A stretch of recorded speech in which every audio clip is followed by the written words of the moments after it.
The father of British Canada, a Chronicle of Carleton *****. The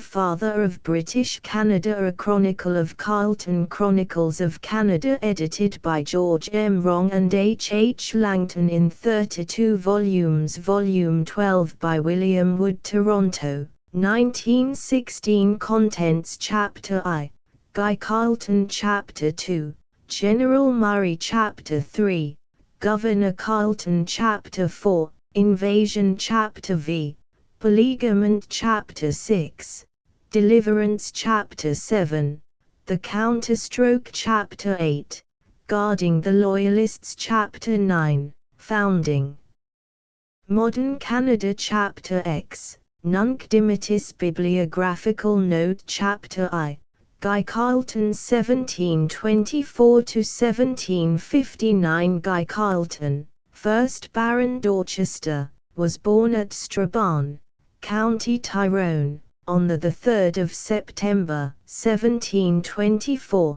the anniversary of Cromwell's two great victories and death. He came of a very old family of English country gentlemen which had migrated to Ireland in the 17th century and intermarried with other Anglo-Irish families equally devoted to the service of the British Crown. Guy's father was Christopher Carleton of Newry in County Down. His mother was Catherine Ball of County Donegal. His father died comparatively young, and, when he was himself 15, his mother married the rector of Newry, the Reverend Thomas Skelton, whose influence over the 6 stepchildren of the household worked wholly for their good. At 18, Guy received his first commission as ensign in the 25th Foot, then known as Lord Roth's Regiment and now as the King's Own Scottish Borderers. At 23 he fought gallantly at the siege of Bergen op Zoom. 4 years later, 1751, he was a lieutenant in the Grenadier Guards. He was one of those quiet men whose sterling value is appreciated only by the few till some crisis makes it stand forth before the world at large. Pitt, Wolfe, and George II all recognized his solid virtues. At 30 he was still some way down the list of lieutenants in the Grenadiers, while Wolfe, 2 years his junior in age, had been 4 years in command of a battalion with the rank of lieutenant colonel.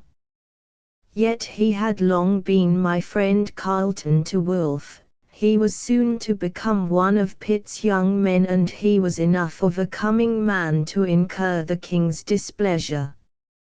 He had criticized the Hanoverians, and the king never forgave him. The 3rd George gloried in the name of Englishman. But the first 2 were Hanoverian all through. And for an English guardsman to disparage the Hanoverian army was considered next door to lèse majesté. Lady Dorchester burnt all her husband's private papers after his death in 1808. So we have lost some of the most intimate records concerning him. But grave Carleton appears so frequently in the letters of his friend Wolfe that we can see his character as a young man in almost any aspect short of self-revelation. The first reference has nothing to do with affairs of state. In 1747 Wolfe, aged 20, writing to Miss Lacy, an English girl in Brussels, and signing himself most sincerely your friend and admirer, says, "I was doing the greatest injustice to the dear girls to admit the least doubt of their constancy. Perhaps with respect to ourselves there may be cause of complaint. Carleton, I'm afraid, is a recent example of it. From this we may infer that Carleton was less grave as a young man than Wolfe found him later on. 6 years afterwards Wolfe strongly recommended him for a position which he had himself been asked to fill, that of military tutor to the young Duke of Richmond, who was to get a company in Wolfe's own regiment. Writing home from Paris in 1753, Wolfe tells his mother that the Duke wants some skillful man to travel with him through the Low Countries and into Lorraine. I have proposed my friend Carleton, whom Lord Albemarle approves of. Lord Albemarle was the British ambassador to France, so Carleton got the post and travelled under the happiest auspices, while learning the frontier on which the Belgian, French, and British allies were to fight the Germans in the Great World War of 1914. It was during this military tour of fortified places that Carleton acquired the engineering skill which a few years later proved of such service to the British cause in Canada. In 1754 George Washington, at that time a young Virginian officer of only 22, fired the first shot in what presently became the worldwide 7 Years' War.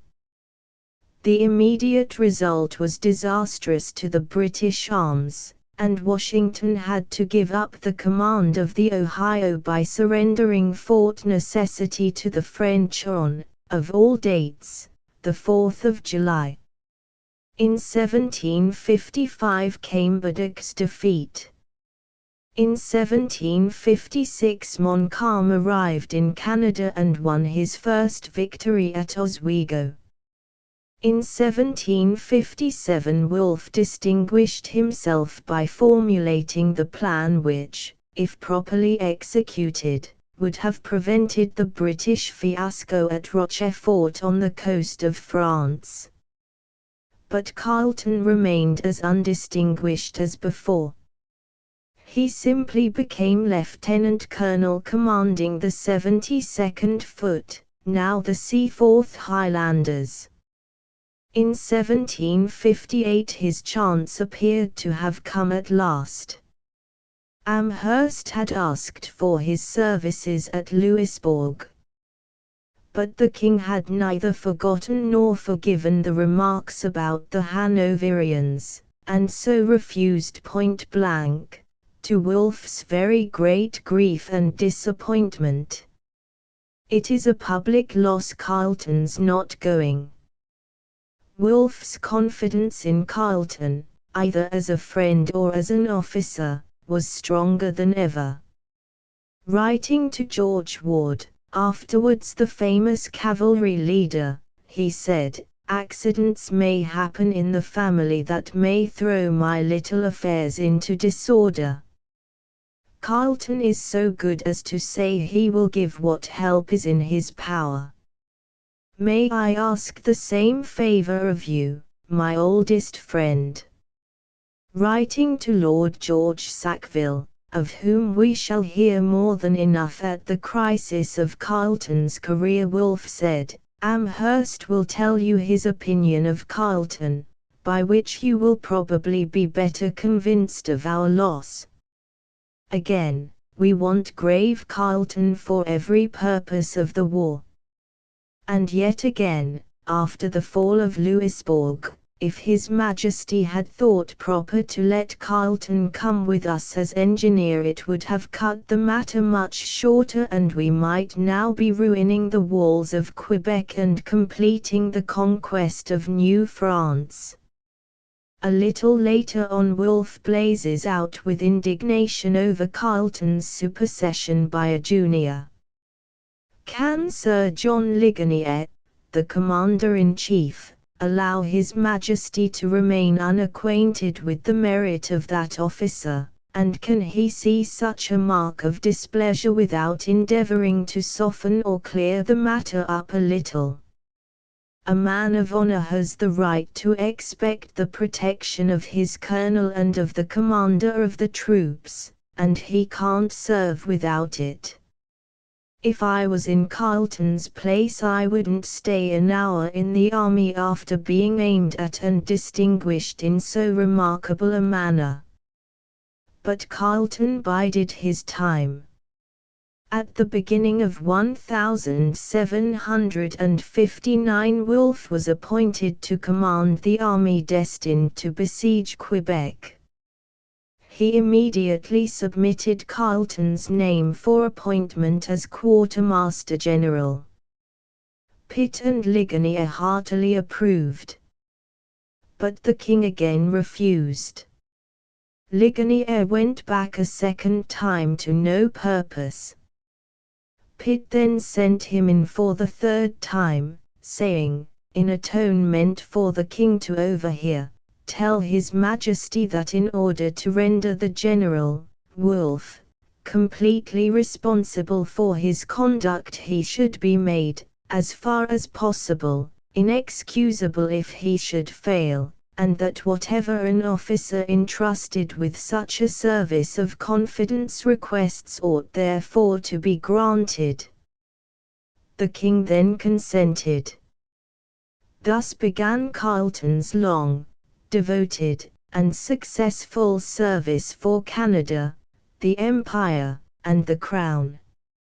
Early in this memorable Empire year of 1759 he sailed with Wolfe and Saunders from Spithead.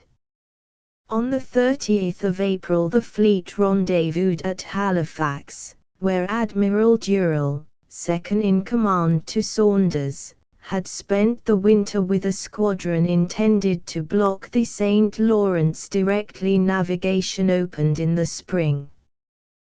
Durell was a good commonplace officer, but very slow. He had lost many hands from sickness during a particularly cold season, and he was not enterprising enough to start cruising round Cabot Strait before the month of May. Saunders, greatly annoyed by this delay, sent him off with 8 men of war on the 5th of May. Wolfe gave him 700 soldiers under Carleton. These forces were sufficient to turn back, capture, or destroy the 23 French merchantmen which were then bound for Quebec with supplies and soldiers as reinforcements for Montcalm. But the French ships were a week ahead of Durell, and, when he landed Carleton at Isle Auxiliaires on the 28th of May, the last of the enemy's transports had already discharged her cargo at Quebec, 60 miles above. Isle Auxiliaires, so named by Jacques Cartier in 1535, was a point of great strategic importance, for it commanded the only channel then used. It was the place Wolfe had chosen for his winter quarters, that is, in case of failure before Quebec and supposing he was not recalled. None but a particularly good officer would have been appointed as its first commandant. Carleton spent many busy days here preparing an advanced base for the coming siege, while the subsequently famous Captain Cook was equally busy sounding of the channel of the Traverse which the fleet would have to pass on its way to Quebec. Some of Durell's ships destroyed the French longshore batteries near this traverse, at the lower end of the island of Orleans, while the rest kept ceaseless watch to seaward, anxiously scanning the offing, day after day, to make out the colors of the first fleet up. No one knew what the French West India fleet would do, and there was a very disconcerting chance that it might run north and slip into the St. Lawrence, ahead of Saunders, in the same way as the French reinforcements had just slipped in ahead of Durell. Presently, at the first streak of dawn on the 23rd of June, a strong squadron was seen advancing rapidly under a press of sail. Instantly the officers of the watch called all hands up from below. The boatswain's whistles shrilled across the water as the seamen ran to quarters and cleared the decks for action. Carleton's camp was equally astir. The guards turned out. The bugles sounded. The men fell in and waited. Then the flagship signaled ashore that the strangers had just answered correctly in private code that all was well and that Wolfe and Saunders were aboard. Next to Wolfe himself, Carleton was the busiest man in the army throughout the siege of Quebec. In addition to his arduous and very responsible duties as Quartermaster General, he acted as Inspector of Engineers and as a Special Service Officer for work of an exceptionally confidential nature. As Quartermaster General, he superintended the supply and transport branches. Considering that the army was operating in a devastated hostile country, 1,000 miles away from its bases at Halifax and Louisbourg, and that the interaction of the different services, naval and military, imperial and colonial, required adjustment to a nicety at every turn, it was wonderful that so much was done so well with means which were far from being adequate. War prices of course ruled in the British camp, but they compared very favorably with the famine prices in Quebec, where most luxuries soon became unobtainable at any price. There were no canteen or camp follower scandals under Carleton. Then, as now, every soldier had a regulation ration of food and a regulation allowance for his service kit. But extras were always acceptable. The price list of these extras reads strangely to modern ears. But, under the circumstances, it was not exorbitant, and it was slightly tempered by being reckoned in Halifax currency of $4 to the pound instead of 5. The British Tommy Atkins of that and many a later day thought Canada a wonderful country for making money go a long way when he could buy a pot of beer for 2d and get back 13 pence Halifax currency as change for his English shilling. Beef and ham ran from 9d to a shilling a pound. Mutton was a little dearer. Salt butter was 8d to 1 3d. Cheese was 10d, potatoes from 5 to 10 shillings a bushel. A reasonable loaf of good soft bread cost 6d. Soap was a shilling a pound. Tea was prohibitive for all but the officers. Plain green tea and very bad was 15 shillings. Couchon 20 shillings, Hyson 30. Leaf tobacco was 10d a pound, roll 1 and 10d, snuff 2 and 3d. Sugar was a shilling to 18d. Lemons were 6d apiece. The non-intoxicating bad spruce beer was only 2d a quart and helped to keep off scurvy. Real beer, like wine and spirits, was more expensive. Bristol beer was 18 shillings a dozen, bad malt drink from Halifax 9d a quart. Rum and claret were 8 shillings a gallon each, port and Madeira 10 and 12 respectively. The term bad did not then mean noxious, but only inferior. It stood against every low-grade article in the price list. No goods were overclassified while Carleton was Quartermaster General. The engineers were understaffed, undermanned, and overworked. There were no Royal Engineers as a permanent and comprehensive corps till the time of Wellington.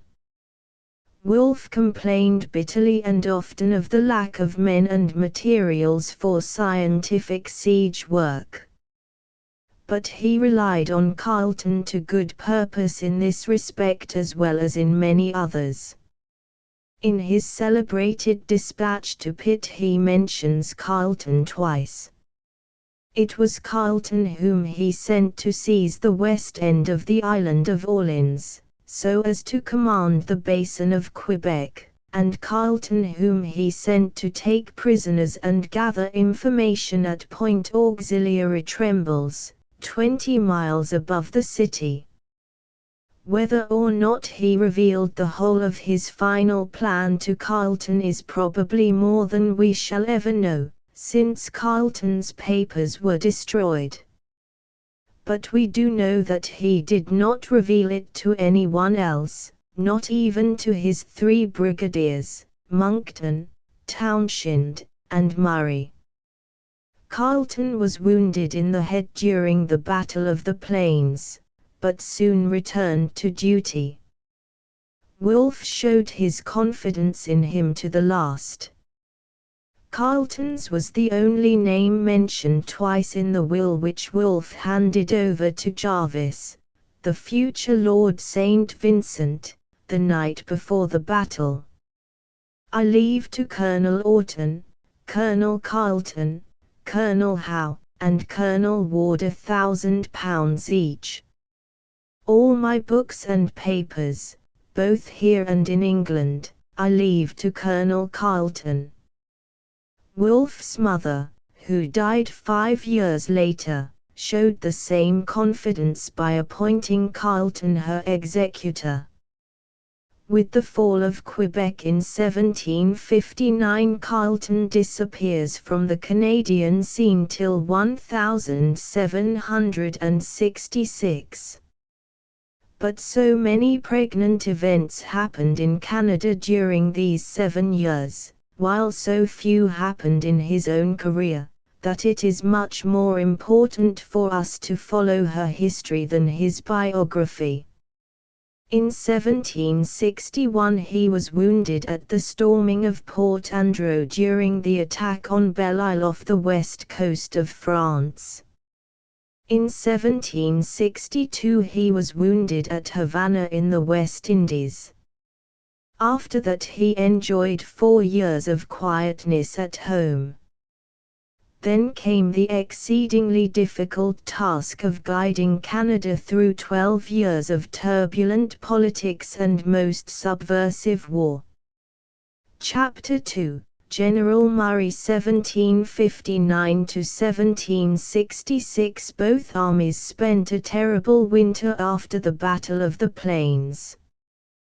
There was better shelter for the French in Montreal than for the British among the ruins of Quebec. But in the matter of food the positions were reversed. Nevertheless the French gallantly refused the truce offered them by Murray, who had now succeeded Wolfe. They were determined to make a supreme effort to regain Quebec in the spring, and they were equally determined that the habitants should not be free to supply the British with provisions.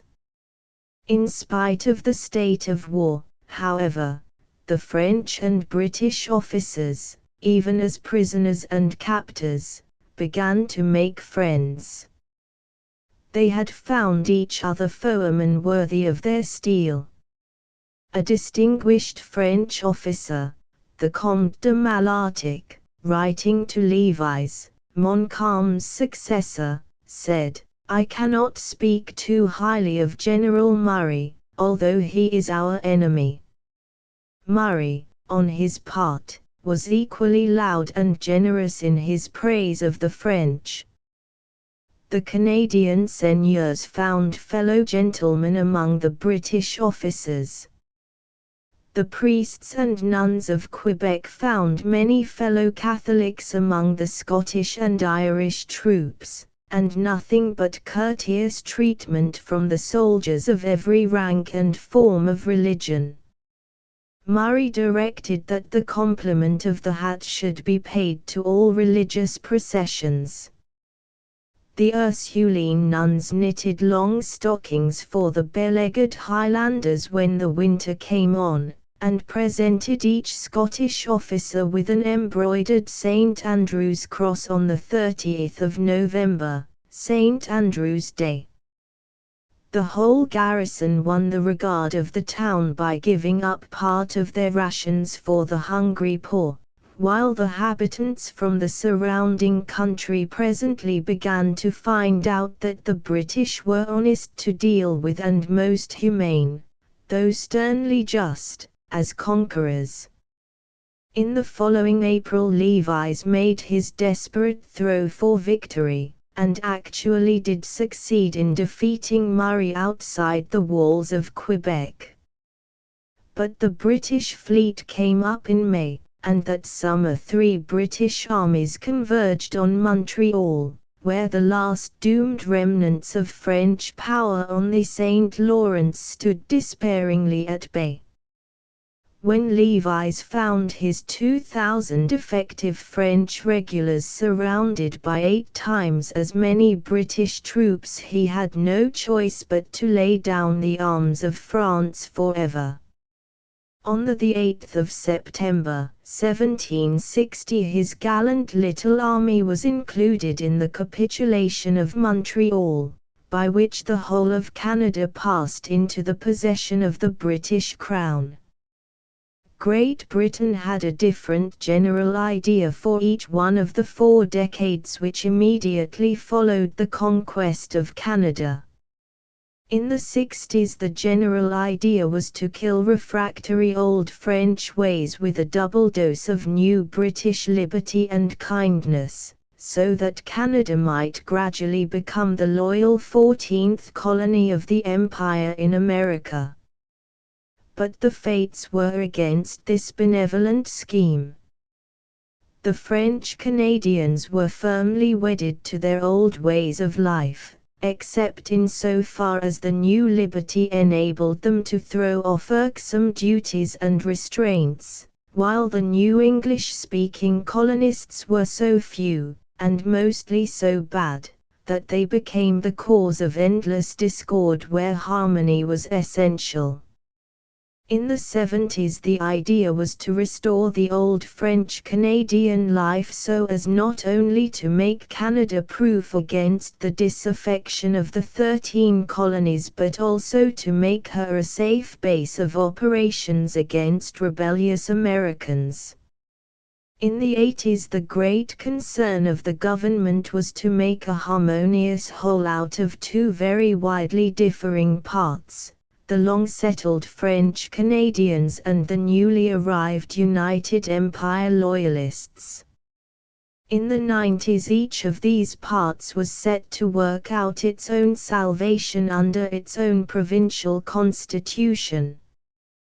Carleton's is the only personality which links together all 4 decades, the would-be American 60s, the French-Canadian 70s, the Anglo-French-Canadian 80s, and the bi-constitutional 90s, though, as mentioned already, Murray ruled Canada for the first 7 years, 1759 to 66. James Murray, the first British Governor of Canada, was a younger son of the 4th Lord Elibank. He was just over 40, warm-hearted and warm-tempered, an excellent French scholar, and every inch a soldier.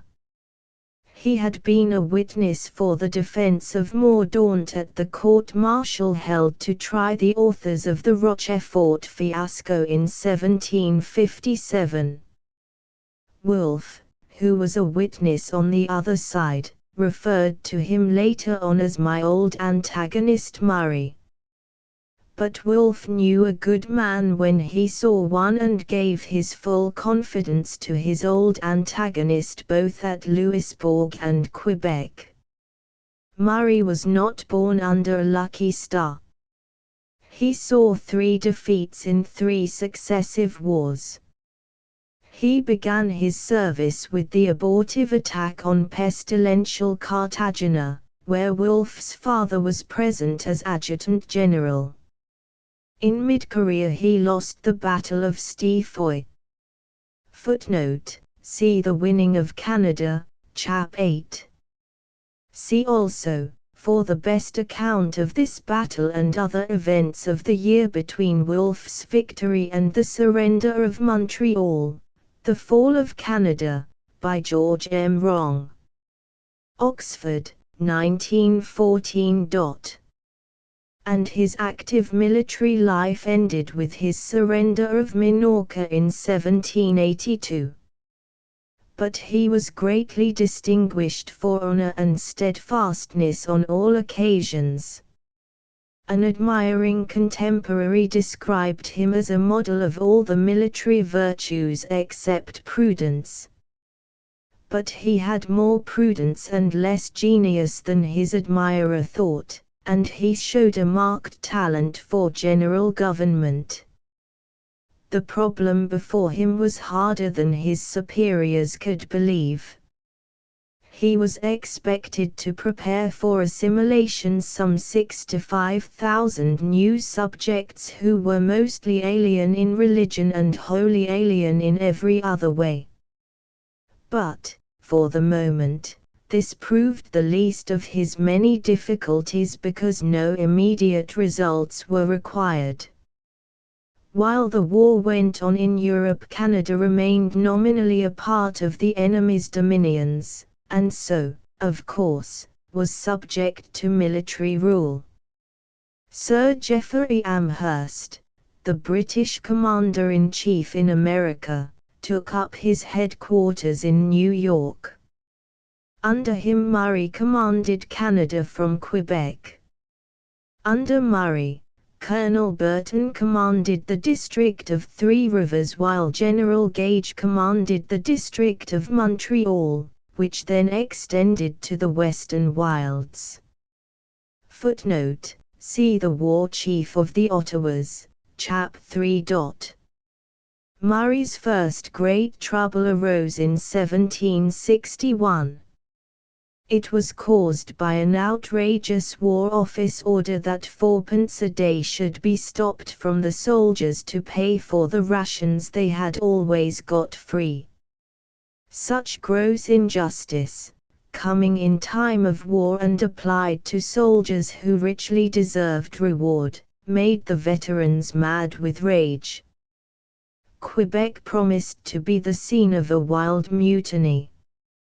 Murray, like all his officers, thought the stoppage nothing short of robbery. But he threw himself into the breach.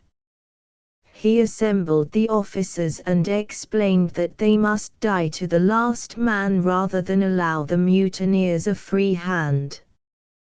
He then held a general parade at which he ordered the troops to march between 2 flagpoles on pain of instant death, promising to kill with his own hands the first man who refused.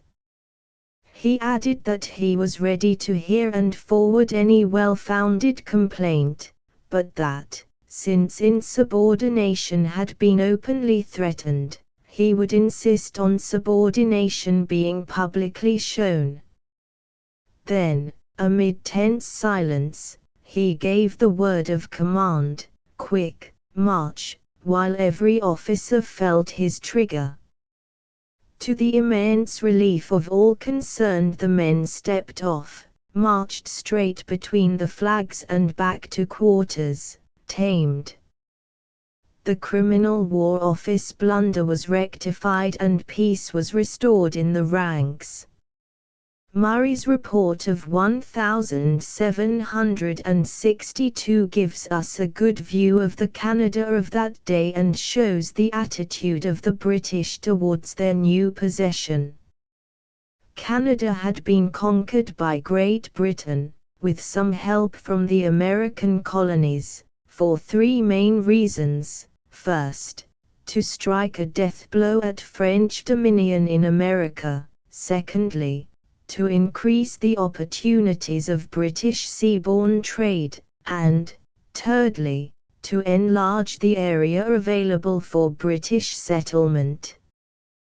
When Murray was instructed to prepare a report on Canada, he had to keep all this in mind, for the government wished to satisfy the public both at home and in the colonies. He had to examine the military strength of the country and the disposition of its population in case of future wars with France. He had to satisfy the natural curiosity of men like the London merchants. And he had to show how and where English-speaking settlers could go in and make Canada not only a British possession but the 14th British colony in North America. Burton and Gage were also instructed to report about their own districts of Three Rivers and Montreal. The documents they prepared were tacked onto Murray's. By June 1762 the work was completed and sent on to Amherst, who sent it to England in ample time to be studied there before the opening of the impending negotiations for peace. Murray was greatly concerned about the military strength of Quebec, then, as always, the key of Canada. Like the unfortunate Montcalm, he found the walls of Quebec badly built, badly placed, and falling into ruins, and he thought they could not be defended by 3,000 men against a well-conducted coup de main. He proposed to crown Cape Diamond with a proper citadel, which would overawe the disaffected in Quebec itself and defend the place against an outside enemy long enough to let a British fleet come up to its relief. The rest of the country was defended by little garrisons at Three Rivers and Montreal, as well as by several small detachments distributed among the trading posts where the white men and the red met in the depths of the western wilderness. The relations between the British garrison and the French Canadians were so excellent that what Gage reported from Montreal might be taken as equally true of the rest of the country. The soldiers live peaceably with the inhabitants and they reciprocally acquire an affection for each other. The French Canadians numbered 65,000 altogether, exclusive of the fur traders and coureurs de bois. Barely 15,000 lived in the three little towns of Quebec, Montreal, and Three Rivers, while over 50,000 lived in the country. Nearly all the officials had gone back to France. The three classes of greatest importance were the seigneurs, the clergy, and the habitants. The lawyers were not of much account, the petty commercial classes of less account still. The coureurs de bois and other fur traders formed an important link between the savage and the civilized life of the country. Apart from furs, the trade of Canada was contemptibly small in the eyes of men like the London merchants. But the opportunity of fostering all the fur trade that could be carried down the St. Lawrence was very well worthwhile, and if there was no other existing trade worth capturing, there seemed to be some kinds worth creating. Murray held out well-grounded hopes of the fisheries and forests. A most immense cod fishery can be established in the river and Gulf of St. Lawrence. A rich tract of country on the south side of the Gulf will be settled and improved, and a port or ports furnished with every material requisite to repair ships. He then went on to enumerate the other kinds of fishery, the abundance of whales, seals, and walruses in the Gulf, and of salmon up all the tributary rivers. Burton recommends immediate attention to the iron mines behind 3 rivers. All the governors expatiate on the vast amount of forest wealth and remind the home government that under the French regime the king, when making out patents for the seigneurs, reserved the right of taking wood for shipbuilding and fortifications from any of the seigneuries. Agriculture was found to be in a very backward state. The habitants would raise no more than they required for their own use and for a little local trade. But the fault was attributed to the gambling attractions of the fur trade, to the bad governmental system, and to the frequent interruptions of the corvée, a kind of forced labor which was meant to serve the public interest, but which bigot and other thievish officials always turned to their own private advantage. On the whole, the reports were most encouraging in the prospects they held out to honest labor, trade, and government. While Murray and his lieutenants had been collecting information for their reports, the home government had been undergoing many changes for the worse. The master statesman Pitt had gone out of power and the backstairs politician Bute had come in. Pitt's bloody and expensive war, the war that more than any other, laid the foundations of the present British Empire, was to be ended on any terms the country could be persuaded to bear. Thus the end of the 7 Years' War, or, as the British part of it was more correctly called, the Maritime War, was no more glorious in statesmanship than its beginning had been in arms.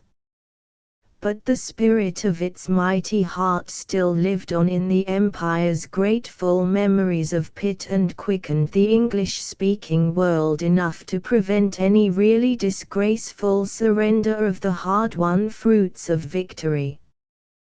The Treaty of Paris, signed on the 10th of February, 1763, and the King's Proclamation, published in October, were duly followed by the inauguration of civil government in Canada. The incompetent Bute, anxious to get Pitt out of the way, tried to induce him to become the first British governor of the new colony. Even Bute probably never dared to hope that Pitt would actually go out to Canada. But he did hope to lower his prestige by making him the holder of a sinecure at home. However this may be, Pitt, mightiest of all parliamentary ministers of war, refused to be made either a jobber or an exile, whereupon Murray's position was changed from a military command into that of governor and captain general. The changes which ensued in the laws of Canada were heartily welcomed so far as the adoption of the humaner criminal code of England was concerned. The new laws relating to debtor and creditor also gave general satisfaction, except, as we shall presently see, when they involved imprisonment for debt. But the tentative efforts to introduce English civil law side by side with the old French code resulted in great confusion and much discontent. The land laws had become so unworkable under this dual system that they had to be left as they were. A court of common pleas was set up specially for the benefit of the French Canadians. If either party demanded a jury, one had to be sworn in, and French Canadians were to be jurors on equal terms with the king's old subjects. The Roman Catholic Church was to be completely tolerated but not in any way established. Lord Egremont, in giving the king's instructions to Murray, reminded him that the proviso in the Treaty of Paris, as far as the laws of Great Britain permit, should govern his action whenever disputes arose. It must be remembered that the last Jacobite rising was then a comparatively recent affair, and that France was equally ready to upset either the Protestant succession in England or the British regime in Canada. The Indians were also an object of special solicitude in the royal proclamation. The Indians who live under our protection should not be molested in the possession of such parts of our dominions and territories as, not having been ceded to or purchased by us, are reserved to them. The home government was far in advance of the American colonists in its humane attitude towards the Indians. The common American attitude then and long afterwards, indeed, up to a time well within living memory, was that Indians were a kind of human vermin to be exterminated without mercy, unless, of course, more money was to be made out of them alive. The result was an endless struggle along the ever-receding frontier of the West. And just at this particular time the conspiracy of Pontiac had brought about something like a real war. The story of this great effort of the Indians to stem the encroachments of the exterminating colonists is told in another chronicle of the present series. Footnote: the war chief of the Ottawas.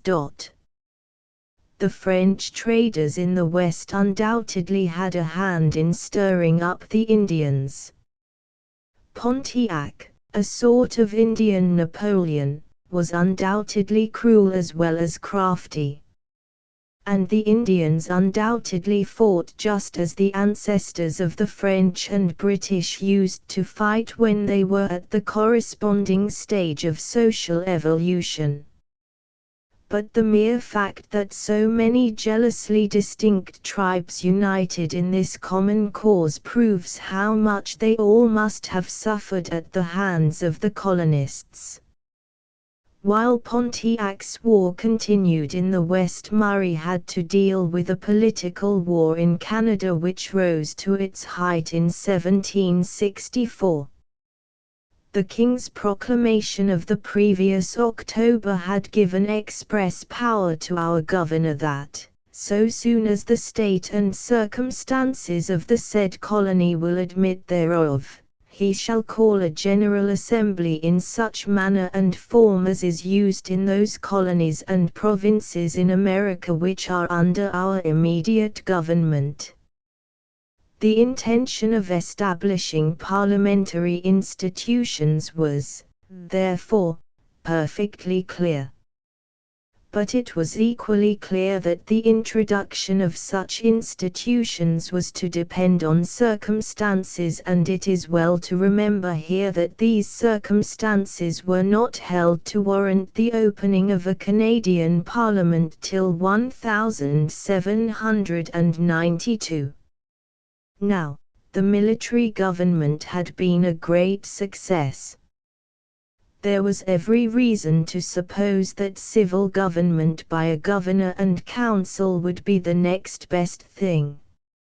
And it was quite certain that calling a General Assembly at once would defeat the very ends which such bodies are designed to serve.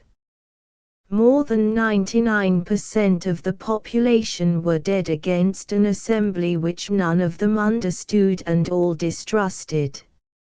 On the other hand, the clamorous minority of less than 1% were in favor only of a parliament from which the majority should be rigorously excluded, even, if possible, as voters.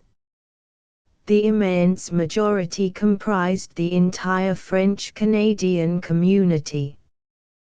The absurdly small minority consisted mostly of Americanized camp-following traders, who, having come to fish in troubled waters, naturally wanted the laws made to suit poachers. The British garrison, the governing officials, and the very few other English-speaking people of a more enlightened class all looked down on the rancorous minority. The whole question resolved itself into this: should Canada be handed over to the licensed exploitation of a few hundred low-class camp followers, who had done nothing to win her for the British Empire, who were despised by those who had, and who promised to be a dangerous thorn in the side of the new colony? What this ridiculous minority of grabballs really wanted was not a parliament but a rump. Many a representative assembly has ended in a rump. The grabballs wished to begin with one and stop there. It might be supposed that such pretensions would defeat themselves. But there was a twofold difficulty in the way of getting the truth understood by the English-speaking public on both sides of the Atlantic. In the first place, the French Canadians were practically dumb to the outside world. In the second, the vociferous rumpites had the ear of some English and more American commercial people who were not anxious to understand, while the great mass of the general public were inclined to think, if they ever thought at all, that parliamentary government must mean more liberty for everyone concerned. A singularly apt commentary on the pretensions of the camp followers is supplied by the famous, or infamous, presentment of the Grand Jury of Quebec in October 1764. The moving spirits of this precious jury were aspirants to membership in the strictly exclusive, rumpish little parliament of their own seeking. The signatures of the French Canadian members were obtained by fraud, as was subsequently proved by a sworn official protestation. The first presentment tells its own tale, as it refers to the only courts in which French Canadian lawyers were allowed to plead. The great number of inferior courts are tiresome, litigious, and expensive to this poor colony.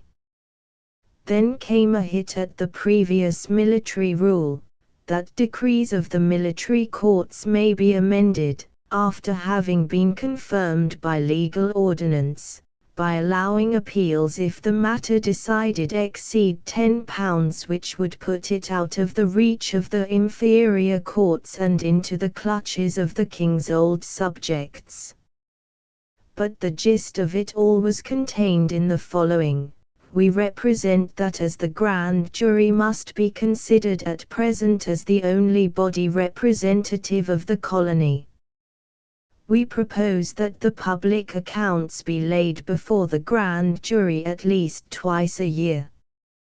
That the Grand Jury was to be purged of all its French Canadian members is evident from the addendum slipped in behind their backs. This addendum is a fine specimen of verbose invective against the Church of Rome, the Pope, bulls, briefs, absolutions, etc., the empanelling en grand and petty juries of papist or popish recusants convict, and so on. The presentment of the Grand Jury was presently followed by the humble petition of Your Majesty's most faithful and loyal subjects, British merchants and traders, in behalf of themselves and their fellow subjects, inhabitants of Your Majesty's province of Quebec. Their fellow subjects did not, of course, include any papist or popish recusants convict. Among the grievances and distresses enumerated were the oppressive and severely felt military government, the inability to reap the fruit of our industry under such a martinet as Murray, who, in one paragraph, is accused of suppressing dutiful remonstrances in silence and, in the next, of treating them with a rage and rudeness of language and demeanor as dishonorable to the trust he holds of your Majesty as painful to those who suffer from it. Finally, the petitioners solemnly warn His Majesty that their lives in the province are so very unhappy that we must be under the necessity of removing from it, unless timely prevented by a removal of the present governor. In forwarding this document, Murray poured out the vials of his wrath on the licentious fanatics trading here, while he boldly championed the cause of the French Canadians, a race, who, could they be indulged with a few privileges which the laws of England deny to Roman Catholics at home, would soon get the better of every national antipathy to their conquerors and become the most faithful and most useful set of men in this American empire. While these charges and countercharges were crossing the Atlantic, another, and much more violent, trouble came to a head. As there were no barracks in Canada, billeting was a necessity. It was made as little burdensome as possible, and the houses of magistrates were specially exempt. This, however, did not prevent the magistrates from baiting the military whenever they got the chance. Fines, imprisonments, and other sentences, out of all proportion to the offense committed, were heaped on every redcoat in much the same way as was then being practiced in Boston and other hotbeds of disaffection. The redcoats had done their work in ridding America of the old French menace. They were doing it now in ridding the colonies of the last serious menace from the Indians. And so the colonists, having no further use for them, began trying to make the land they had delivered too hot to hold them. There were, of course, exceptions, and the American colonists had some real as well as pretended grievances. But wantonly baiting the redcoats had already become a most discreditable general practice. Montreal was most in touch with the disaffected people to the south. It also had a magistrate of the name of Walker, the most rancorous of all the disaffected magistrates in Canada. This Walker, well mated with an equally rancorous wife, was the same man who entertained Benjamin Franklin and the other commissioners sent by Congress into Canada in 1776. The year in which both the American Republic and a truly British Canada were born. He would not have been flattered could he have seen the entry Franklin made about him and his wife in a diary which is still extant. The gist of it was that wherever the Walkers might be, they would soon set the place by the ears. Walker, of course, was foremost in the persecution of the redcoats, and he eagerly seized his opportunity when an officer was billeted in a house where a brother magistrate happened to be living as a lodger. Under such circumstances the magistrate could not claim exemption. But this made no difference either to him or to Walker. Captain Payne, the gentleman whose presence enraged these boors, was seized and thrown into gaol. The Chief Justice granted a writ of habeas corpus. But the mischief was done and resentment waxed high. The French Canadian seigneurs sympathized with Payne, which added fuel to the magisterial flame, and Murray, scenting danger, summoned the whole bench down to Quebec. But before this bench of bumbles started, some masked men seized Walker in his own house and gave him a good sound thrashing. Unfortunately they spoiled the fair reprisal by cutting off his ear. That very night the news had run round Montreal and made a start for Boston and Quebec. Feeling ran high, and higher still when, a few weeks later, the civil magistrates vented their rage on several redcoats by imposing sentences exceeding even the utmost limits of their previous vindictive action. Montreal became panic-stricken lest the soldiers, baited past endurance, should break out in open violence. Murray drove up, post-haste, from Quebec, ordered the affected regiment to another station, reproved the offending magistrates, and re-established public confidence. Official and private rewards were offered to any witnesses who would identify Walker's assailants. But in vain. The smouldering fire burst out again under Carleton. But the mystery was never cleared up. Things had now come to a crisis. The London merchants, knowing nothing about the internal affairs of Canada, backed the petition of the Quebec traders, who were quite unworthy of such support from men of real business probity and knowledge. The magisterial faction in Canada advertised their side of the case all over the colonies and in any sympathetic quarter they could find in England. The seigneurs sent home a warm defence of Murray, and Murray himself sent Cramer, a very able Swiss officer in the British Army. The home government thus had plenty of contradictory evidence before it in 1765. The result was that Murray was called home in 1766, rather in a spirit of open-minded and sympathetic inquiry into his conduct than with any idea of censuring him. He never returned to Canada. But as he held the titular governorship for some time longer, and as he was afterwards employed in positions of great responsibility and trust, the verdict of the home authorities was clearly given in his favor. The troublous year of 1764 saw another innovation almost as revolutionary, compared with the old regime, as the introduction of civil government itself.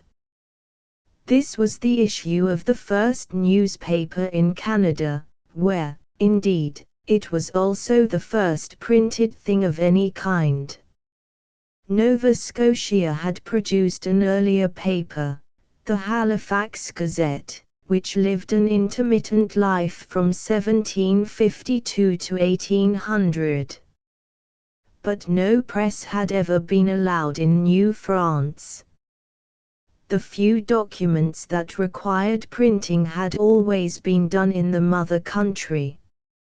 Brown and Gilmore, two Philadelphians, were thus undertaking a pioneer business when they announced that our design is, in case we are fortunate enough to succeed, early in this spring to settle in this city, Quebec, in the capacity of printers, and forthwith to publish a weekly newspaper in French and English. The Quebec Gazette, which first appeared on the 21st of the following June, has continued to the present time, though it is now a daily and is known as the Quebec Chronicle. Centenarian papers are not common in any country, and those that have lived over a century and a half are very few indeed. So the Quebec Chronicle, which is the second surviving senior in America, is also among the great press seniors of the world. The original number is one of the curiosities of journalism. The publishers felt tolerably sure of having what was then considered a good deal of recent news for their 300 readers during the open season. But, knowing that the supply would be both short and stale in winter. They held out prospects of a Canadian Tatler or Spectator, without, however, being rash enough to promise a supply of Addisons and Steeles. Their announcement makes curious reading at the present day. The rigor of winter preventing the arrival of ships from Europe, and in a great measure interrupting the ordinary intercourse with the southern provinces, it will be necessary, in a paper designed for general perusal, and public utility, to provide some things of general entertainment, independent of foreign intelligence. We shall therefore, on such occasions, present our readers with such originals, both in prose and verse, as will please the fancy and instruct the judgment. And here we beg leave to observe that we shall have nothing so much at heart as the support of virtue and morality and the noble cause of liberty. The refined amusements of literature, and the pleasing veins of well-pointed wit, shall also be considered as necessary to this collection, interspersed with chosen pieces, and curious essays, extracted from the most celebrated authors, so that, blending philosophy with politics, history, and the youth of both sexes will be improved and persons of all ranks agreeably and usefully entertained. And upon the whole we will labor to attain to all the exactness that so much variety will permit, and give as much variety as will consist with a reasonable exactness. And as this part of our project cannot be carried into execution without the correspondence of the ingenious, we shall take all opportunities of acknowledging our obligations to those who take the trouble of furnishing any matter which shall tend to entertainment or instruction.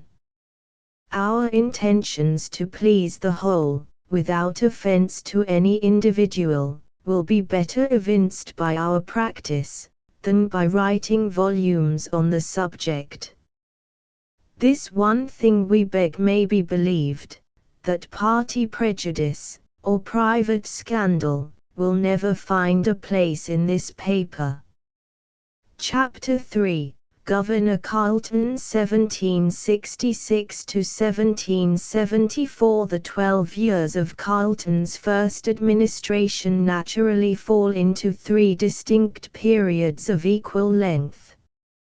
During the first he was busily employed settling as many difficulties as he could, examining the general state of the country, and gradually growing into the change that was developing in the minds of the home government, the change, that is, from the Americanizing 60s to the French-Canadian 70s.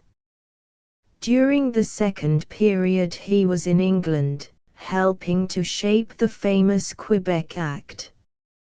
During the third he was defending Canada from American attack and aiding the British counterstroke by every means in his power.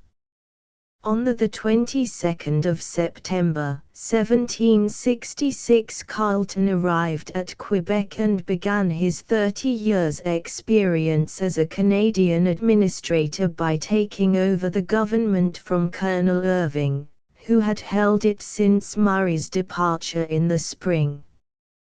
Irving had succeeded Murray simply because he happened to be the senior officer present at the time. Carleton himself was technically Murray's lieutenant till 1768.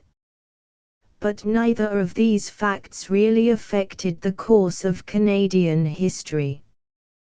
The council, the magistrates, and the traders each presented the new governor with an address containing the usual professions of loyal devotion.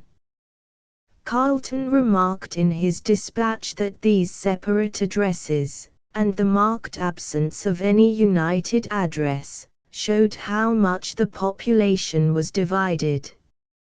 He also noted that a good many of the English-speaking minority had objected to the addresses on account of their own opposition to the Stamp Act, and that there had been some broken heads in consequence.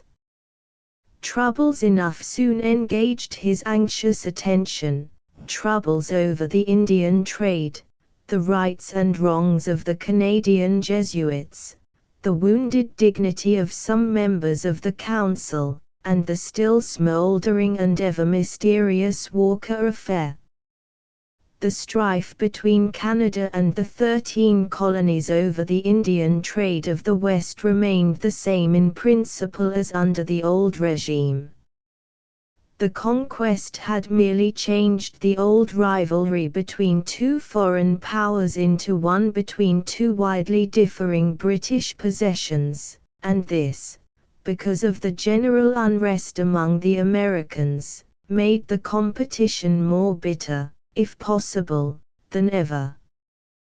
The Jesuits pressed their claims for recognition, for their original estates, and for compensation. But their order had fallen on evil days all over the world. It was not popular even in Canada. And the arrangement was that while the existing members were to be treated with every consideration, the society itself was to be allowed to die out. The offended councillors went so far as to present Carleton with a remonstrance which Irving himself had the misfortune to sign. Carleton had consulted some members on points with which they were specially acquainted. The members who had not been consulted thereupon protested to Irving, who assured them that Carleton must have done so by accident, not design. But when Carleton received a joint letter in which they said, "As you are pleased to signify to us by Col. Irving that it was accident, and not intention," he at once replied, "As Lieutenant Colonel Irving has signified to you that the part of my conduct you think worthy of your reprehension happened by accident, let him explain his reasons for so doing. He had no authority from me." Carleton then went on to say that he would consult any men of good sense, truth, candor, and impartial justice whenever he chose, no matter whether they were councillors or not. The Walker affair, which now broke out again, was much more serious than the storm in the Council's teacup. It agitated the whole of Canada and threatened to range the population of Montreal and Quebec into two irreconcilable factions, the civil and the military.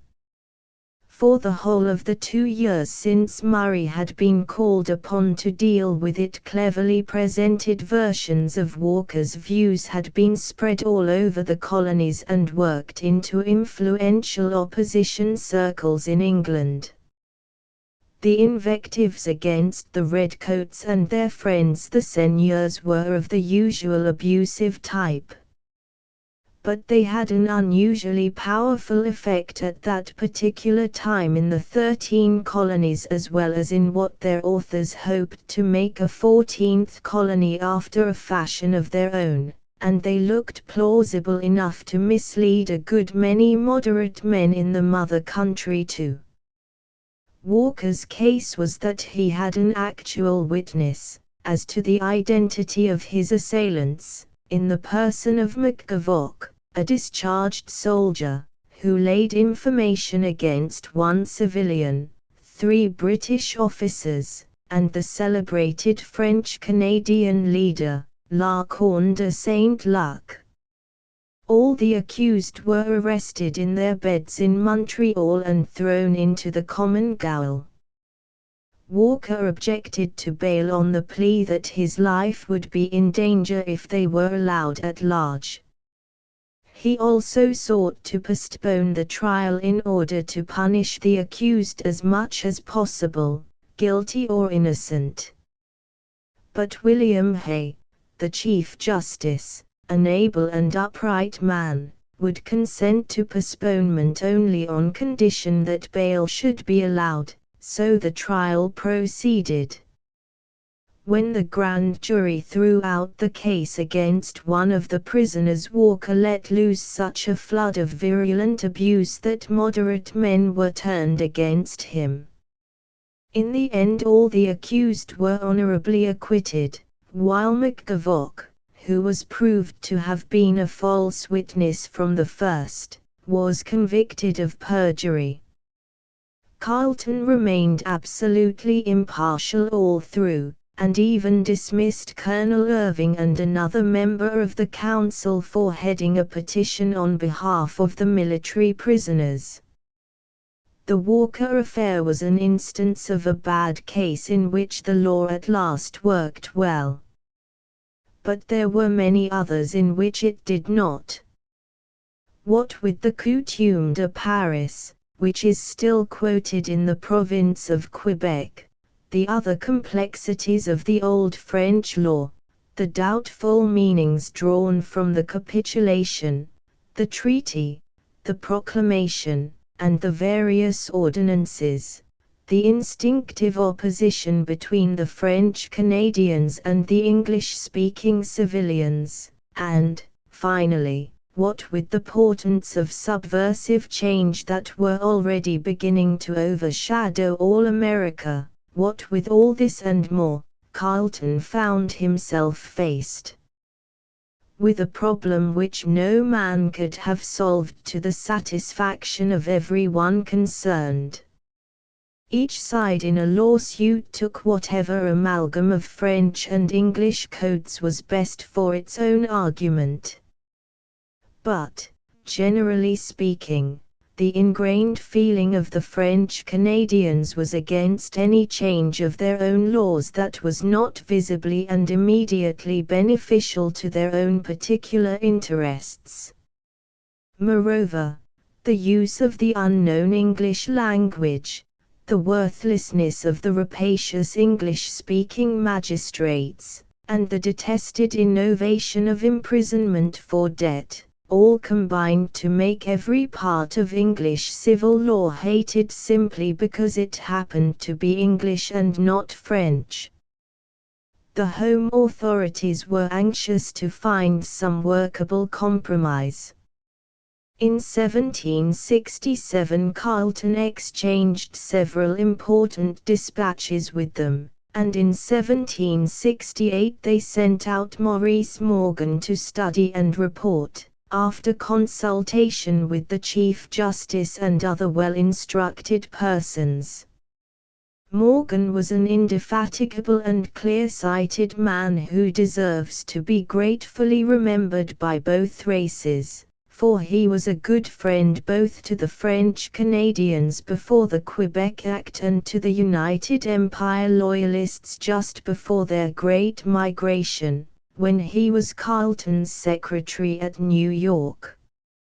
In 1769 the official correspondence entered the secret and confidential stage with a dispatch from the home government to Carleton suggesting a House of Representatives to which, practically speaking, the towns would send Protestant members and the country districts Roman Catholics. In 1770 Carleton sailed for England. He carried a good deal of hard-won experience with him, both on this point and on many others.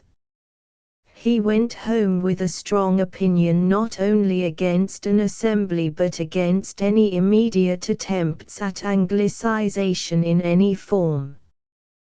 The royal instructions that had accompanied his commission as Captain General and Governor-in-Chief in 1768 contained directions for establishing the Church of England with a view to converting the whole population to its tenets later on.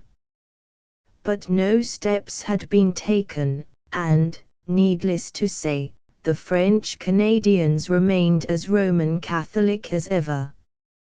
an increasingly important question, soon to overshadow all others, was defense. In April 1768, Carleton had proposed the restoration of the seigneurial militia system. All the lands here are held of His Majesty's Castle of St. Louis, the governor's official residence in Quebec. The oath which the vassals, seigneurs, take is very solemn and binding. They are obliged to appear in arms for the king's defense, in case his province is attacked.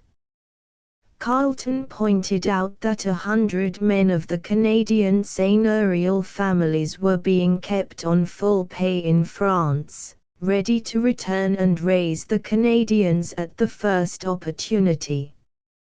On the other hand, there are only about 70 of these officers in Canada who have been in the French service. Not one of them has been given a commission in the King's, George's, service, nor is there one who, from any motive whatever, is induced to support his government. The few French Canadians raised for Pontiac's war had of course been properly paid during the continuance of their active service. But they had been disbanded like mere militia afterwards, without either gratuities or half pay for the officers. This naturally made the class from which officers were drawn think that no career was open to them under the Union Jack and turned their thoughts towards France, where their fellows were enjoying full pay without a break. What made this the more serious was the weakness of the regular garrisons, all of which, put together, numbered only 1,627 men. Carleton calculated that about 500 of the king's old subjects were capable of bearing arms, though most of them were better at talking than fighting. He had nothing but contempt for the flimsy wall round Montreal and relied little more on the very defective works at Quebec. Thus, with all his wonderful equanimity, grave Carleton left Canada with no light heart when he took 6 months' leave of absence in 1770, and he would have been more anxious still if he could have foreseen that his absence was to be prolonged to no less than 4 years. He had, however, 2 great satisfactions. He was represented at Quebec by a most steadfast lieutenant, the quiet, alert, discreet, and determined Cromer, and he was leaving Canada after having given proof of a disinterestedness which was worthy of the elder Pitt himself. When Pitt became Paymaster General of England, he at once declined to use the 2 chief perquisites of his office, the interest on the government balance and the 0.5% commission on foreign subsidies, though both were regarded as a kind of indirect salary. When Carleton became Governor of Canada, he at once issued a proclamation abolishing all the fees and perquisites attached to his position and explained his action to the home authorities in the following words: "There is a certain appearance of dirt, a sort of meanness, in exacting fees on every occasion. I think it necessary for the King's service that his representative should be thought unsullied." Murray, who had accepted the fees, at first took umbrage. But Carleton soon put matters straight with him. The fact was that fees, and even certain perquisites, were no dishonor to receive, as they nearly always formed a recognized part, and often the whole, of a perfectly legal salary. But fees and perquisites could be abused, and they did lead to misunderstandings, even when they were not abused, while fixed salaries were free from both objections. So Carleton, surrounded by shamelessly rapacious magistrates and the whole vile camp-following gang, as well as by French Canadians who had suffered from the robberies of Bigot and his like, decided to sacrifice everything but his indispensable fixed salary in order that even the most malicious critics could not bring any accusation, however false, against the man who represented Britain and her king. An interesting personal interlude, which was not without considerable effect on Canadian history, took place in the middle of Carleton's 4 years' stay in England. He was 48 and still a bachelor. Tradition whispers that these long years of single life were the result of a disappointing love affair with Jane Carleton, a pretty cousin, when both he and she were young. However that may be, he now proposed to Lady Anne Howard, whose father, the Earl of Effingham, was one of his greatest friends. But he was doomed to a second, though doubtless very minor, disappointment. Lady Anne, who probably looked on grave Carleton as a sort of amiable, middle-aged uncle, had fallen in love with his nephew, whom she presently married, and with whom she afterwards went out to Canada, where her husband served under the rejected uncle himself. What added spice to this peculiar situation was the fact that Carleton actually married the younger sister of the too youthful Lady Anne. When Lady Anne rejoined her sister and their bosom friend, Miss Seymour, after the disconcerting interview with Carleton, she explained her tears by saying they were due to her having been obliged to refuse the best man on earth. "The more fool you," answered the younger sister, Lady Maria, then just 18, "I only wish he had given me the chance." There, for the time, the matter ended. Carleton went back to his official duties in furtherance of the Quebec Act. His nephew and the elder sister made mutual love. Lady Maria held her tongue. But Miss Seymour had not forgotten, and one day she mustered up courage to tell Carleton the story of the more fool you. This decided him to act at once. He proposed, was accepted, and lived happily married for the rest of his long life. Lady Maria was small, fair-haired, and blue-eyed, which heightened her girlish appearance when, like Madame de Champlain, she came out to Canada with a husband more than old enough to be her father. But she had been brought up at Versailles. She knew all the aristocratic graces of the old regime. And her slight, upright figure, erect as any soldier's to her dying day, almost matched her husband's stalwart form in dignity of carriage. The Quebec Act of 1774, the Magna Charta of the French-Canadian race, finally passed the House of Lords on the 18th of June.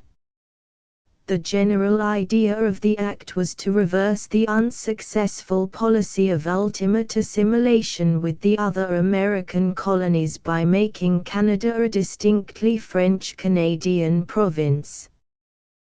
The maritime provinces, with a population of some 30,000, were to be as English as they chose. But a greatly enlarged Quebec, with a population of 90,000, and stretching far into the unsettled West, was to remain equally French-Canadian, though the rights of what it was then thought would be a perpetual English-speaking minority were to be safeguarded in every reasonable way. The whole country between the American colonies and the domains of the Hudson's Bay Company was included in this new Quebec, which comprised the southern half of what is now the Newfoundland Labrador, practically the whole of the modern provinces of Quebec and Ontario, and all the western lands between the Ohio and the Great Lakes as far as the Mississippi, that is, the modern American states of Ohio, Indiana, Illinois, Michigan, and Wisconsin. The Act gave Canada the English Criminal Code. It recognized most of the French civil law, including the seigneurial tenure of land.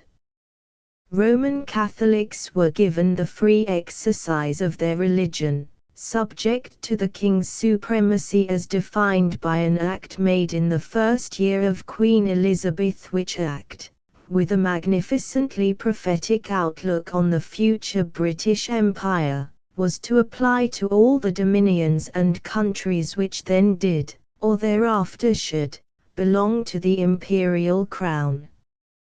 The Roman Catholic clergy were authorized to collect their accustomed dues and rights from members of their own communion. The new oath of allegiance to the crown was silent about differences of religion, so that Roman Catholics might take it without question.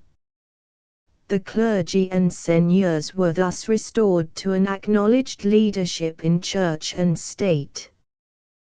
Those who wanted a parliament were distinctly told that it is at present inexpedient to call an assembly and that a council of from 17 to 23 members, all appointed by the crown, would attend to local government and have power to levy taxes for roads and public buildings only. Lands held in free and common socage were to be dealt with by the laws of England, as was all property which could be freely willed away. A possible establishment of the Church of England was provided for but never put in operation. In some ways the Act did, in other ways it did not, fulfill the objects of its framers. It was undoubtedly a generous concession to the leading French Canadians. It did help to keep Canada both British and Canadian. And it did open the way for what ought to have been a crushing attack on the American Revolutionary forces. But it was not, and neither it nor any other act could possibly have been, at that late hour, completely successful. It conciliated the seigneurs and the parochial clergy. But it did not, and it could not, also conciliate the lesser townsfolk and the habitants. For the last 14 years the habitants had been gradually drifting away from their former habits of obedience and former obligations towards their leaders in church and state. The leaders had lost their old followers. The followers had found no new leaders of their own. Naturally enough, there was great satisfaction among the seigneurs and the clergy, with a general feeling among government supporters, both in England and Canada, that the best solution of a very refractory problem had been found at last.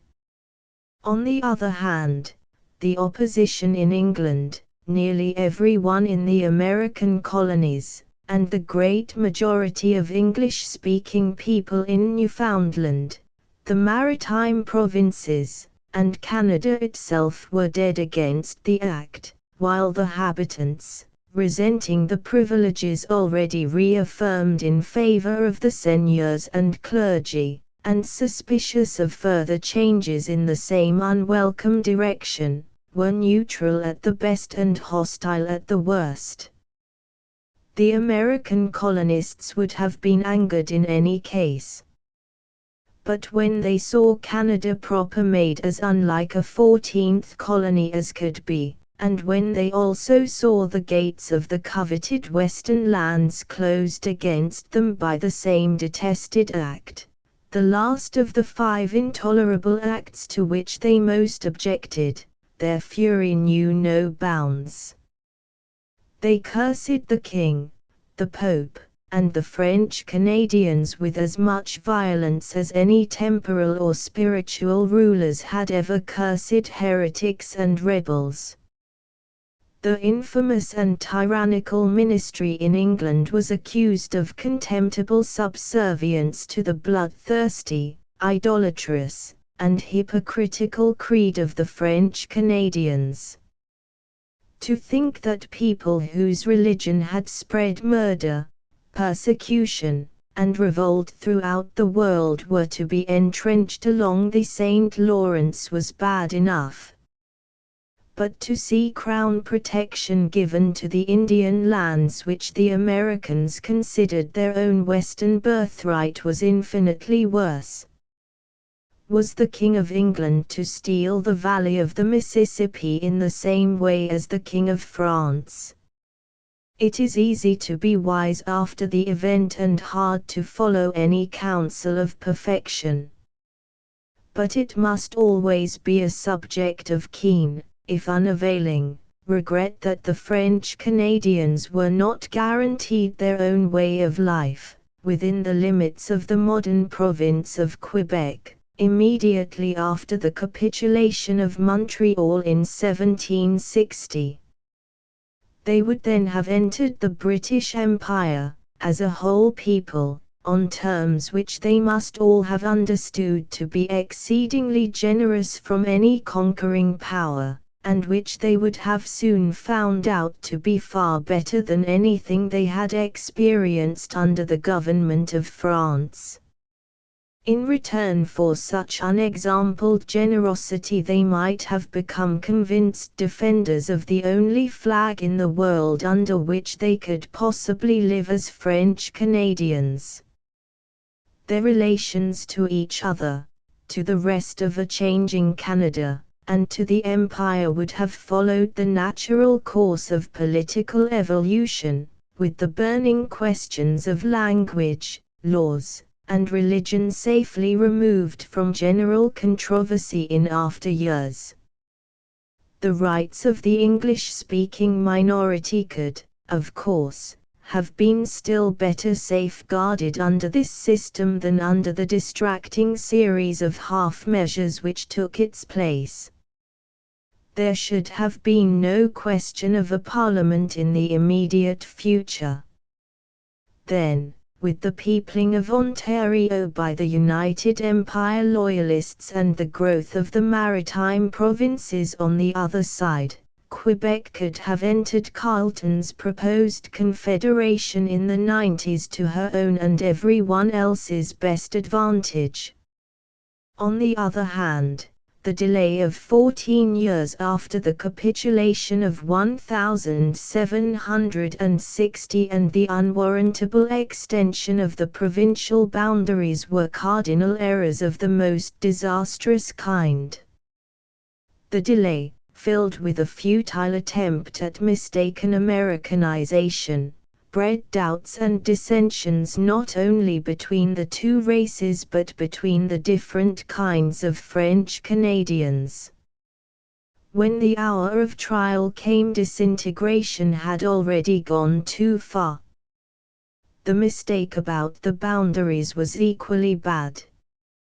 The Western Wilds ought to have been administered by a lieutenant governor under the supervision of a governor-general. Even leasing them for a short term of years to the Hudson's Bay Company would have been better than annexing them to a preposterous province of Quebec. The American colonists would have doubtless objected to either alternative.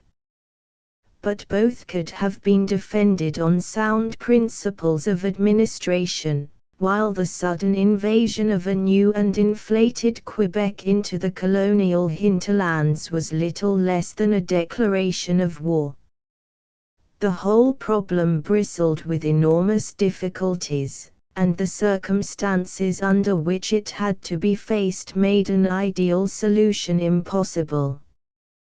But an earlier Quebec Act, without its outrageous boundary clause, would have been well worth the risk of passing, for the delay led many French Canadians to suppose, however falsely, that the Empire's need might always be their opportunity, and this idea, however repugnant to their best minds and better feelings, has persisted among their extreme particularists until the present day. Chapter 4, Invasion 1775. Carleton's first 8 years as Governor of Canada were almost entirely occupied with civil administration.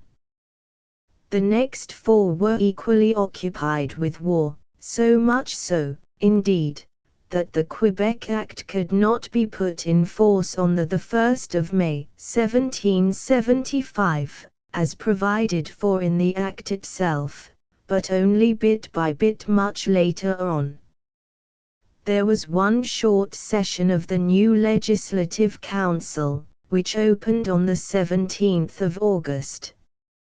But all men's minds were even then turned towards the Montreal frontier, whence the American invasion threatened to overspread the whole country and make this opening session the last that might ever be held. Most of the members were soon called away from the council chamber to the field. No further session could be held either that year or the next, and Carleton was obliged to nominate the judges himself. The 15 years of peace were over, and Canada had once more become an object of contention between 2 fiercely hostile forces. The War of the American Revolution was a long and exceedingly complicated struggle, and its many varied fortunes naturally had a profound effect on those of Canada. But Canada was directly engaged in no more than the first 3 campaigns, when the Americans invaded her in 1775 and 76, and when the British used her as the base from which to invade the new American Republic in 1777.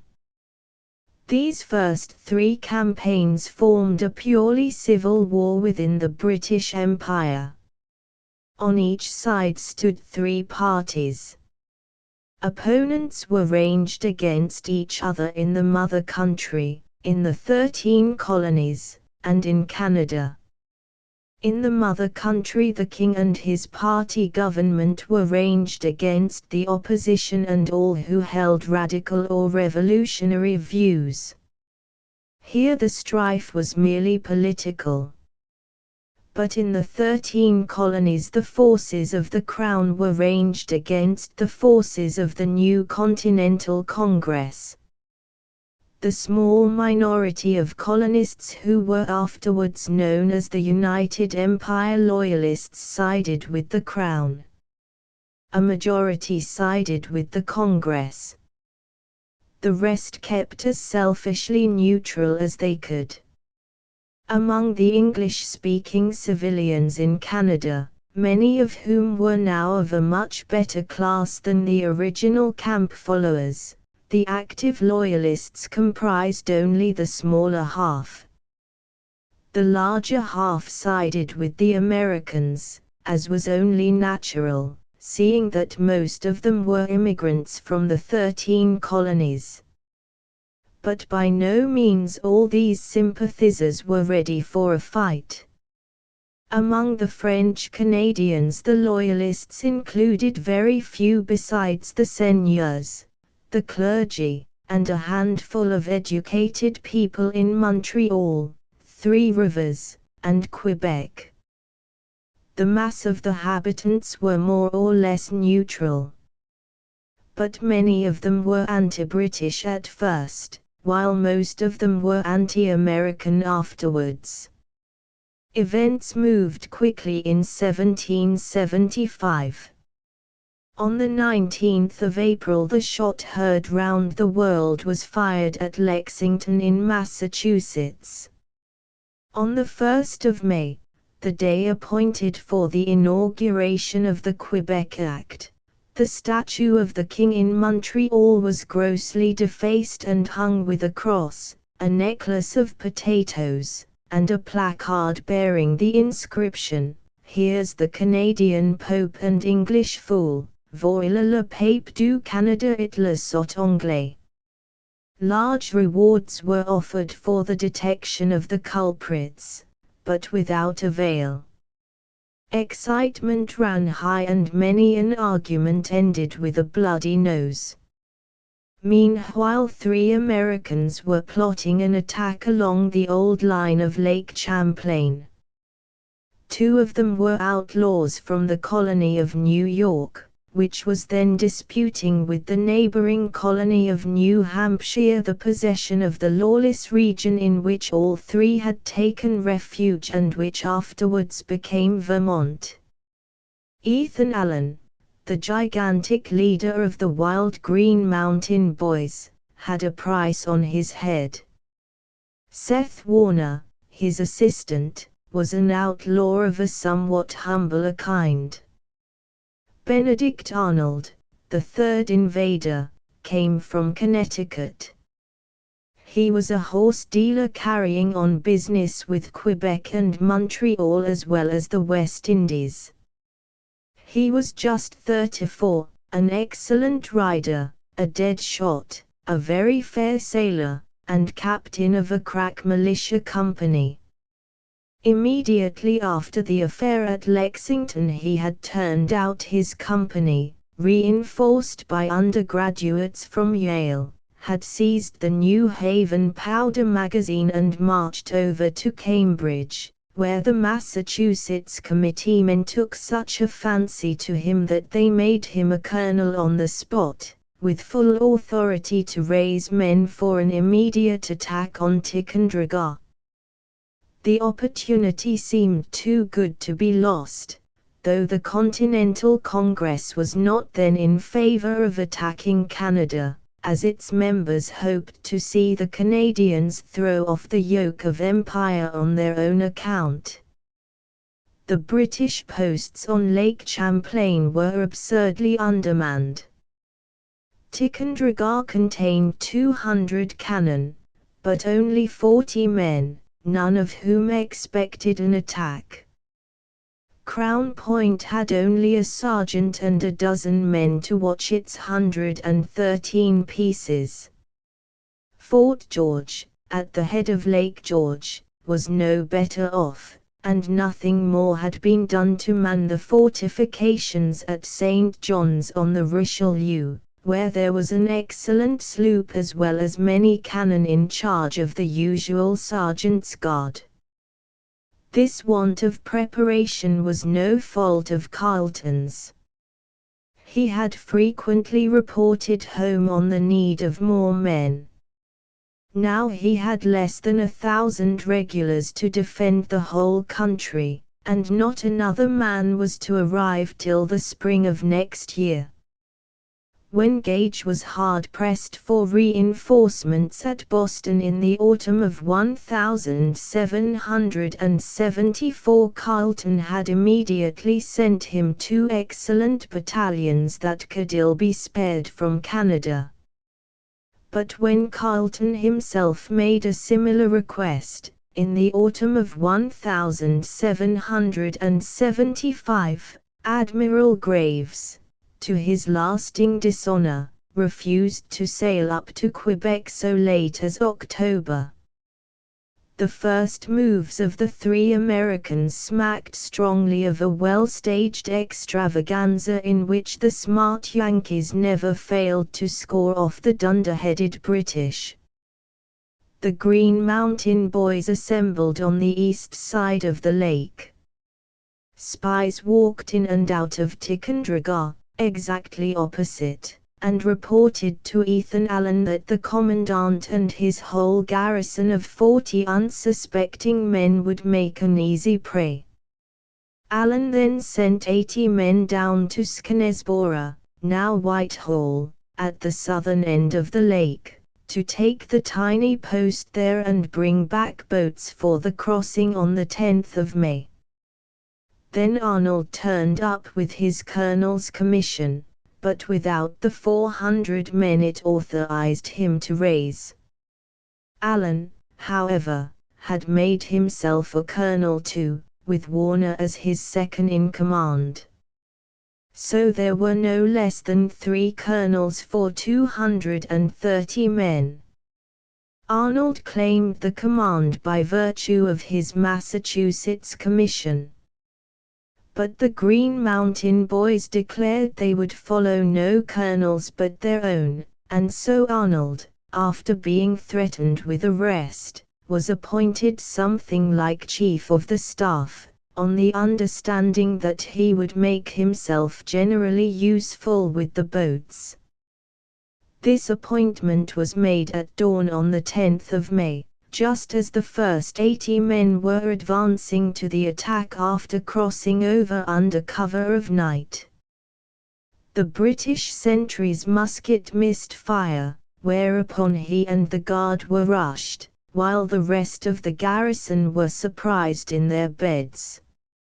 Ethan Allen, who knew the fort thoroughly, hammered on the commandant's door and summoned him to surrender in the name of the great Jehovah and the Continental Congress. The astonished commandant, seeing that resistance was impossible, put on his dressing gown and paraded his disarmed garrison as prisoners of war.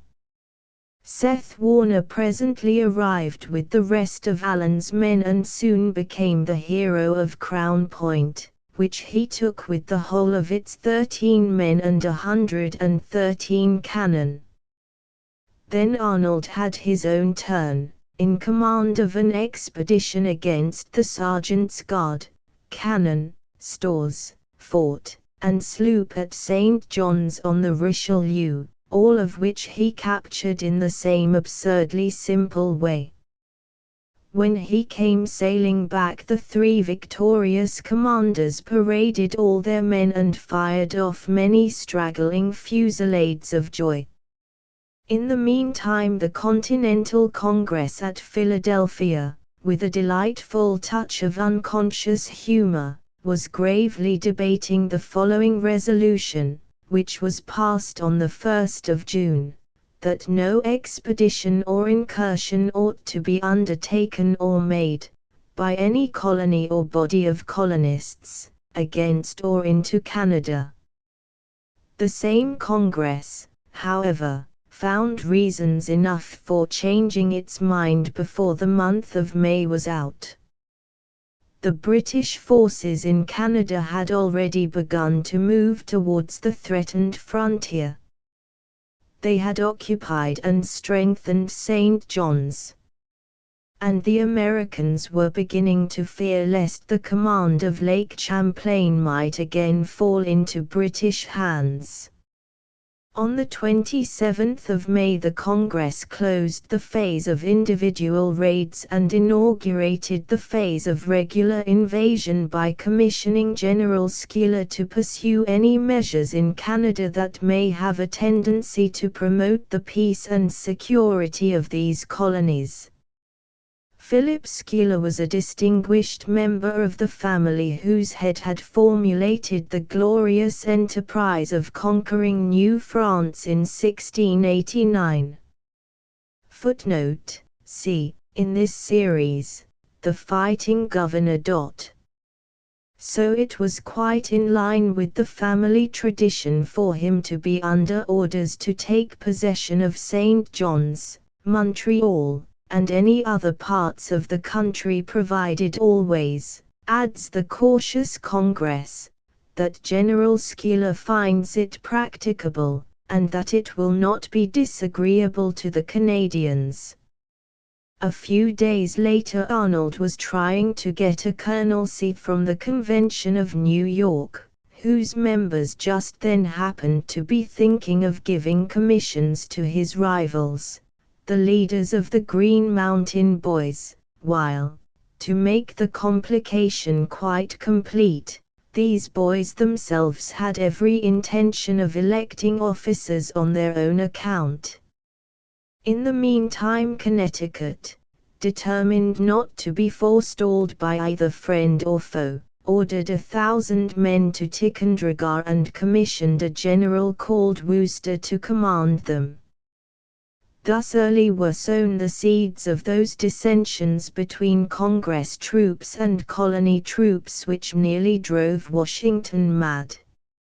Schuyler reached Ticonderoga in mid-July and assumed his position as Congressional Commander-in-Chief. Unfortunately for the good of the service, he had only a few hundred men with him, so Wooster, who had 1,000, thought himself the bigger general of the two. The Connecticut men followed Wooster's lead by jeering at Schuyler's men from New York, while the Vermonters added to the confusion by electing Seth Warner instead of Ethan Allen. In mid-August, a second congressional general arrived, making 3 generals and half a dozen colonels for less than 1,500 troops.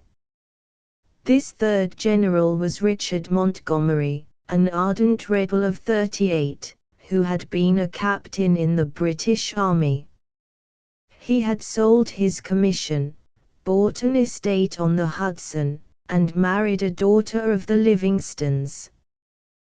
The Livingstons headed the Anglo-American revolutionists in the colony of New York as the Schuylers headed the Knickerbocker Dutch. One of them was very active on the rebel side in Montreal and was soon to take the field at the head of the American patriots in Canada.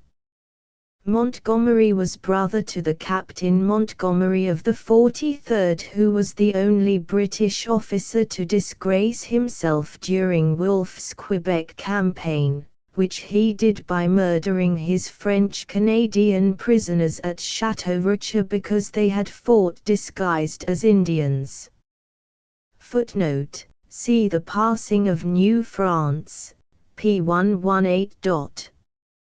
Richard Montgomery was a much better man than his savage brother, though, as the sequel proves, he was by no means the perfect hero his American admirers would have the world believe. His great value at Ticonderoga was his professional knowledge and his ardor in the cause he had espoused.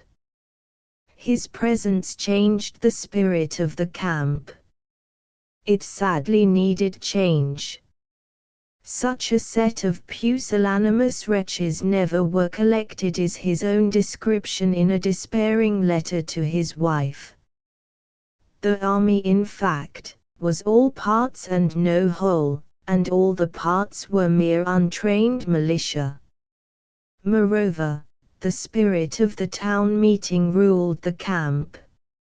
Even a battery could not be moved without consulting a council of war. Schuyler, though far more phlegmatic than Montgomery, agreed with him heartily about this and many other exasperating points. If Job had been a general in my situation, his memory had not been so famous for patience. Worn out by his worries, Schuyler fell ill and was sent to command the base at Albany. Montgomery then succeeded to the command of the force destined for the front. The plan of invasion approved by Washington was, first, to sweep the line of the Richelieu by taking St. John's and Chambly, then to take Montreal, next to secure the line of the St. Lawrence, and finally to besiege Quebec. Montgomery's forces were to carry out all the preliminary parts alone. But Arnold was to join him at Quebec after advancing across country from the Kennebec to the Chaudière with a flying column of Virginians and New Englanders. Carleton opened the melancholy little session of the new Legislative Council at Quebec on the very day Montgomery arrived at Ticonderoga, the 17th of August. When he closed it, to take up the defense of Canada, the prospect was already black enough, though it grew blacker still as time went on. Immediately on hearing the news of Ticonderoga, Crown Point, and St. John's at the end of May, he had sent every available man from Quebec to Montreal, whence Colonel Templer had already sent off 140 men to St. John's, while calling for volunteers to follow. The seigneurial class came forward at once, but all attempts to turn out the militia en masse proved utterly futile. 14 years of kindly British rule had loosened the old French bonds of government, and the habitants were no longer united as part of one people with the seigneurs and the clergy. The rebels had been busy spreading insidious perversions of the belated Quebec Act, poisoning the minds of the habitants against the British government, and filling their imaginations with all sorts of terrifying doubts. The habitants were ignorant, credulous, and suspicious to the last degree. The most absurd stories obtained ready credence and ran like wildfire through the province. 7,000 Russians were said to be coming up the St. Lawrence, whether as friends or foes mattered nothing compared with the awful fact that they were all outlandish bogies. Carleton was said to have a plan for burning alive every habitant he could lay his hands on. Montgomery's 1,000 were said to be 5,000, with many more to follow. And later on, when Arnold's men came up the Kennebec, it was satisfactorily explained to most of the habitants that it was no good resisting dead-shot riflemen who were bullet-proof themselves. Carleton issued proclamations. The seigneurs waved their swords. The clergy thundered from their pulpits. But all in vain. 2 months after the American exploits on Lake Champlain, Carleton gave a guinea to the sentry mounted in his honor by the local militia colonel, M. de Tonnancourt, because this man was the first genuine habitant he had yet seen armed in the whole district of Three Rivers. What must Carleton have felt when the home government authorized him to raise 6,000 of His Majesty's loyal French-Canadian subjects for immediate service, and informed him that the arms and equipment for the first 3,000 were already on the way to Canada? 7 years earlier it might still have been possible to raise French-Canadian counterparts of those Highland regiments which Wolfe had recommended and Pitt had so cordially approved. Carleton himself had recommended this excellent scheme at the proper time. But, though the home government even then agreed with him, they thought such a measure would raise more parliamentary and public clamor than they could safely face.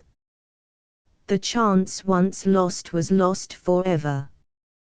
Carleton had done what he could to keep the enemy at arm's length from Montreal by putting every available man into Chambly and St. John's. He knew nothing of Arnold's force till it actually reached Quebec in November. Quebec was thought secure for the time being, and so was left with a handful of men under Cromer.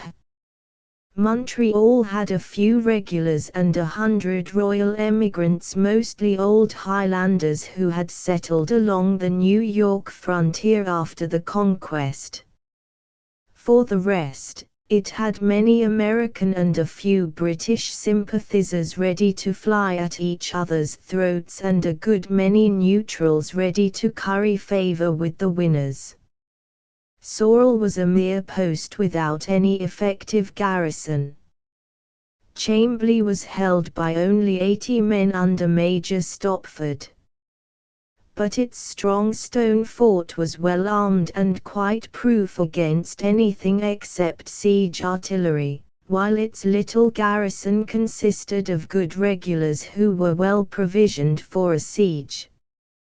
The mass of Carleton's little force was at St. John's under Major Preston, who had 500 men of the 7th and 26th, Royal Fusiliers and Cameronians, 80 gunners, and 120 volunteers, mostly French-Canadian gentlemen.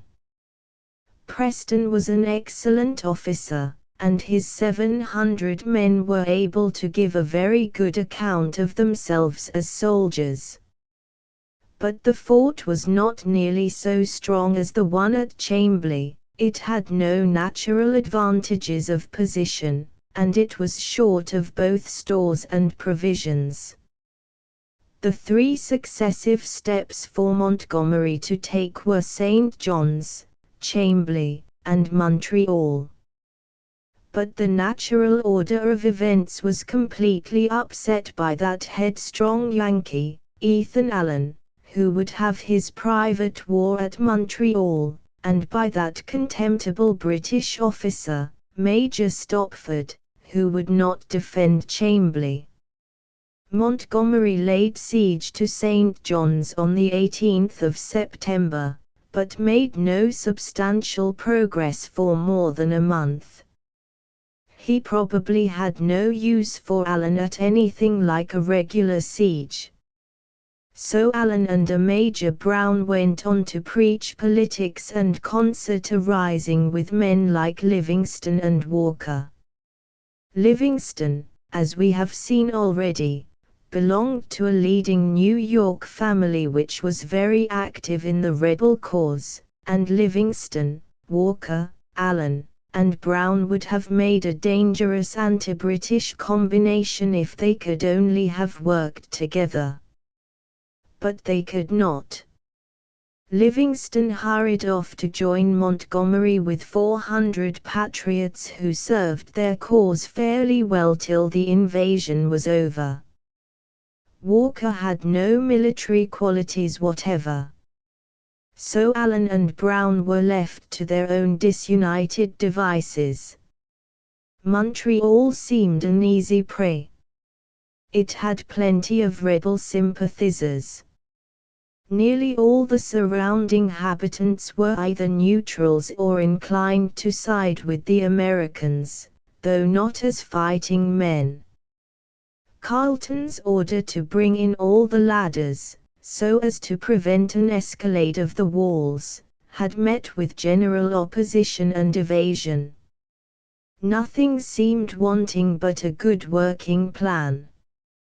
Brown, or possibly Allen himself, then hit upon the idea of treating Montreal very much as Allen had treated Ticonderoga. In any case Allen jumped at it. He jumped so far, indeed, that he forestalled Brown, who failed to appear at the critical moment. Thus, on the 24th of September, Allen found himself alone at Long Point with 120 men in face of 3 times as many under the redoubtable Major Carden, a skilled veteran who had won Wolfe's admiration years before. Carden's force included 30 regulars, 240 militiamen, and some Indians, probably not over 100 strong. The militia were mostly of the seigneurial class with a following of habitants and townsmen of both French and British blood. Carden broke Allen's flanks, rounded up his centre, and won the little action easily, though at the expense of his own most useful life. Allen was very indignant at being handcuffed and marched off like a common prisoner after having made himself a colonel twice over. But Carleton had no respect for self-commissioned officers and had no soldiers to spare for guarding dangerous rebels. So he shipped Allen off to England, where that eccentric warrior was confined in Pendennis Castle near Falmouth in Cornwall. This affair, small as it was, revived British hopes in Montreal and induced a few more militiamen and Indians to come forward. But within a month more was lost at Chambly than had been gained at Montreal. On the 18th of October a small American detachment attacked Chambly with 2 little field guns and induced it to surrender on the 20th. If ever an officer deserved to be shot it was Major Stopford, who tamely surrendered his well-armed and well-provided fort to an insignificant force, after a flimsy resistance of only 36 hours, without even taking the trouble to throw his stores into the river that flowed beside his strong stone walls. The news of this disgraceful surrender, diligently spread by rebel sympathizers, frightened the Indians away from St. John's, thus depriving Major Preston, the commandant, of his best couriers at the very worst time. But the evil did not stop there, for nearly all the few French-Canadian militiamen whom the more distant seigneurs had been able to get under arms deserted en masse, with many threats against anyone who should try to turn them out again.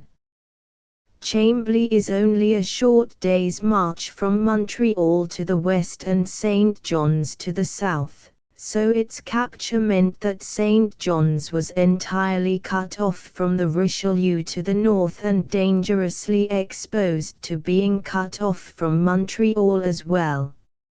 Its ample stores and munitions of war were a priceless boon to Montgomery, who now redoubled his efforts to take St. John's. But Preston held out bravely for the remainder of the month, while Carleton did his best to help him. A fortnight earlier Carleton had arrested that firebrand, Walker, who had previously refused to leave the country, though Carleton had given him the chance of doing so. Mrs. Walker, as much a rebel as her husband, interviewed Carleton and noted in her diary that he said many severe things in very soft and polite terms. Carleton was firm. Walker's actions, words, and correspondence all proved him a dangerous rebel whom no governor could possibly leave at large without breaking his oath of office. Walker, who had himself caused so many outrageous arrests, now not only resisted the legal arrest of his own person, but fired on the little party of soldiers who had been sent to bring him into Montreal. The soldiers then began to burn him out, whereupon he carried his wife to a window from which the soldiers rescued her. He then surrendered and was brought into Montreal, where the sight of him as a prisoner made a considerable impression on the waverers. A few hundred neighboring militiamen were scraped together. Every one of the handful of regulars who could be spared was turned out. And Carleton set off to the relief of St. John's.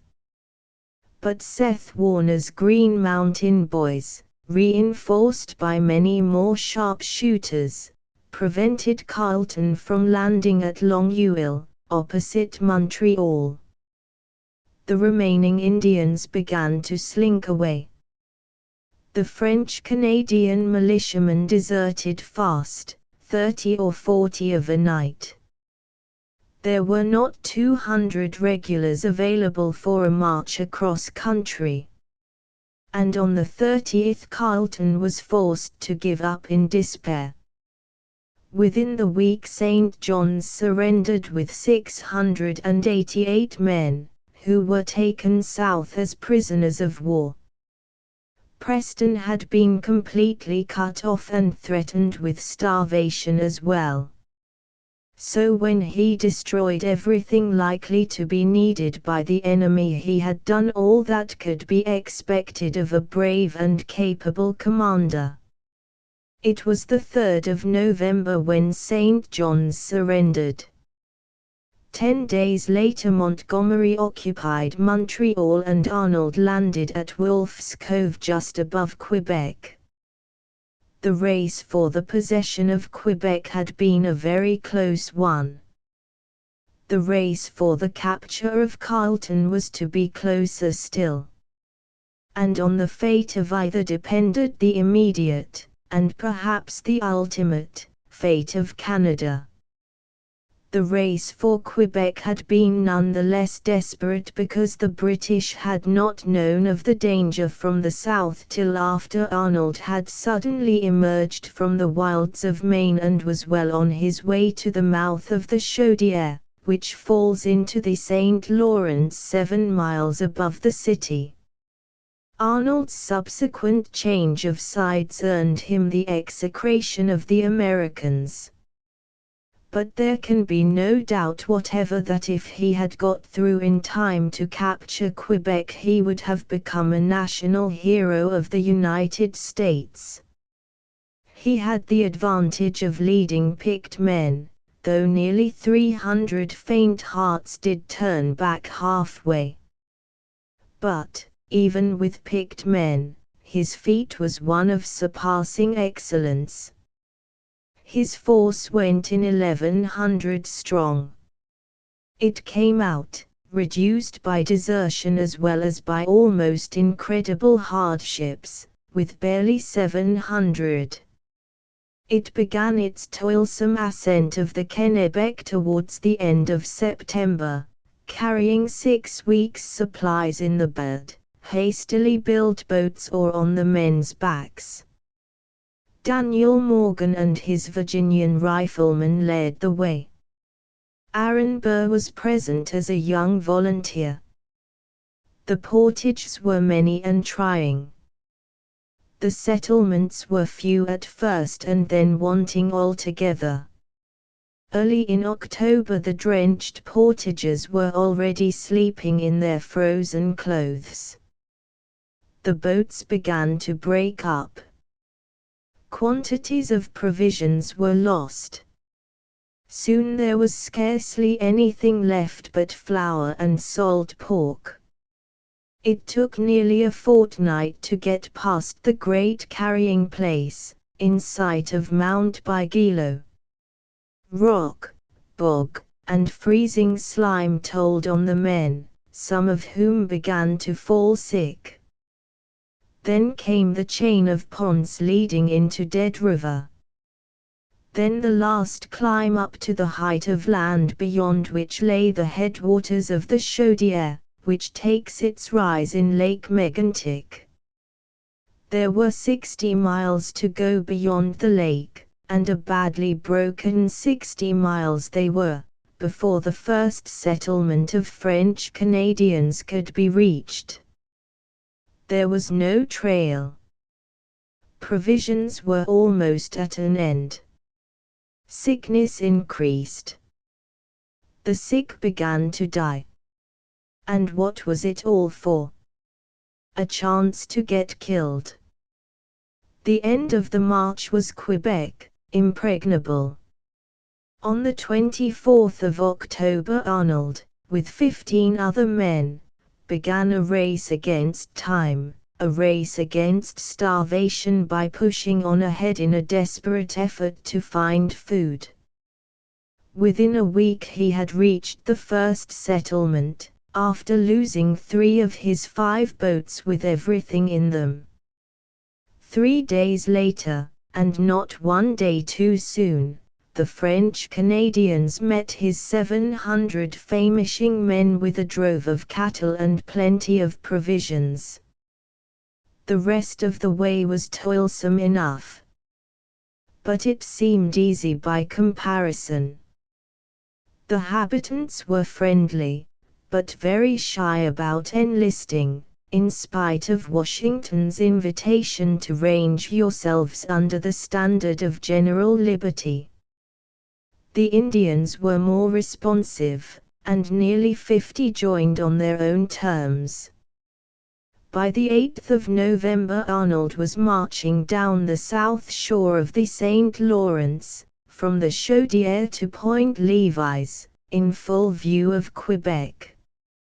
He had just received a dispatch 10 days old from Montgomery by which he learned that St. John's was expected to fall immediately and that Schuyler was no longer with the army at the front.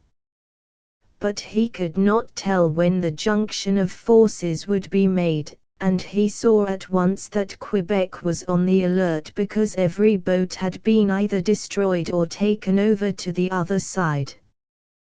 The spring and summer had been anxious times enough in Quebec. But the autumn was a great deal worse. Bad news kept coming down from Montreal. The disaffected got more and more restless and began to act as though no opposition might be shown the rebel forces. And in October it did seem as if nothing could be done to stop the invaders. There were only a few hundred militiamen that could be depended on. The regulars, under Colonel Maclean, had gone up to help Carleton on the Montreal frontier. The fortifications were in no state to stand a siege. But Cramer was full of steadfast energy. He had mustered the French-Canadian militia on the 11th of September, the very day Arnold was leaving Cambridge in Massachusetts for his daring march against Quebec. These men had answered the call far better in the city of Quebec than anywhere else. There was also a larger proportion of English-speaking loyalists here than in Montreal. But no transports brought troops up the St. Lawrence from Boston or the mother country, and no vessel brought Carleton down. The Loyalists were, however, encouraged by the presence of 2 small men of war, one of which, the Hunter, had been the guide ship for Wolfe's boat the night before the Battle of the Plains. Some minor reinforcements also kept arriving, veterans from the border settlements and 150 men from Newfoundland. On the 3rd of November, the day St. John's surrendered to Montgomery, an intercepted dispatch had warned Cramer of Arnold's approach and led him to seize all the boats on the south shore opposite Quebec. This was by no means his first precaution. He had sent some men 40 miles up the Chaudière as soon as the news of the raids on Lake Champlain and St. John's had arrived at the end of May. Thus, though neither of them had anticipated such a bolt from the blue, both Carleton and Cramer had taken all the reasonable means within their most restricted power to provide against unforeseen contingencies. Arnold's chance of surprising Quebec had been lost 10 days before he was able to cross the St. Lawrence, and when the habitants on the south shore were helping his men to make scaling ladders, the British garrison on the north had already become too strong for him. But he was indefatigable in collecting boats and canoes at the mouth of the Chaudière, and at other points higher up than Cramer's men had reached when on their mission of destruction or removal, and he was as capable as ever when, on the pitch-black night of the 13th, he led his little flotilla through the gap between the 2 British men of war, the Hunter and the Lizard. The next day he marched across the Plains of Abraham and saluted Quebec with 3 cheers. But meanwhile Colonel Maclean, who had set out to help Carleton at Montreal and turned back on hearing the news of St. John's, had slipped into Quebec on the 12th. So Arnold found himself with less than 700 effectives against the 1,100 British who were now behind the walls. After vainly summoning the city to surrender, he retired to Point Auxiliary Trembles, more than 20 miles up the north shore of the St. Lawrence, there to await the arrival of the victorious Montgomery. Meanwhile Montgomery was racing for Carleton and Carleton was racing for Quebec.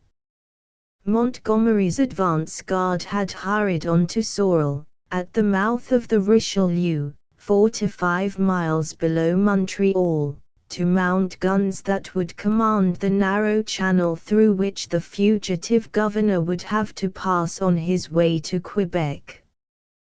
They had ample time to set the trap, for an incessant nor'easter blew up the St. Lawrence day after day and held Carleton fast in Montreal, while, only a league away, Montgomery's main body was preparing to cross over. Escape by land was impossible, as the Americans held Berthier, on the north shore, and had won over the habitants, all the way down from Montreal, on both sides of the river. At last, on the afternoon of the 11th, the wind shifted. Immediately a single cannon shot was fired, a bugle sounded the fall-in, and the whole military establishment of Montreal formed up in the barrack square, 130 officers and men, all told. Carleton, wrung to the soul as one of his officers wrote home, came on parade firm, unshaken, and serene.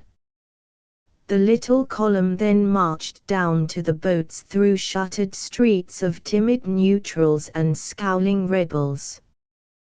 The few loyalists who came to say goodbye to Carleton at the wharf might well have thought it was the last handshake they would ever get from a British Captain-General and Governor-in-Chief as they saw him step aboard in the dreary dusk of that November afternoon.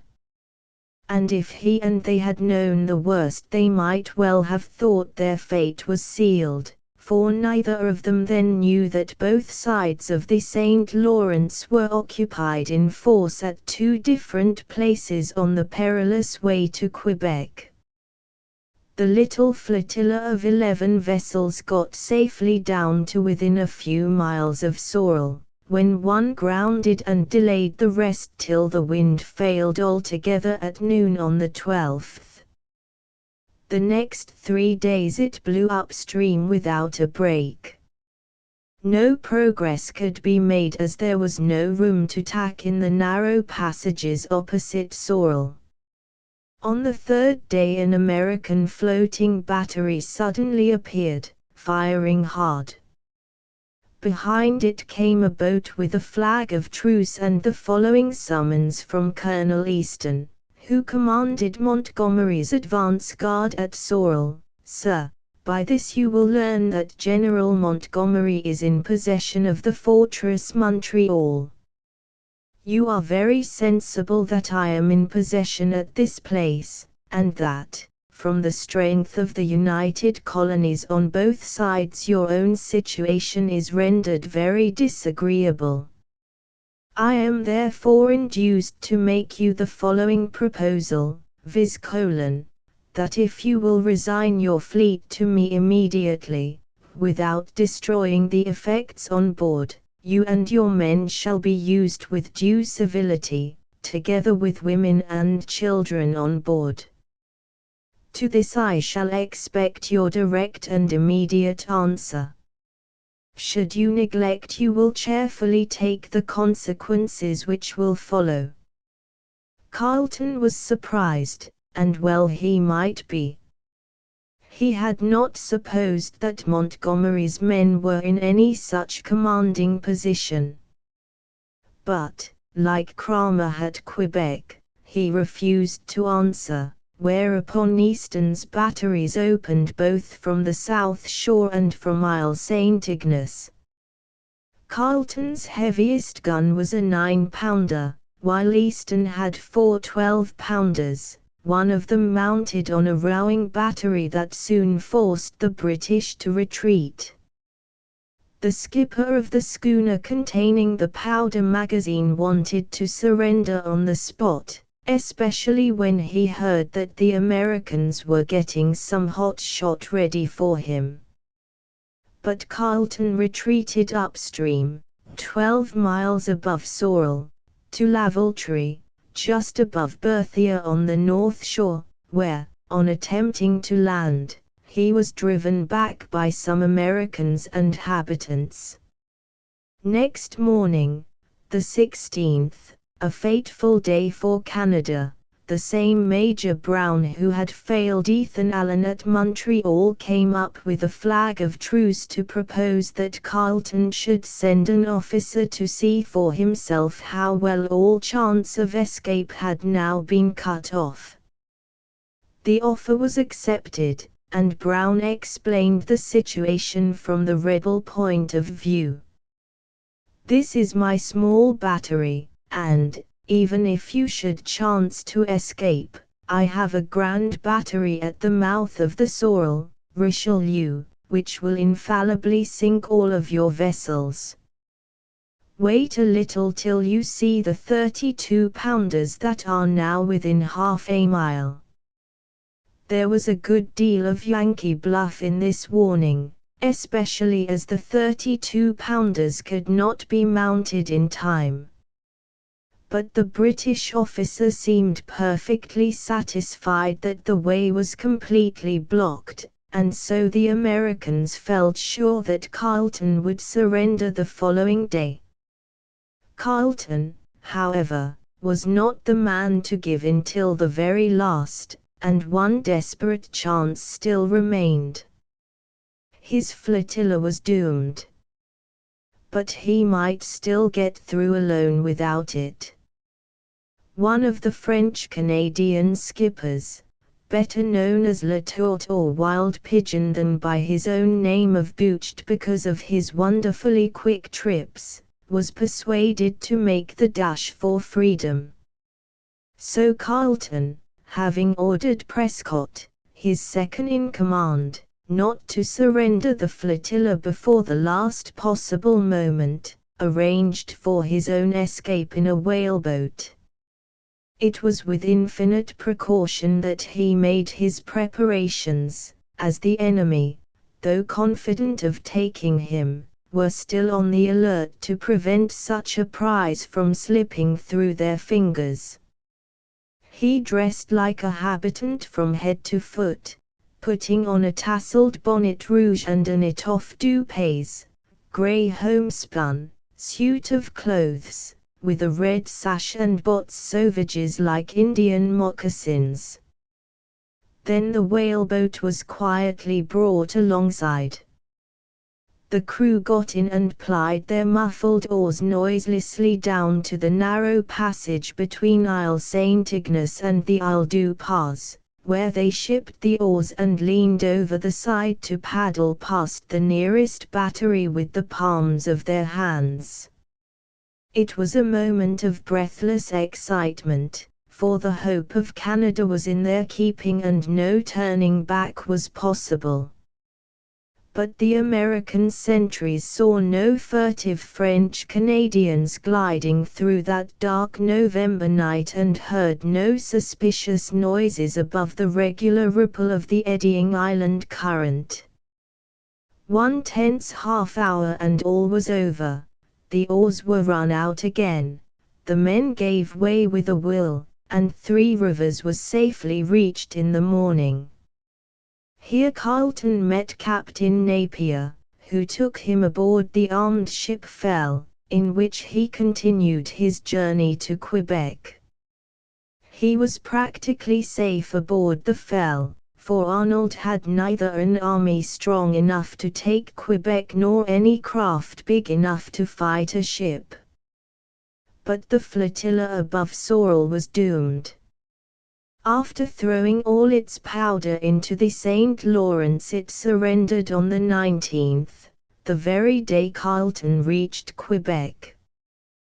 The astonished Americans were furious when they found that Carleton had slipped through their fingers after all. They got Prescott, whom they hated, and they released Walker, whom Carleton was taking as a prisoner to Quebec. But no friends and foes like Walker and Prescott could make up for the loss of Carleton, who was the heart as well as the head of Canada at bay. The exultation of the British more than matched the disappointment of the Americans. Thomas Ainsley, collector of customs and captain of militia at Quebec, only expressed the feelings of all his fellow loyalists when he made the following entry in the extremely accurate diary he kept throughout those troublous times: on the 19th, a happy day for Quebec, to the unspeakable joy of the friends of the government, and to the utter dismay of the abettors of sedition and rebellion, General Carleton arrived in the Fell, armed ship, accompanied by an armed schooner. We saw our salvation in his presence. Chapter V. Beleaguerment 1775 to 1776. When Carleton finally turned at bay within the walls of Quebec, the British flag waved over less than a single one out of the more than 1,000,000 square miles that had so recently been included within the boundaries of Canada. The landward walls cut off the last half-mile of the tilted promontory which rises 300 feet above the St. Lawrence but only 100 above the valley of the St. Charles. This promontory is just 1,000 yards wide where the landward walls run across it, and not much wider across the world-famous heights and plains of Abraham, which then covered the first 2 miles beyond. The whole position makes one of nature's strongholds when the enemy can be kept at arm's length. But Carleton had no men to spare for more than the actual walls and the narrow little strip of the lower town between the base of the cliff and the St. Lawrence. So the enemy closed in along the heights and among the suburbs, besides occupying any point of vantage they chose across the St. Lawrence or St. Charles. The walls were by no means fit to stand a siege, a fact which Carleton had frequently reported. But, as the Americans had neither the men nor the material for a regular siege, they were obliged to confine themselves to a mere beleaguerment, with the chance of taking Quebec by assault. One of Carleton's first acts was to proclaim that every able-bodied man refusing to bear arms was to leave the town within 4 days. But, though this had the desired effect of clearing out nearly all the dangerous rebels, the Americans still believed they had enough sympathizers inside to turn the scale of victory if they could only manage to take the lower town, with all its commercial property and shipping, or gain a footing anywhere within the walls. There were 5,000 souls left in Quebec, which was well provisioned for the winter. The women, children, and men unfit to bear arms numbered 3,000. The exempts amounted to 180. As there was a growing suspicion about many of these last, Carleton paraded them for medical examination at the beginning of March, when a good deal more than half were found quite fit for duty. These men had been malingering all winter in order to skulk out of danger, so he treated them with extreme leniency in only putting them on duty as a company of invalids. but the slur stuck fast. The only other exceptions to the general efficiency were a very few instances of cowardice and many more of slackness. The militia order books have repeated entries about men who turned up late for even important duties, as well as about others whose authorized substitutes were no better than themselves. But it should be remembered that, as a whole, the garrison did exceedingly good service, and that all the malingerers and serious delinquents together did not amount to more than 1/10 of its total, which is a small proportion for such a mixed body. The effective strength at the beginning of the siege was 1,800 of all ranks.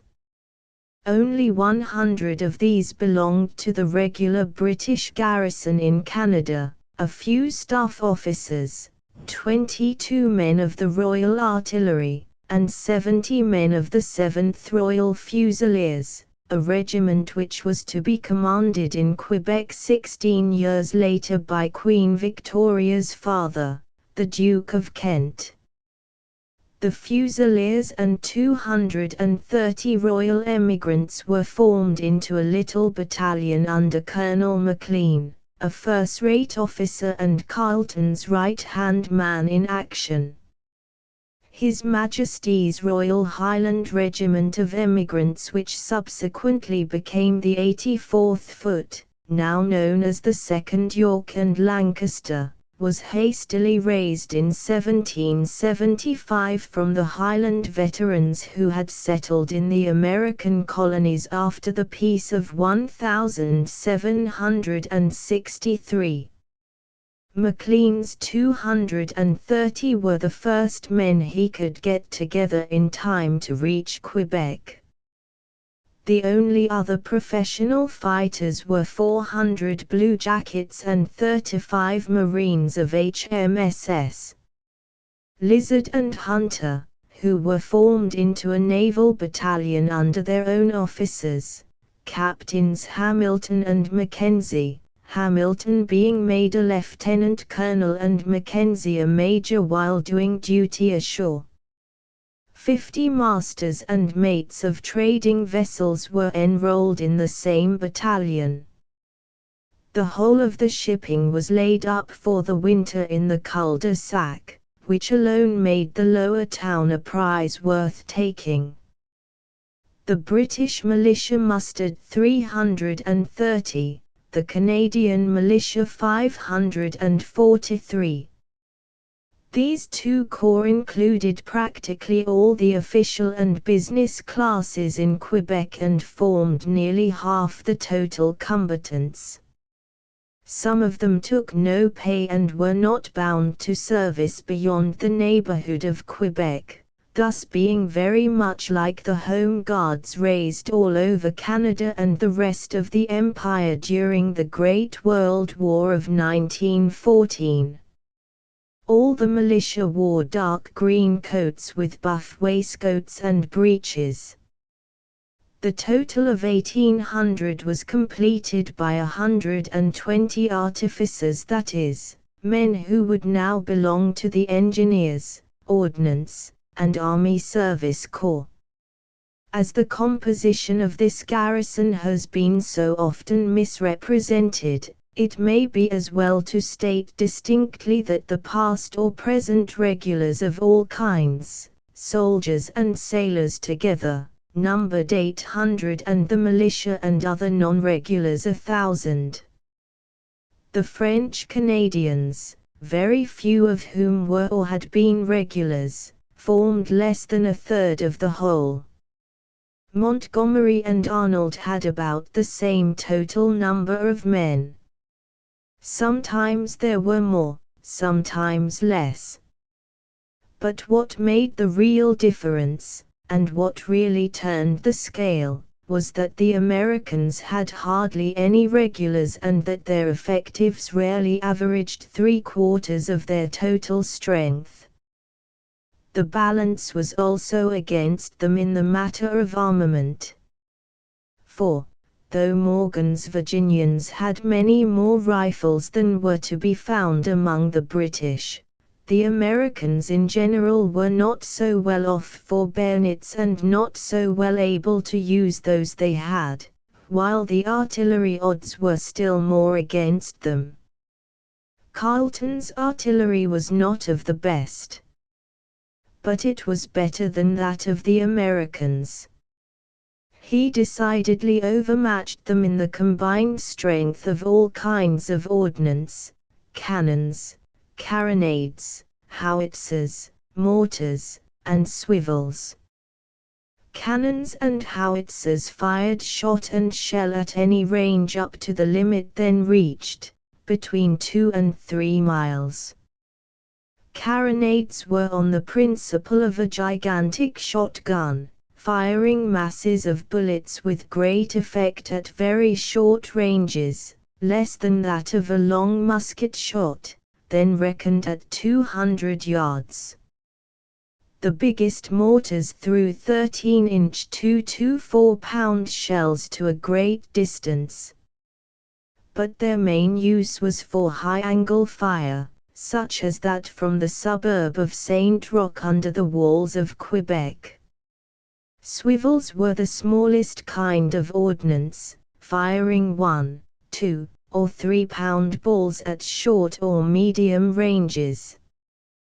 They were used at convenient points to stop rushes, much like modern machine guns. Thanks chiefly to Cramer, the defenses were not nearly so ruinous as Arnold at first had thought them. The walls, however useless against the best siege artillery, were formidable enough against irregular troops and makeshift batteries, while the warehouses and shipping in the lower town were protected by 2 stockades, one straight under Cape Diamond, the other at the corner where the lower town turns into the valley of the St. Charles. The first was called the Pres de Ville, the second the Salt or Matelot.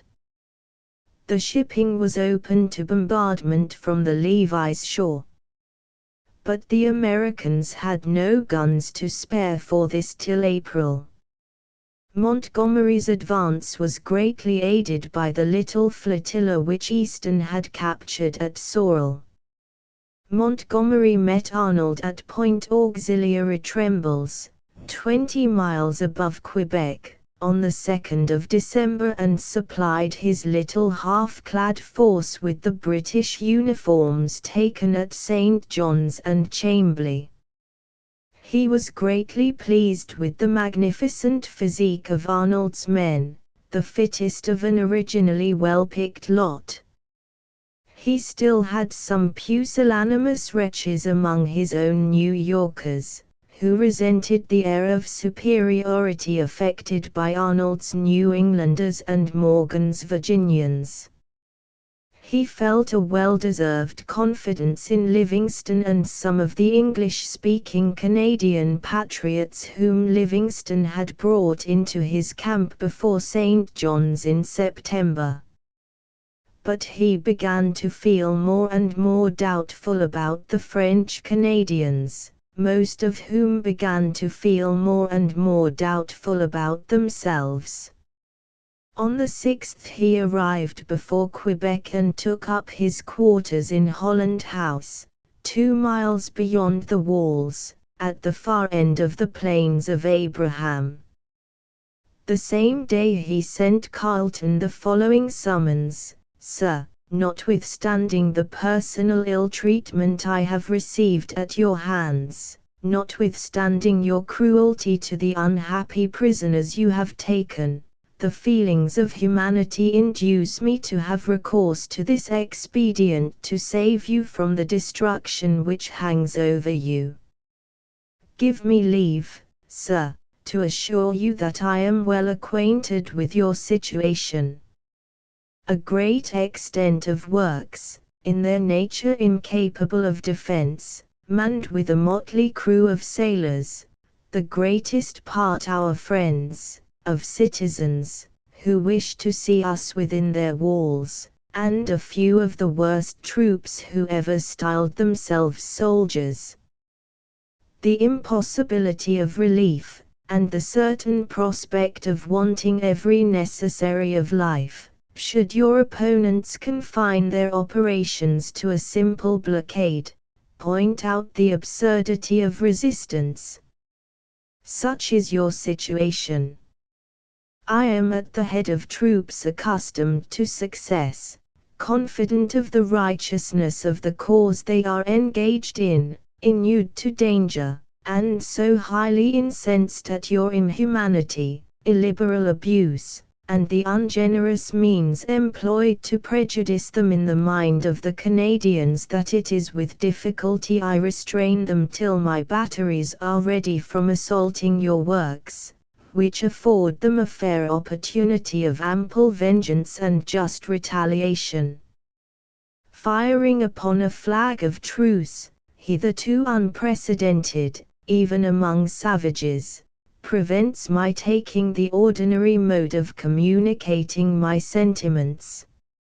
However, I will at any rate acquit my conscience. Should you persist in an unwarrantable defense, the consequences be upon your own head. Beware of destroying stores of any kind, public or private, as you have done at Montreal and in Three Rivers. If you do, by heaven, there will be no mercy shown.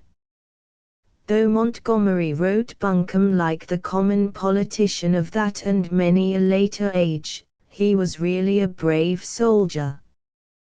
What galled him into fury was grave Carleton's quiet refusal to recognize either him or any other rebel commander as the accredited leader of a hostile army.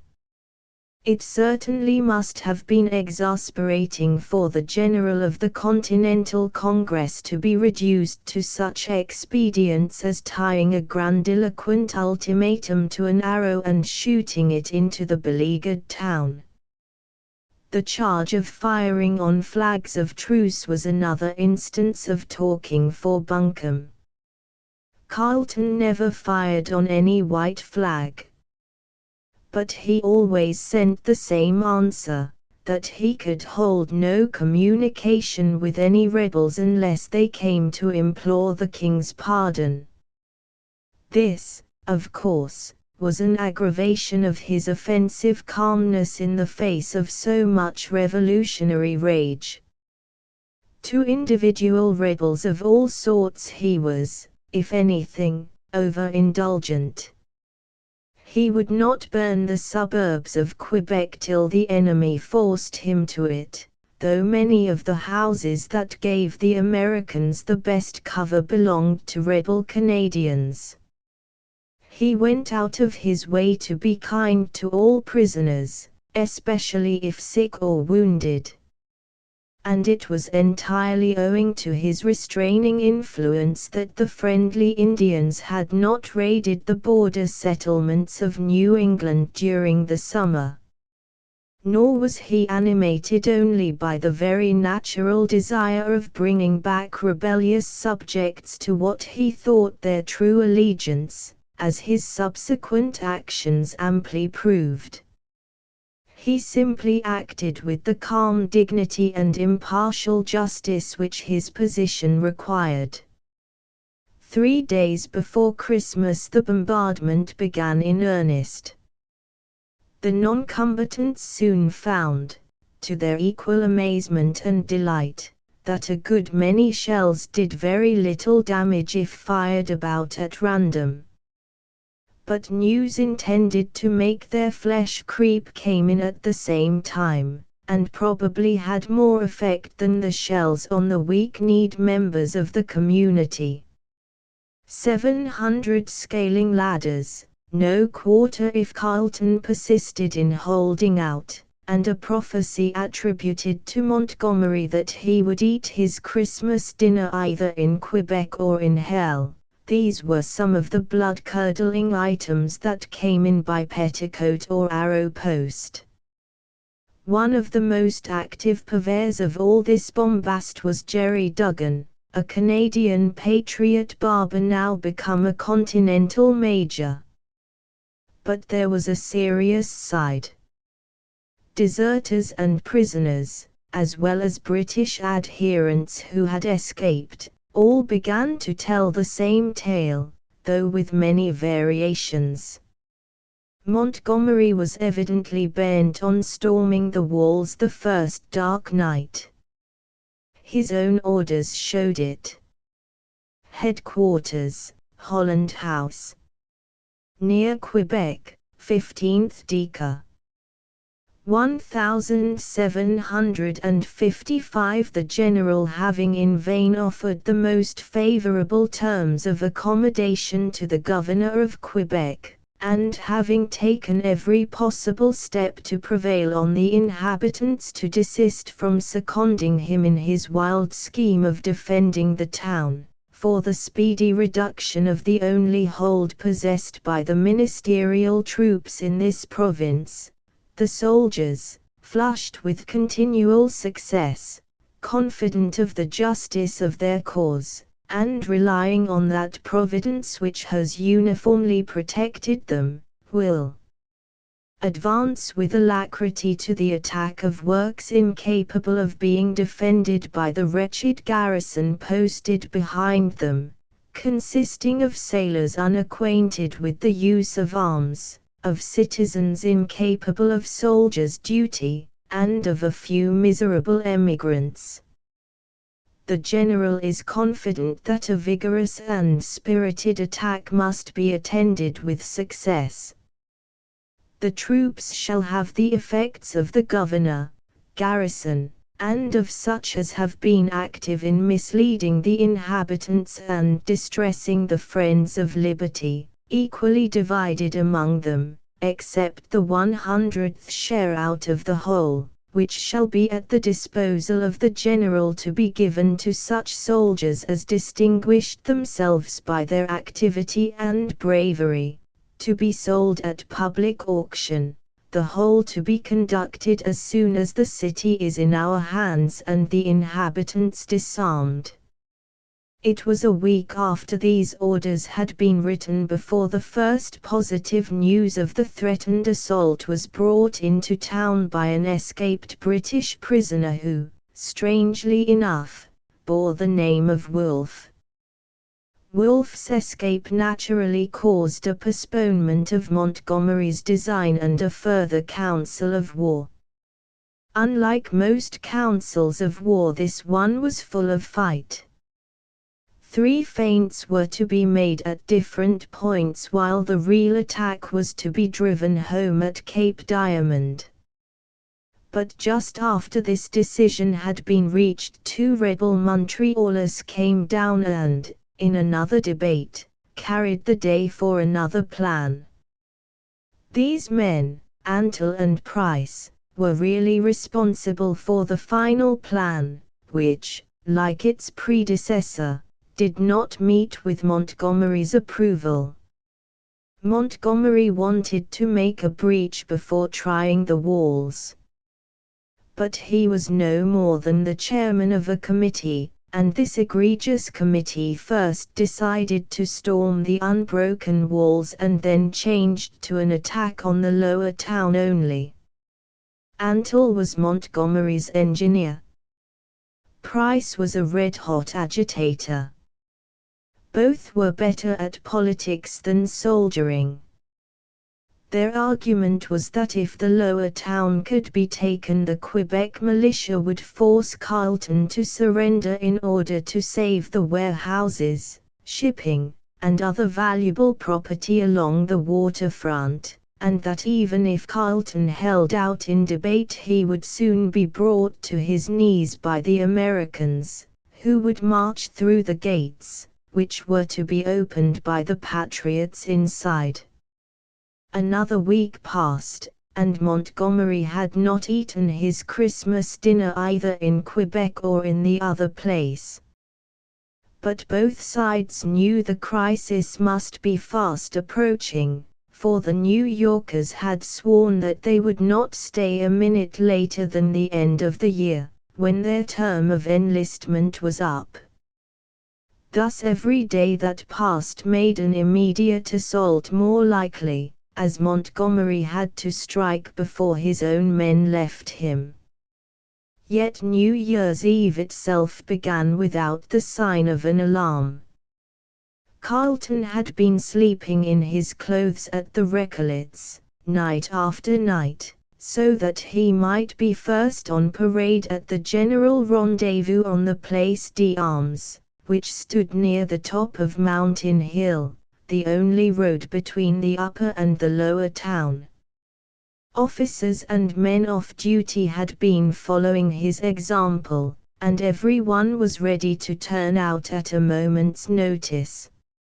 A northeasterly snowstorm was blowing furiously, straight up the St. Lawrence, making Quebec a partly seen blur to the nearest American patrols and the Heights of Abraham a wild sea of whirling drifts to the nearest British sentries. 1 o'clock passed, and nothing stirred. But when 2 o'clock struck at Holland House, Montgomery rose and began to put the council's plan in operation. The lower town was to be attacked at both ends.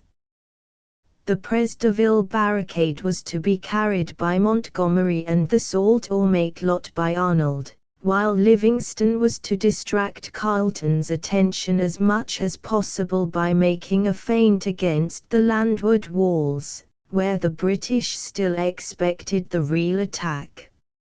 Livingston's Canadian fighting patriots waded through the drifts, against the storm, across the plains, and took post close in on the far side of Cape Diamond, only 80 yards from the same walls that were to have been stormed some days before. Jerry Duggan's parasitic Canadian patriots took post in the suburb of St. John and thence round to Palace Gate. Montgomery led his own column straight to Wolfe's Cove, whence he marched in along the narrow path between the cliff and the St. Lawrence till he reached the spot at the foot of Cape Diamond just under the right of Livingston's line. Arnold, whose quarters were in the valley of the St. Charles, took post in St. Roch, with a mortar battery to fire against the walls and a column of men to storm the Sault or Matelot. Livingston's and Jerry Duggan's whole command numbered about 400 men, Montgomery's 500, Arnold's 6. The opposing totals were 1,500 Americans against 1,700 British. There was considerable risk of confusion between friend and foe, as most of the Americans, especially Arnold's men, wore captured British uniforms with nothing to distinguish them but odds and ends of their former kits and a sort of paper hat band bearing the inscription Liberty or Death. A little after 4 the sentries on the walls at Cape Diamond saw lights flashing about in front of them and were just going to call the guard when Captain Malcolm Fraser of the Royal Emigrants came by on his rounds and saw other lights being set out in regular order like lamps in a street. He instantly turned out the guards and pickets. The drums beat to arms. Every church bell in the city pealed forth its alarm into that wild night. The bugles blew. The men off duty swarmed onto the Place d'Armes, where Carleton, calm and intrepid as ever, took post with the general reserve and waited. There was nothing for him to do just yet. Everything that could have been foreseen had already been amply provided for, and in his quiet confidence his followers found their own. Towards 5 o'clock 2 green rockets shot up from Montgomery's position beside the Anse des Mers under Cape Diamond. This was the signal for attack. Montgomery's column immediately struggled on again along the path leading round the foot of the cape towards the Presdeville barricade. Livingston's serious patriots on the top of the cape changed their dropping shots into a hot fire against the walls, while Jerry Duggan's little mob of would-be looters shouted and blazed away from safer cover in the suburbs of St. John and St. Roch. Arnold's mortars pitched shells all over the town, while his storming party advanced towards the Salt or Make Lot barricade.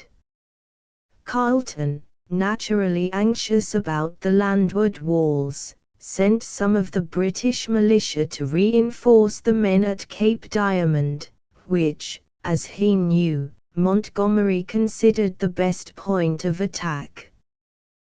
The walls lower down did not seem to be in any danger from Jerry Duggan's patriots, whose noisy demonstration was at once understood to be nothing but an empty feint. The walls facing the St. Charles were well manned and well gunned by the Naval Battalion. Those facing the St. Lawrence, though weak in themselves, were practically impregnable, as the cliffs could not be scaled by any formed body. The lower town, however, was by no means so safe, in spite of its two barricades. The general uproar was now so great that Carleton could not distinguish the firing there from what was going on elsewhere. But it was at these 2 points that the real attack was rapidly developing. The first decisive action took place at Presdeville. The guard there consisted of 50 men: John Coffin, who was a merchant of Quebec, Sergeant Hugh McQuarters of the Royal Artillery, Captain Barnes Fair, a merchant skipper, with 15 mates and skippers like himself, and 30 French Canadians under Captain Chabot and Lieutenant Pickard. These 50 men had to guard a front of only as many feet. On their right Cape Diamond rose almost sheer. On their left raged the stormy St. Lawrence. They had a tiny blockhouse next to the cliff and 4 small guns on the barricade, all double-charged with canister and grape. They had heard the dropping shots on the top of the cape for nearly an hour and had been quick to notice the change to a regular hot fire. But they had no idea whether their own post was to be attacked or not till they suddenly saw the head of Montgomery's column halting within 50 paces of them. A man came forward cautiously and looked at the barricade. The storm was in his face. The defenses were wreathed in whirling snow. And the men inside kept silent as the grave. When he went back, a little group stood for a couple of minutes in hurried consultation.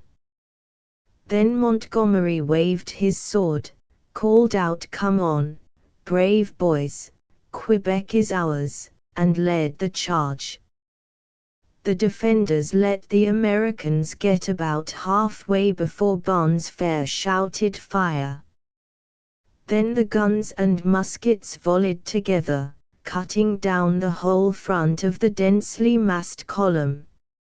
Montgomery, his 2 staff officers, and his 10 leading men were instantly killed. Some more farther back were wounded. And just as the 50 British fired their second round, the rest of the 500 Americans turned and ran in wild confusion. A few minutes later, a man whose identity was never established came running from the lower town to say that Arnold's men had taken the Salt or Make Lot barricade. If this was true, it meant that the Presdeville 50 would be caught between 2 fires.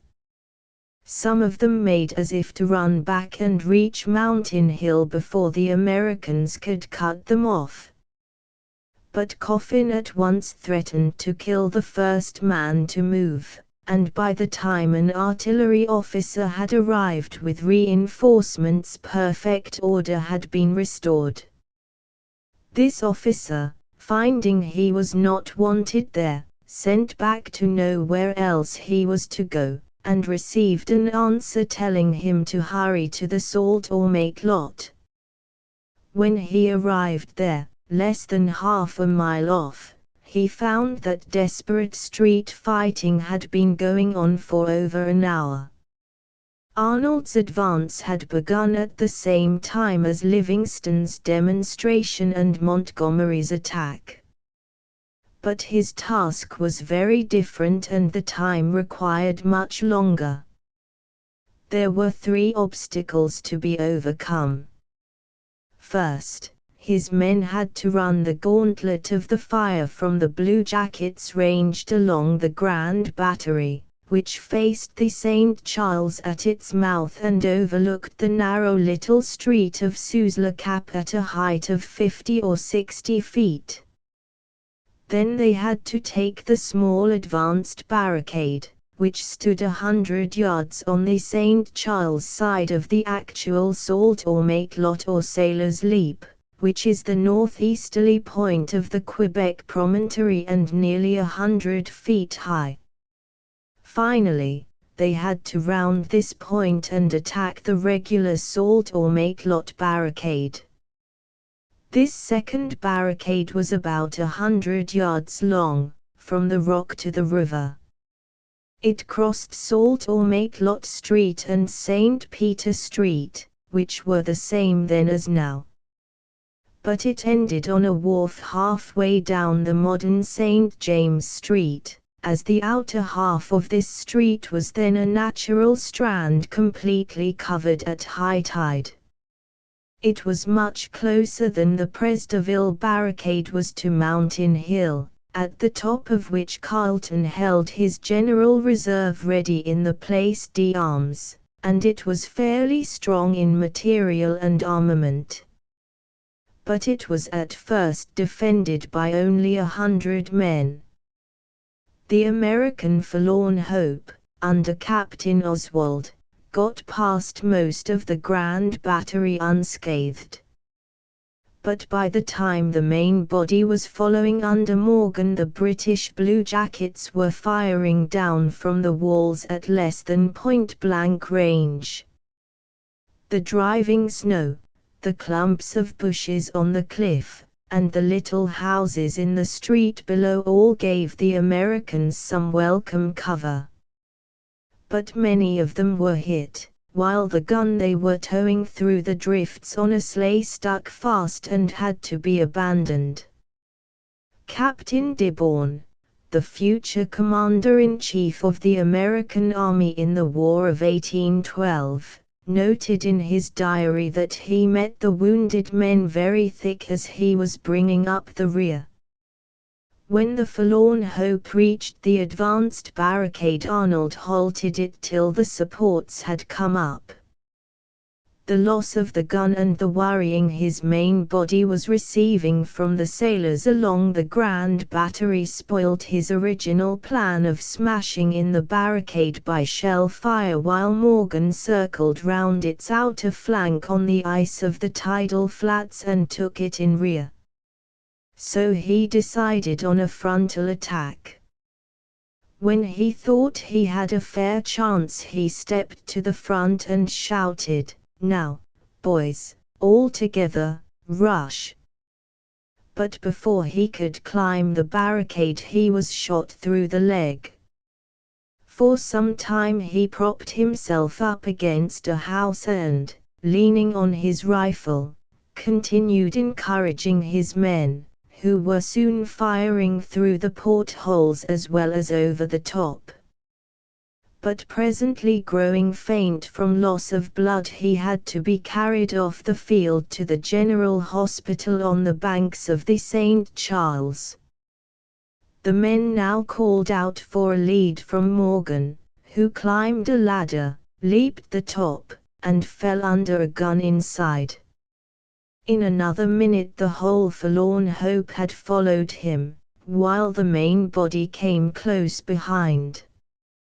The guard, not strong in numbers and weak in being composed of young militiamen, gave way but kept on firing.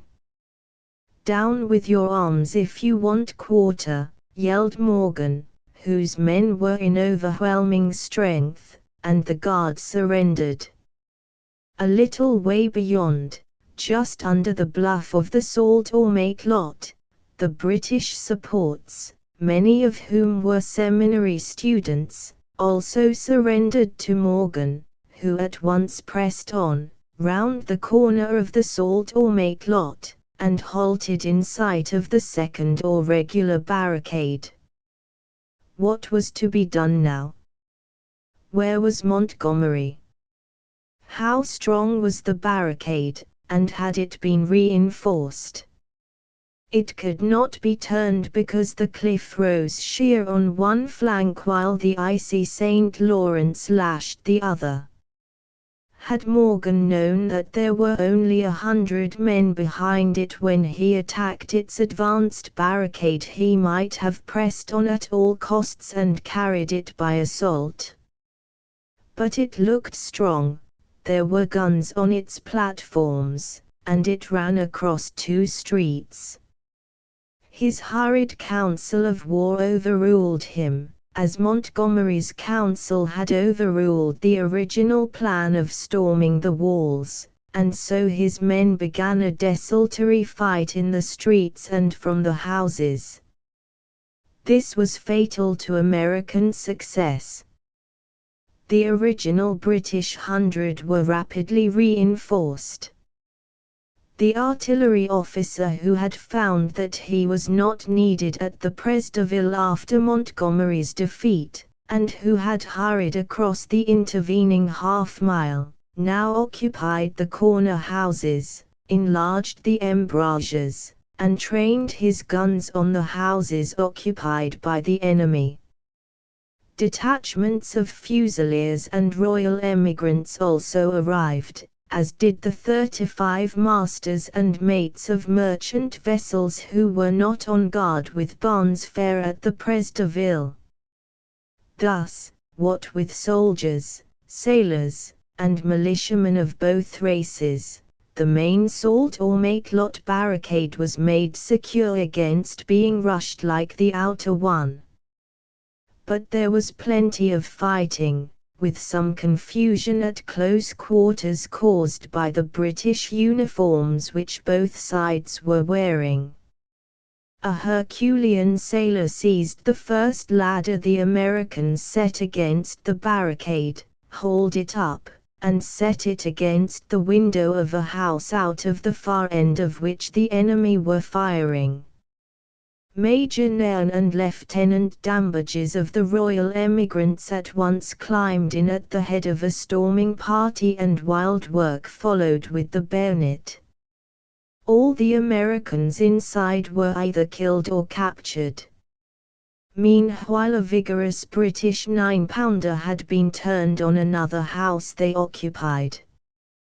This house was likewise battered in, so that its surviving occupants had to run into the street, where they were well plied with musketry by the regulars and militiamen.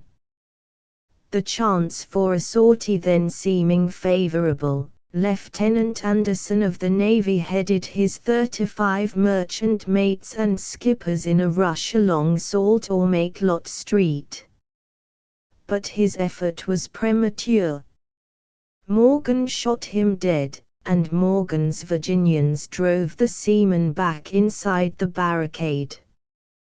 Carleton had of course kept in perfect touch with every phase of the attack and defense, and now, fearing no surprise against the walls in the growing daylight, had decided on taking Arnold's men in rear. To do this he sent Captain Laws of the Royal Engineers and Captain MacDougall of the Royal Emigrants with 120 men out through Palace Gate. This detachment had hardly reached the advanced barricade before they fell in with the enemy's rearguard, which they took by complete surprise and captured to a man. Leaving MacDougall to secure these prisoners before following on, Laws pushed eagerly forward, round the corner of the Salt or Matelot Cliff, and, running in among the Americans facing the main barricade, called out, "You are all my prisoners." "No, we're not, you're ours," they answered. "No, no," replied Laws, as coolly as if on parade. "Don't mistake yourselves, I vow to God you're mine." "But where are your men?" asked the astonished Americans, and then Laws suddenly found that he was utterly alone. The roar of the storm and the work of securing the prisoners on the far side of the advanced barricade had prevented the men who should have followed him from understanding that only a few were needed with MacDougall. But Laws put a bold face on it and answered, "Oh, ho, make yourselves easy. My men are all round here and they'll be with you in a twinkling." He was then seized and disarmed. Some of the Americans called out, "Kill him! Kill him!" But a Major Meigs protected him. The whole parley had lasted about 10 minutes when MacDougall came running up with the missing men, released Laws, and made prisoners of the nearest Americans. Laws at once stepped forward and called on the rest to surrender. Morgan was for cutting his way through. A few men ran round by the wharf and escaped on the tidal flats of the St. Charles. But, after a hurried consultation, the main body, including Morgan, laid down their arms. This was decisive. The British had won the fight.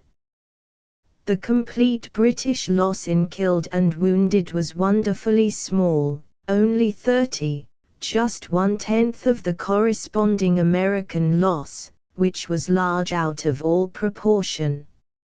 Nearly half of the 1,500 Americans had gone, over 400 prisoners and about 300 killed and wounded. Nor were the mere numbers the most telling point about it, for the worse half escaped, Livingston's Montreal patriots, many of whom had done very little fighting, Montgomery's time-expired New Yorkers, most of whom wanted to go home, and Jerry Duggan's miscellaneous rabble, all of whom wanted a maximum of plunder with a minimum of war. The British victory was as nearly perfect as could have been desired. It marked the turn of the tide in a desperate campaign which might have resulted in the total loss of Canada. And it was of the greatest significance and happiest augury because all the racial elements of this new and vast domain had here united for the first time in defense of that which was to be their common heritage. In Carleton's little garrison of regulars and militia, of bluejackets, marines, and merchant seamen, there were Frenchmen and French Canadians, there were Englishmen, Irishmen, Scotsmen, Welshmen, Orcadians, and Channel Islanders, there were a few Newfoundlanders, and there were a good many of those steadfast royal emigrants who may be fitly called the forerunners of the United Empire Loyalists. Yet, in spite of this remarkable significance, no public memorial of Carleton has ever been set up, and it was only in the 20th century that the Dominion first thought of commemorating his most pregnant victory by placing tablets to mark the sites of the two famous barricades. As soon as things had quieted down within the walls, Carleton sent out search parties to bring in the dead for decent burial and to see if any of the wounded had been overlooked. James Thomson, the assistant engineer, saw a frozen hand protruding from a snowdrift at Presderville. It was Montgomery's. The 13 bodies were dug out and Thomson was ordered to have a genteel coffin made for Mr. Montgomery, who was buried in the wall just above St. Louis Gate by the Anglican chaplain. Thomson kept Montgomery's sword, which was given to the Livingston family more than a century later. The beleaguerment continued, in a half-hearted way, till the spring. The Americans received various small reinforcements, which eventually brought their total up to what it had been under Montgomery's command. But there were no more assaults. Arnold grew dissatisfied and finally went to Montreal, while Wooster, the new general, who arrived on the 1st of April, was himself succeeded by Thomas, an ex-apothecary, on the 1st of May. The suburb of St. Roch was burnt down after the victory, so the American snipers were bereft of some very favorite cover, and this, with other causes, kept the bulk of the besiegers at an ineffective distance from the walls. The British garrison had certain little troubles of its own, for discipline always tends to become irksome after a great effort. Carleton was obliged to stop the retailing of spirits for fear the slacker men would be getting out of hand. The guards and duties were made as easy as possible, especially for the militia. But the snow shovel parade was an imperative necessity. The winter was very stormy, and the drifts would have frequently covered the walls and even the guns if they had not promptly been dug out. The cold was also unusually severe. One early morning in January, an angry officer was asking a sentry why he hadn't challenged him, when the sentry said, "God bless your honor. And I'm glad you're come, for I'm blind." Then it was found that his eyelids were frozen fast together. News came in occasionally from the outside world. There was intense indignation among the garrison when they learned that the American commanders in Montreal were imprisoning every Canadian officer who would not surrender his commission. Such an unheard-of outrage was worthy of Walker. But others must have thought of it, for Walker was now in Philadelphia giving all the evidence he could against Prescott and other British officers. Bad news for the rebels was naturally welcomed, especially anything about their growing failure to raise troops in Canada. On hearing of Montgomery's defeat, the Continental Congress had passed a resolution, addressed to the inhabitants of Canada, declaring that we will never abandon you to the unrelenting fury of your and our enemies. But there were no trained soldiers to back this up, and the raw militia, though often filled with zeal and courage, could do nothing to redress the increasingly adverse balance. In the middle of March the Americans sent in a summons. But Carleton refused to receive it, and the garrison put a wooden horse and a bundle of hay on the walls with a placard bearing the inscription, "When this horse has eaten this bunch of hay we will surrender." Some excellent practice made with 13-inch shells sent the Americans flying from their new battery at Levi's, and by the 17th of March one of the several exultant British diarists, whose anonymity must have covered an Irish name, was able to record that this, being St. Patrick's Day, the governor, who is a true Hibernian, has requested the garrison to put off keeping it till the 17th of May, when he promises, they shall be enabled to do it properly, and with the usual solemnities. A fortnight later a plot concerted between the American prisoners and their friends outside was discovered just in time. With tools supplied by traitors they were to work their way out of their quarters, overpower the guard at the nearest gate, set fire to the nearest houses in 3 different streets, turn the nearest guns inwards on the town, and shout "Liberty forever," as an additional signal to the storming party that was to be waiting to confirm their success. Carleton seized the chance of turning this scheme against the enemy. 3 safe bonfires were set ablaze.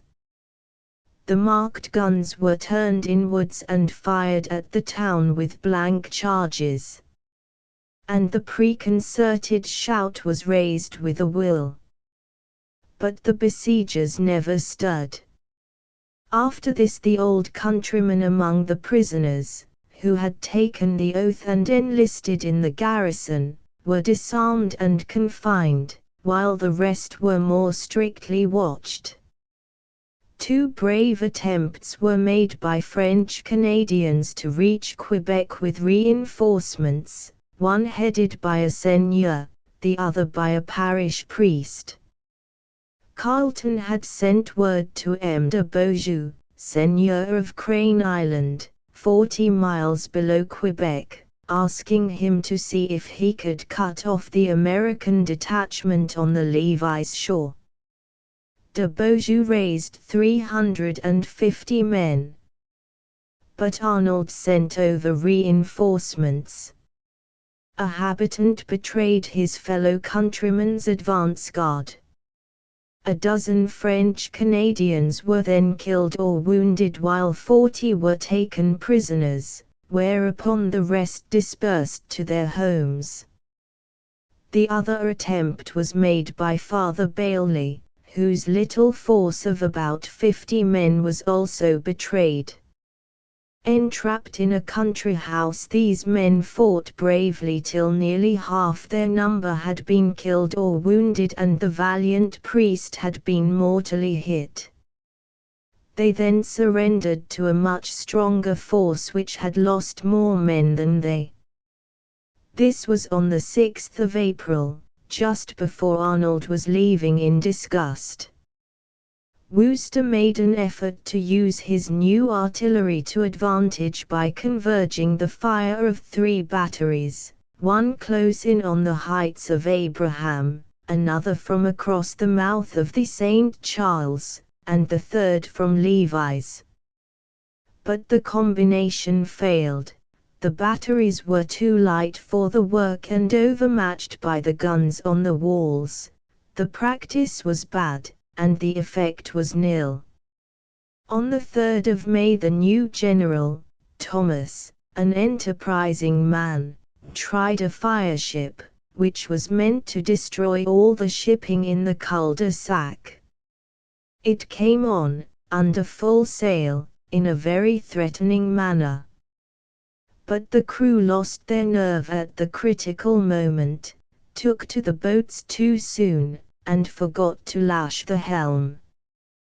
The vessel immediately flew up into the wind and, as the tidal stream was already changing, began to drift away from the cul-de-sac just when she burst into flame. The result, as described by an enthusiastic British diarist, was that she afforded a very pretty prospect while she was floating down the river, every now and then sending up skyrockets, firing of cannon or bursting of shells, and so continued till she disappeared in the channel. 3 days later, on the 6th of May, when the beleaguerment had lasted precisely 5 months, the sound of distant gunfire came faintly up the St. Lawrence with the first breath of the dawn wind from the east. The sentries listened to make sure, then called the sergeants of the guards, who sent word to the officers on duty, who, in their turn, sent word to Carleton. By this time there could be no mistake. The breeze was freshening, the sound was gradually nearing Quebec, and there could hardly be room for doubting that it came from the vanguard of the British fleet.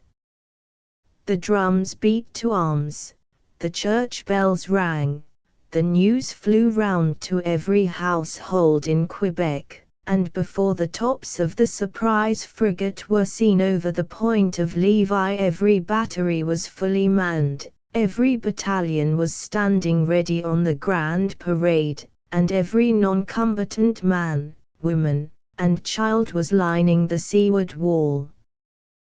The regulation shot was fired across her bows as she neared the city, whereupon she fired 3 guns to leeward, hoisted the private signal, and showed the Union Jack.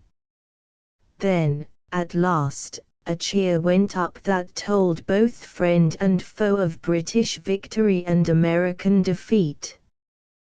By a strange coincidence the parole for this triumphal day was St. George, while the parole appointed for the victorious New Year's Eve had been St. Denis, so that the patron saints of France and England happened to be associated with the 2 great days on which the stronghold of Canada was saved by land and sea. The same tide brought in 2 other men of war. Some soldiers of the 29th, who were on board the Surprise, were immediately landed, together with the Marines from all 3 vessels. Carleton called for volunteers from the militia to attack the Americans at once, and nearly every man, both of the French and of the English-speaking corps, stepped forward. There was joy in every heart that the day for striking back had come at last. The columns marched gaily through the gates and deployed into line at the double on the heights outside. The Americans fired a few hurried shots and then ran for dear life, leaving their dinners cooking, and, in some cases, even their arms behind them. The plains were covered with flying enemies and strewn with every sort of impediment to flight, from a cannon to a loaf of bread. Quebec had been saved by British sea power, and, with it, the whole vast dominion of which it was the key.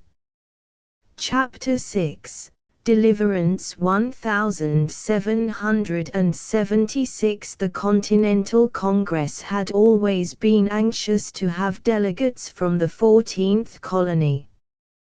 But as these never came, the Congress finally decided to send a special commission to examine the whole civil and military state of Canada and see what could be done. The news of Montgomery's death and defeat was a very unwelcome surprise. But reinforcements were being sent, the Canadians could surely be persuaded, and a congressional commission must be able to set things right. This commission was a very strong one. Benjamin Franklin was the chairman. Samuel Chase of Maryland and Charles Carroll of Carleton were the other members.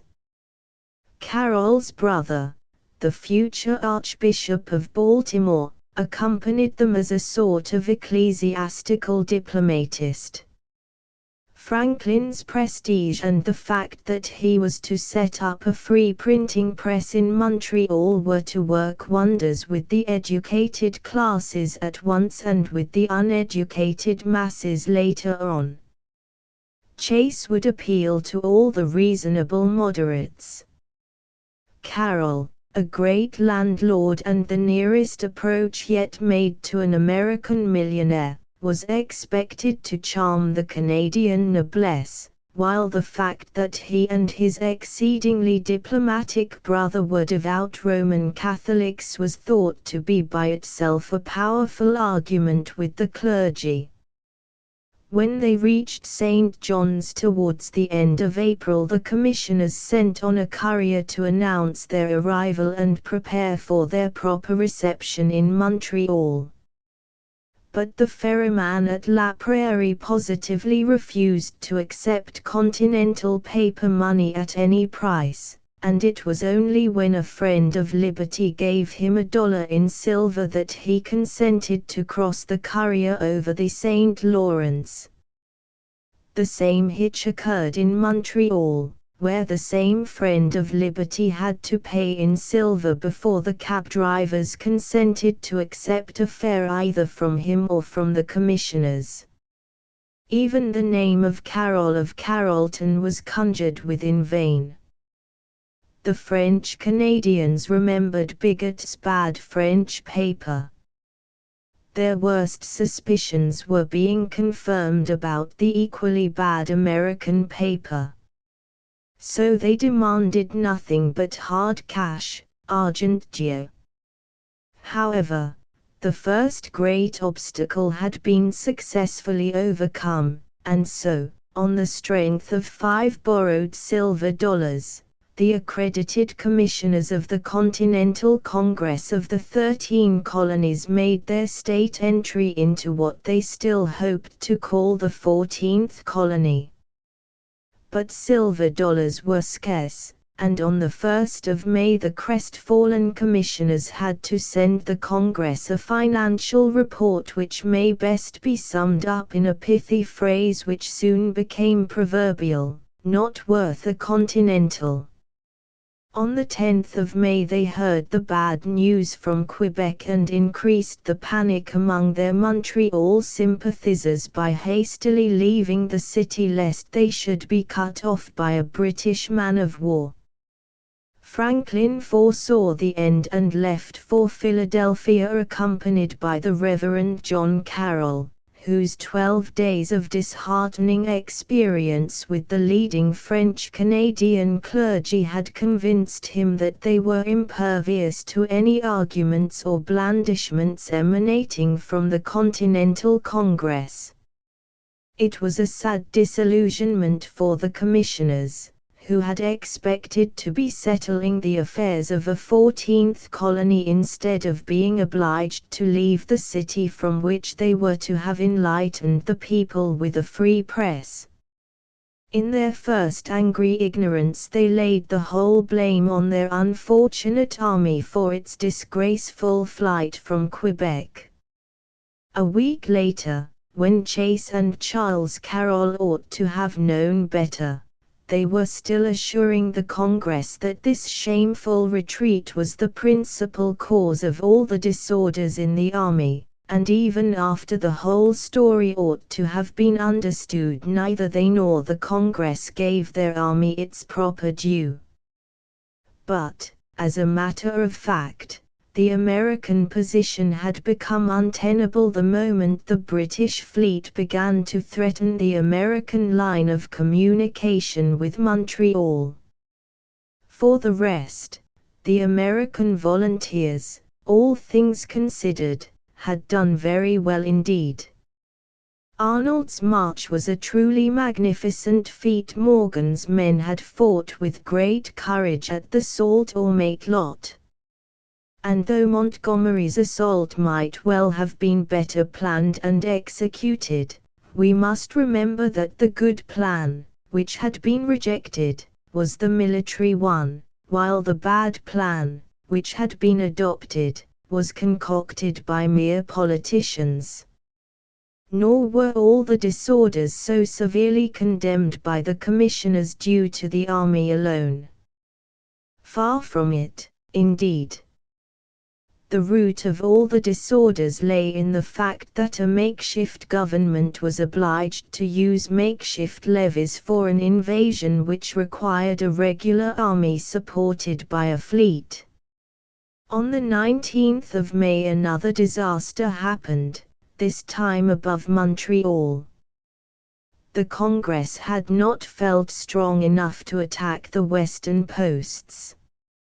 So Captain Forster of the 8th Foot, finding that he was free to go elsewhere, had come down from Oswegatchie, the modern Ogdensburg, with 100 whites and 200 Indians, and made prisoners of 430 Americans at the Cedars, about 30 miles up the St. Lawrence from Montreal. Forster was a very good officer. Butterfield, the American commander, was a very bad one. And that made all the difference. After 2 days of feeble and misdirected defense, Butterfield surrendered 350 men. The other 80 were reinforcements who walked into the trap next day. Forster now had 4 American prisoners for every white soldier of his own, while Arnold was nearby, having come up from Sorel to Lachine with a small but determined force. So Forster, carefully pointing out to his prisoners their danger if the Indians should be reinforced and run wild, offered them their freedom on condition that they should be regarded as being exchanged for an equal number of British prisoners in American hands. This was agreed to and never made a matter of dispute afterwards. But the second article Butterfield accepted was a stipulation that, while the released British were to be free to fight again, the released Americans were not, and it was over this point that a bitter controversy raged. The British authorities maintained that all the terms were binding because they had been accepted by an officer commissioned by the Congress. The Congress maintained that the disputed article was obtained by an unfair threat of an Indian massacre and that it was so one-sided as to be good for nothing but repudiation. The affair at the Cedars thus became a sorely vexed question. In itself it would have died out among later and more important issues if it had not been used as a torch to fire American public opinion at a time when the Congress was particularly anxious to make the 13 colonies as anti-British as possible. Most of Forster's men were Indians. He had reminded Butterfield how dangerous an increasing number of Indians might become. Butterfield was naturally anxious to prove that he had yielded only to overwhelming odds and horrifying risks.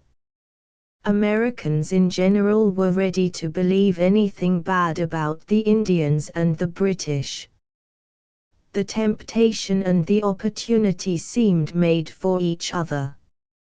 And so a quite imaginary Indian massacre conveniently appeared in the American news of the day and helped to form the kind of public opinion which was ardently desired by the party of revolt.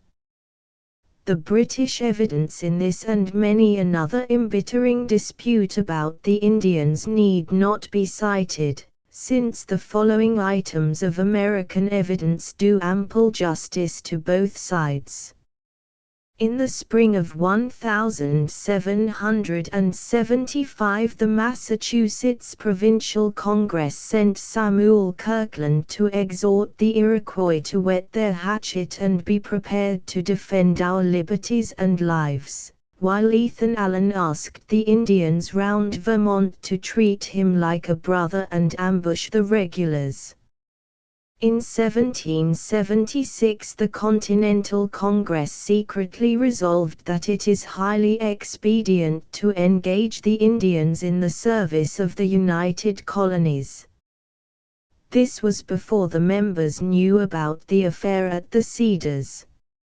A few days later Washington was secretly authorized to raise 2,000 Indians, while agents were secretly sent to engage the Six Nations in our interest, on the best terms that can be procured. Within 3 weeks of this secret arrangement, the Declaration of Independence publicly accused the king of trying to bring on the inhabitants of our frontiers the merciless Indian savages. 4 days after this public accusation, the Congress gave orders for raising Indians along the Penobscot, the St. John, and in Nova Scotia, and an entry to that effect was made in its secret journal. Yet, before the month was out, the same Congress publicly appealed to the people of Ireland in the following words: "The wild and barbarous savages of the wilderness have been solicited by gifts to take up the hatchet against us, and instigated to deluge our settlements with the blood of defenseless women and children." The American defeats at Quebec and at the Cedars completely changed the position of the 2 remaining commissioners. They had expected to control a victorious advance. They found themselves the highest authority present with a disastrous retreat. Thereupon they made blunder after blunder. Public interest and parliamentary control are the very life of armies and navies in every country which enjoys the blessings of self-government. But civilian interference is death. Yet Chase and Carroll practically abolished rank in the disintegrating army by becoming an open court of appeal to every junior with a grievance or a plan. There never was an occasion on which military rule was more essential in military matters. Yet, though they candidly admitted that they had neither abilities nor inclination to command, these wretched misrulers tried to do their duty both to the Congress and the army by turning the camp into a sort of town meeting where the best orders had no chance whatever against the loudest sentiments. They had themselves found the root of all evil in the retreat from Quebec. Their army, like every impartial critic, found it in the commissioners and the smallpox, with the commissioners easily first. The smallpox had been bad enough at Quebec. It became far worse at Sorel. There were few doctors, fewer medicines, and not a single hospital. The reinforcements melted away with the army they were meant to strengthen. Famine threatened both, even in May. Finally the commissioners left for home at the end of the month. But even their departure could no longer make the army's burden light enough to bear. Thomas, the ex-apothecary, who did his best to stem the adverse tide of trouble, caught the smallpox, became blind, and died at the beginning of June. Sullivan, the 4th commander in less than half a year, having determined that one more effort should be made, arrived at Sorel with new battalions after innumerable difficulties by the way. He was led to believe that Carleton's reinforcements had come from Nova Scotia, not from England, and this encouraged him to push on farther. He was naturally of a very sanguine temper, and Thompson, his second in command, heartily approved of the dash. The new troops cheered up and thought of taking Quebec itself. But, after getting misled by their guide, floundering about in bottomless bogs, and losing a great deal of very precious time, they found 3 rivers defended by entrenchments, superior numbers, and the vanguard of the British fleet. Nevertheless they attacked bravely on the 8th of June. But, taken in front and flank by well-drilled regulars and well-handled men of war, they presently broke and fled. Every avenue of escape was closed as they wandered about the woods and bogs. But Carleton, who came up from Quebec after the battle was all over, purposely opened the way to Sorel. He had done his best to win the hearts of his prisoners at Quebec and had succeeded so well that when they returned to Crown Point they were kept away from the rest of the American army lest their account of his kindness should affect its anti-British zeal. Now that he was in overwhelming force, he thought he saw an even better chance of earning gratitude from rebels and winning converts to the loyal side by a still greater act of clemency. The Battle of Three Rivers was the last action fought on Canadian soil. The American army retreated to Sorel and up the Richelieu to St. John's, where it was joined by Arnold, who had just evacuated Montreal. Most of the Friends of Liberty in Canada fled either with or before their beaten forces. So, like the ebbing of a whole river system, the main and tributary streams of fugitives drew south towards Lake Champlain. The neutral French Canadians turned against them at once, though not to the extent of making an actual attack. The habitant cared nothing for the incomprehensible constitutionalities over which different kinds of British foreigners were fighting their exasperating civil war. But he did know what the king's big fleet and army meant. He did begin to feel that his own ways of life were safer with the loyal than with the rebel side. And he quite understood that he had been forced to give a good deal for nothing ever since the American commissioners had authorized their famishing army to commandeer his supplies and pay him with their worthless Continentals. From St. John's the worn-out Americans crawled homewards in stray, exhausted parties, dropping fast by the way as they went. "I did not look into a hut or a tent," wrote a horrified observer, "in which I did not find a dead or dying man." Disorganization became so complete that no exact returns were ever made up. But it is known that over 10,000 armed men crossed into Canada from first to last, and that not far short of half this total either found their death beyond the line or brought it back with them to Lake Champlain. It was on what long afterwards became Dominion Day, the 1st of July, that the ruined American forces reassembled at Crown Point, having abandoned all hope of making Canada the 14th colony.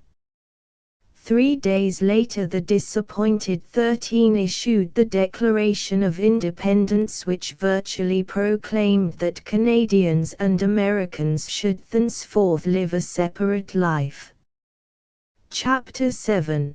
The Counterstroke 1776 to 1778. 6,000 British troops, commanded by Burgoyne, and 4,000 Germans, commanded by Baron Riedisel, had arrived at Quebec before the Battle of Three Rivers. Quebec itself had then been left to the care of a German garrison under a German commandant, that excellent man, Colonel Baum, while the great bulk of the army had marched up the St. Lawrence, as we have seen already. Such a force as this new one of Carleton's was expected to dismay the rebel colonies. And so, to a great extent, it did. With a much larger force in the colonies themselves, the king was confidently expected to master his unruly subjects, no matter how much they proclaimed their independence. The Loyalists were encouraged. The Trimmers prepared to join them. Only those steadfast Americans who held their cause dearer than life itself were still determined to venture all. But they formed the one party that really knew its own mind. This gave them a great advantage over the king's party, which, hampered at every turn by the opposition in the mother country, was never quite sure whether it ought to strike hard or gently in America. On one point, however, everybody was agreed. The command of Lake Champlain was essential to whichever side would hold its own. The American forces at Crown Point might be too weak for the time being. But Arnold knew that even 10,000 British soldiers could not overrun the land without a naval force to help them. So he got together a flotilla which had everything its own way during the time that Carleton was laboriously building a rival flotilla on the Richelieu with a very scanty supply of shipwrights and materials.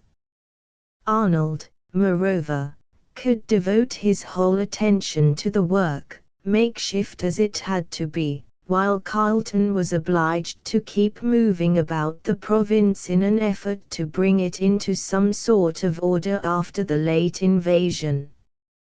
Throughout the summer the British Army held the line of the Richelieu all the way south as far as Isle Auxiliaire, very near the lake and the line.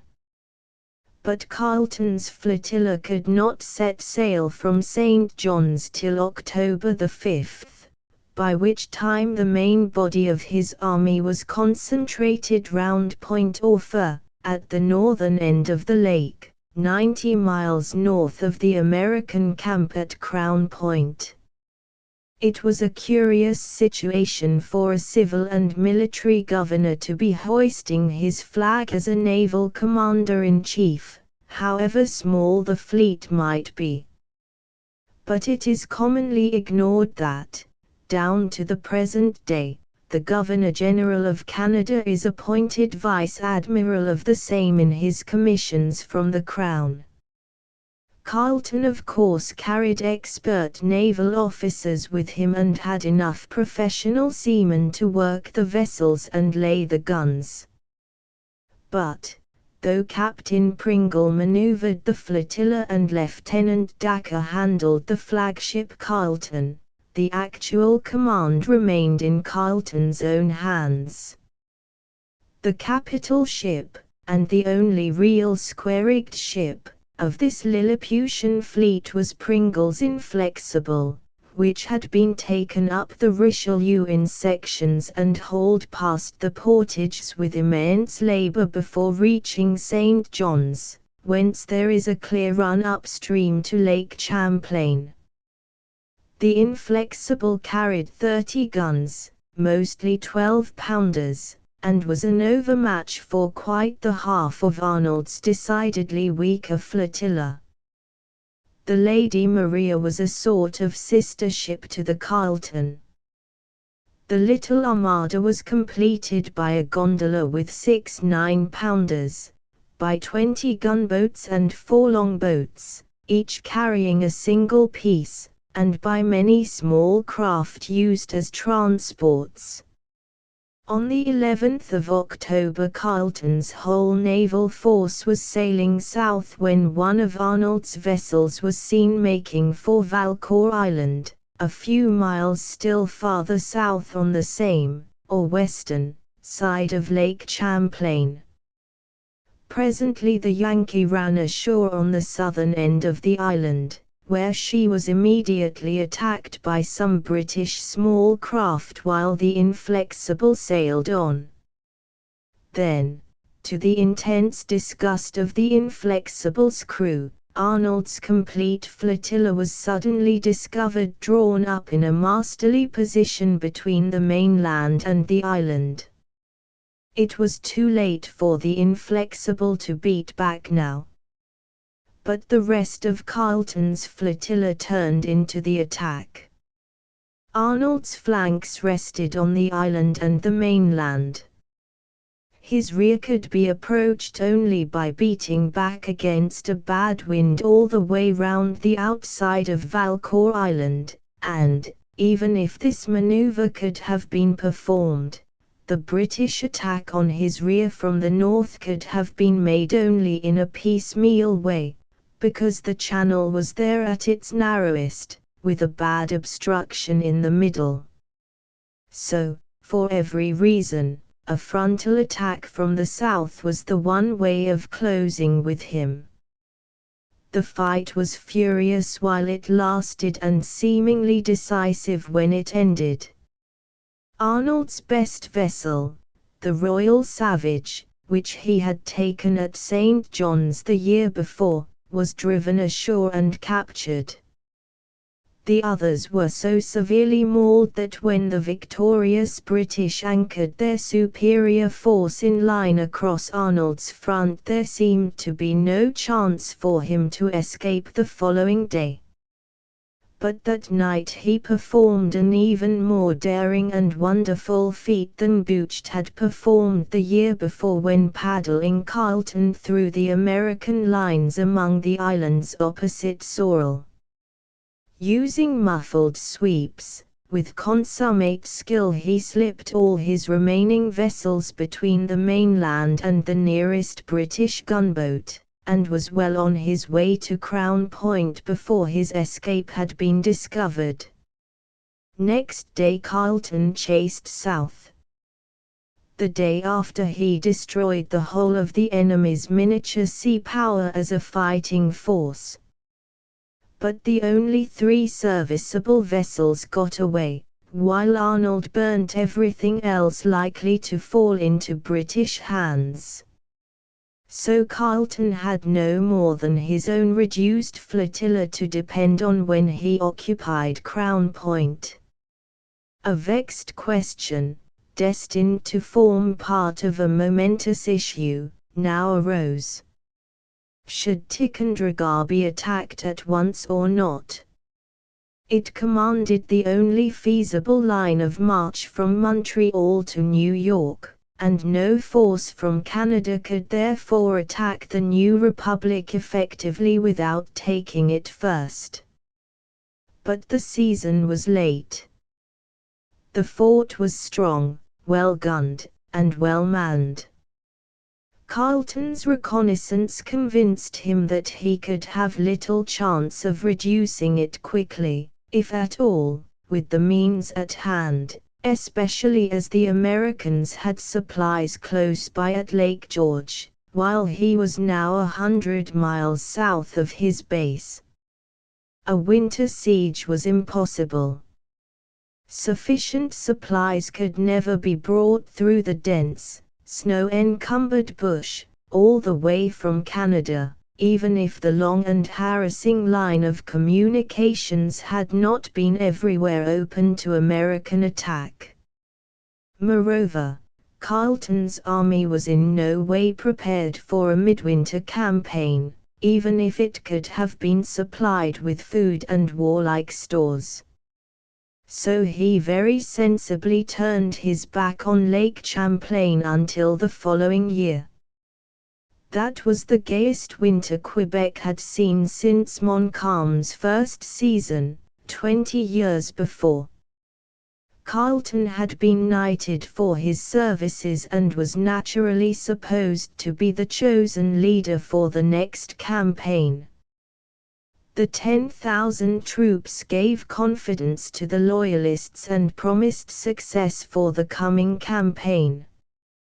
The clergy were getting their disillusioned parishioners back to the fold beneath the Union Jack, while Jean Baptiste himself was fain to admit that his own ways of life and the money he got for his goods were very much safer with les Anglais than with the revolutionists, whom he called les Basonneurs because most trade between Quebec and the 13 colonies was carried on by vessels hailing from the port of Boston. The seigneurs were delighted. They still hoped for commissions as regulars, which too few of them ever received, and they were charmed with the little viceregal court over which Lady Maria Carleton, despite her youthful 22 summers, presided with a dignity inherited from the premier ducal family of England and brought to the acme of conventional perfection by her intimate experience of Versailles. On New Year's Eve Carleton gave a public fête, a state dinner, and a ball to celebrate the anniversary of the British victory over Montgomery and Arnold. The bishop held a special thanksgiving and made all notorious renegades do open penance. Nothing seemed wanting to bring the new year in under the happiest auspices since British rule began. But, quite unknown to Carleton, mischief was brewing in the colonial office of that unhappy government which did so many stupid things and got the credit for so many more. In 1775 the well-meaning Earl of Dartmouth was superseded by Lord George Germain, who continued the mismanagement of colonial affairs for 7 disastrous years. Few characters have abused civil and military positions more than the man who first, as a British general, disgraced the noble name of Sackville on the battlefield of Minden in 1759, and then, as a cabinet minister, disgraced throughout America the plebeian one of Germain, which he took in 1770 with a suitable legacy attached to it. His crime at Minden was set down by the thoughtless public to sheer cowardice. But Sackville was no coward. He had borne himself with conspicuous gallantry at Fontenoy. He was admired, before Minden, by 2 very brave soldiers, Wolfe and the Duke of Cumberland. And he afterwards fought a famous duel with as much sang-froid as anyone would care to see. His real crime at Minden was admirably exposed by the court-martial which found him guilty of having disobeyed the orders of Prince Ferdinand of Brunswick, whom he was by his commission bound to obey as commander-in-chief, according to the rules of war. This court also found him unfit to serve His Majesty in any military capacity whatever, and George II directed that the following remarks should be added when the sentence was read out on parade to every regiment in the service: "It is His Majesty's pleasure that the above sentence be given out in public orders, not only in Britain, but in America, and in every quarter of the globe where British troops happen to be, so that all officers, being convinced that neither high birth nor great employments can shelter offences of such a nature, and seeing they are subject to censures worse than death to a man who has any sense of honour, may avoid the fatal consequences arising from disobedience of orders."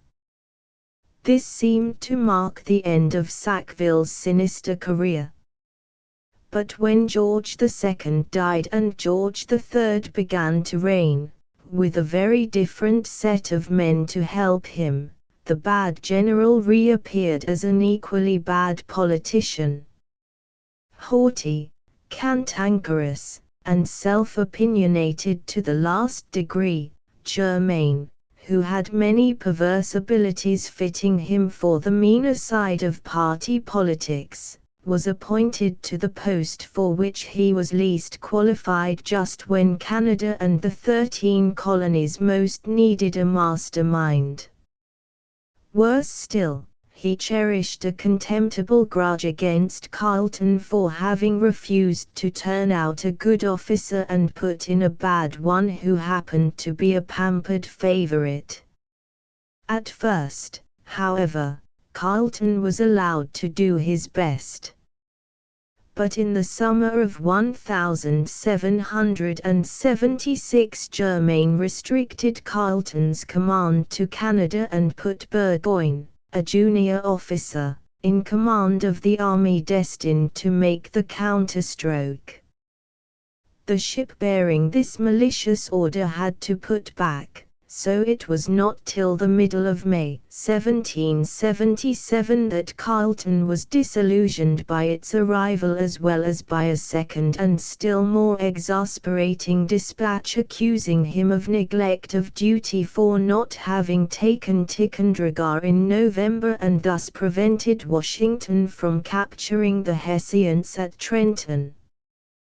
The physical impossibility of a winter siege, the 300 miles of hostile country between Trenton and Ticonderoga, and the fact that the other leading British general, Howe, had 30,000 troops in the colonies, while Carleton had only 10,000 with which to hold Canada that year and act as ordered next year, all went for nothing when Germain found a chance to give a good stab in the back. On the 20th of May Carleton wrote a pungent reply, pointing out the utter impossibility of following up his victory on Lake Champlain by carrying out Germain's armchair plan of operations in the middle of winter.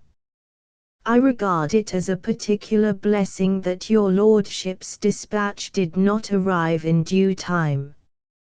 As for the disaster at Trenton, he begs to inform his lordship that if Howe's 30,000 men had been properly used, the Hessians could never have been taken, though all the rebels from Ticonderoga had reinforced Mr. Washington's army. Moreover, I never could imagine why, if troops so far south, as Howe's, found it necessary to go into winter quarters, your lordship could possibly expect troops so far north to continue their operations. A week later Carleton wrote again and sent in his resignation. Finding that I can no longer be of use, under your lordship's administration, I flatter myself I shall obtain the king's permission to return home this fall. I shall embark with great satisfaction, still entertaining the ardent wish that, after my departure, the dignity of the crown in this unfortunate province may not appear beneath your lordship's concern. Burgoyne had spent the winter in London and had arrived at Quebec about the same time as Germain's dispatches. He had loyally represented Carleton's plans at headquarters. But he did not know America, and he was not great enough to see the weak points in the plan which Germain proposed to carry out with wholly inadequate means. There was nothing wrong with the actual idea of this plan. Washington, Carleton, and every other leading man on either side saw perfectly well that the British army ought to cut the rebels in two by holding the direct line from Montreal to New York throughout the coming campaign of 1777. Given the irresistible British command of the sea, 50,000 troops were enough. The general idea was that half of these should hold the 400-mile line of the Richelieu, Lake Champlain, and the Hudson, while the other half seized strategic points elsewhere and still further divided the American forces. But the troops employed were 10,000 short of the proper number. Many of them were foreign mercenaries. And the generals were not the men to smash the enemy at all costs. They were ready to do their duty. But their affinities were rather with the opposition, which was against the war, than with the government, which was for it. Howe was a strong Whig. Burgoyne became a follower of Fox. Clinton had many Whig connections. Cornwallis voted against colonial taxation. To make matters worse, the government itself wavered between out-and-out war and some sort of compromise, both with its political opponents at home and its armed opponents in America. Under these circumstances, Carleton was in favor of a modified plan. Ticonderoga had been abandoned by the Americans and occupied by the British as Burgoyne marched south. Carleton's idea was to use it as a base of operations against New England, while Howe's main body struck at the main body of the rebels and broke them up as much as possible. Germain, however, was all for the original plan. So Burgoyne set off for the Hudson, expecting to get into touch with Howe at Albany. But Germain, in his haste to leave town for a holiday, forgot to sign Howe's orders at the proper time, and afterwards forgot them altogether.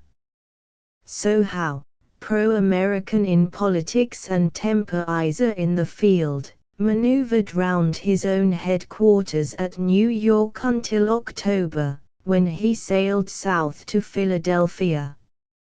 Receiving no orders from Germain, and having no initiative of his own, he had made no attempt to hold the line of the Hudson all the way north to Albany, where he could have met Burgoyne and completed the union of the forces which would have cut the colonies in two. Meanwhile Burgoyne, ignorant of Germain's neglect and Howe's futilities, was struggling to his fate at Saratoga, north of Albany. He had been receiving constant aid from Carleton's scanty resources, though Carleton knew full well that the sending of any aid beyond the limits of the province exposed him to personal ruin in case of a reverse in Canada. But it was all in vain, and, on the 17th of October, Burgoyne, much more sinned against than sinning, laid down his arms. The British garrison immediately evacuated Ticonderoga and retired to St. John's, thus making Carleton's position fairly safe in Canada. But Germain, only too glad to oust him, had now notified him that Haldimand, the new governor, was on the point of sailing for Quebec.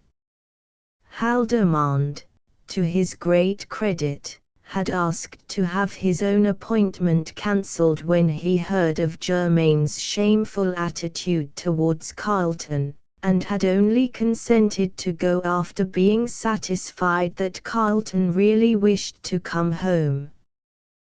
The exchange, however, was not to take place that year. Contrary winds blew Haldimand back, and so Canada had to remain under the best of all possible governors in spite of Germain. Germain had provoked Carleton past endurance both by his public blunders and by his private malice. Even in 1776 there was hate on one side, contempt on the other. When Germain had blamed Carleton for not carrying out the idiotic winter siege of Ticonderoga, Carleton, in his official reply, could only suppose that his lordship had acted in other places with such great wisdom that, without our assistance, the rebels must immediately be compelled to lay down their arms and implore the king's mercy. After that Germain had murder in his heart to the bitter end of Carleton's rule. Carleton had frequently reported the critical state of affairs in Canada. There is nothing to fear from the Canadians so long as things are in a state of prosperity, nothing to hope from them when in distress.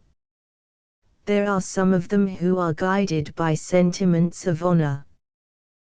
The multitude is influenced by hope of gain or fear of punishment. The recent invasion had proved this up to the hilt.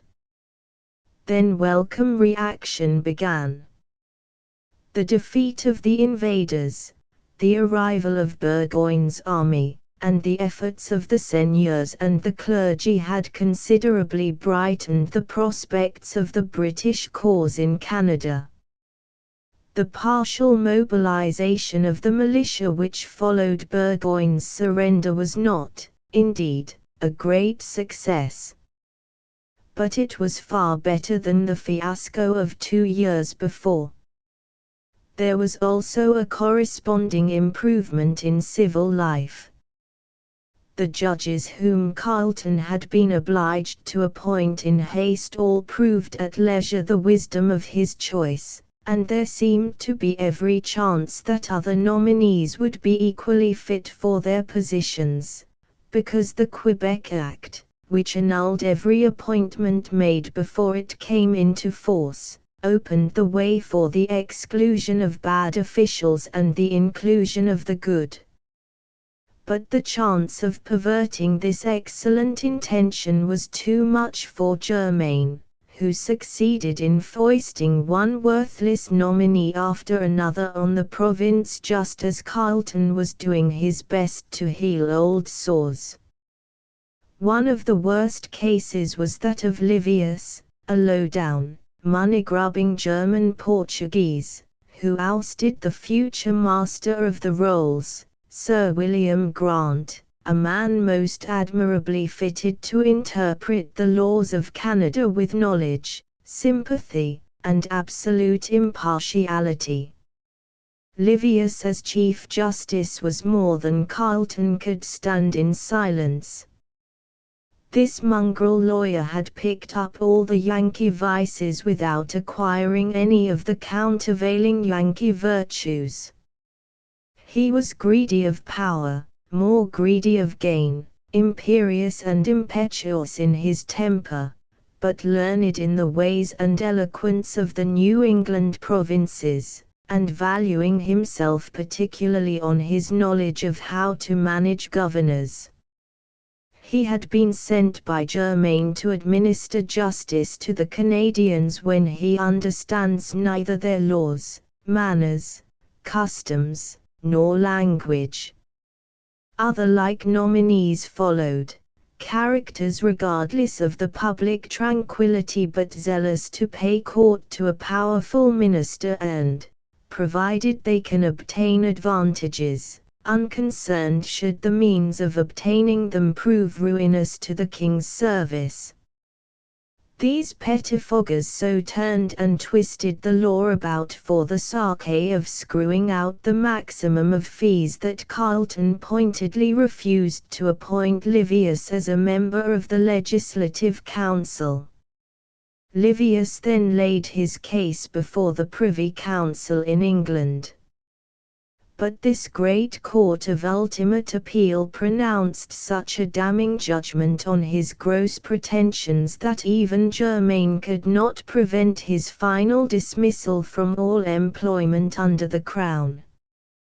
Wounded in the house of those who should have been his friends, thwarted in every measure of his self-sacrificing rule, Carleton served on devotedly through 6 weary months of 1778, the year in which a vindictive government of Bourbon France became the first of the several foreign enemies who made the new American Republic an accomplished fact by taking sides in a British Civil War. His burden was now far more than any man could bear. Yet he closed his answer to Germain's parting shot with words which are as noble as his deeds: "I have long looked out for the arrival of a successor. Happy at last to learn his near approach, I resign the important commands with which I have been entrusted into hands less obnoxious to your lordship. Thus, for the king's service, as willingly I lay them down as, for his service, I took them up, Chapter 8, Guarding the Loyalists 1782 to 1783. Burgoyne's surrender marked the turning of the tide against the British arms. True, the three campaigns of purely civil war, begun in 1775, had reached no decisive result. True also that the independence declared in 1776 had no apparent chance of becoming an accomplished fact. But 1777 was the fatal year for all that.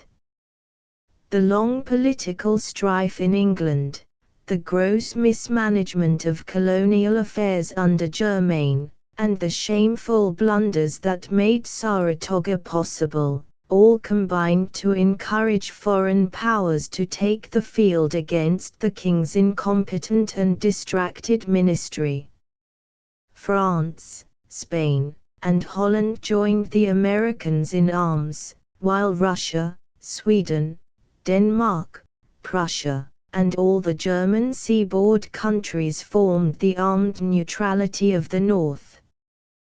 This made stupendous odds, no less than 10 to 1.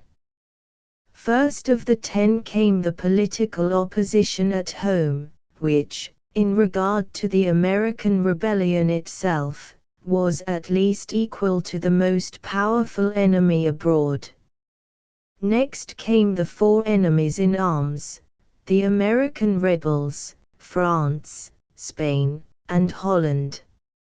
Finally came the 5 armed neutrals, all ready to use their navies on the slightest provocation. From this it may be seen that not 1/2, perhaps not a quarter, of all the various forces that won the Revolutionary War were purely American.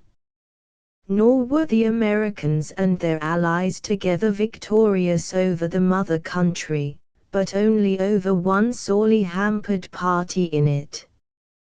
Yet, from the nature of the case, the Americans got much more than the lion's share of the spoils, while, even in their own eyes, they seemed to have gained honor and glory in the same proportion.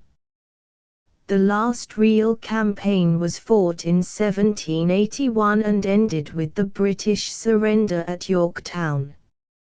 From that time on peace was in the air. The unfortunate ministry, now on the eve of political defeat at home, were sick of civil war and only too anxious for a chance of uniting all parties against the foreign foes. But they had first to settle with the Americans, who had considered themselves an independent sovereign power for the last 5 years and who were determined to make the most of England's difficulties. No darker New Year's Day had ever dawned on any cabinet than that of 1782 on North's. In spite of his change from repression to conciliation, and in spite of dismissing Germain to the House of Lords with an ill-earned peerage, Lord North found his majority dwindling away. At last, on the 20th of March, he resigned. Meanwhile every real statesman in either party had felt that the crisis required the master hand of Carleton. With Germain, the empire wrecker, gone, Carleton would doubtless have served under any cabinet, for no government could have done without him. But his actual commission came through the Rockingham administration on the 4th of April. After 3 quiet years of retirement at his country seat in Hampshire, he was again called upon to face a situation of extreme difficulty. For once, with a wisdom rare enough in any age and almost unknown in that one, the government gave him a free hand and almost unlimited powers. The only questions over which he had no final power were those of making treaties. He was appointed general and commander-in-chief of all His Majesty's forces within the colonies lying in the Atlantic Ocean, from Nova Scotia to the Floridas, and inclusive of Newfoundland and Canada should they be attacked. He was also appointed commissioner for executing the terms of any treaty that might be made, and his instructions contained 2 passages which bore eloquent witness to the universal confidence reposed in him. It is impossible to judge of the precise situation at so great a distance, and His Majesty's affairs are so situated that further deliberations give way to instant decision.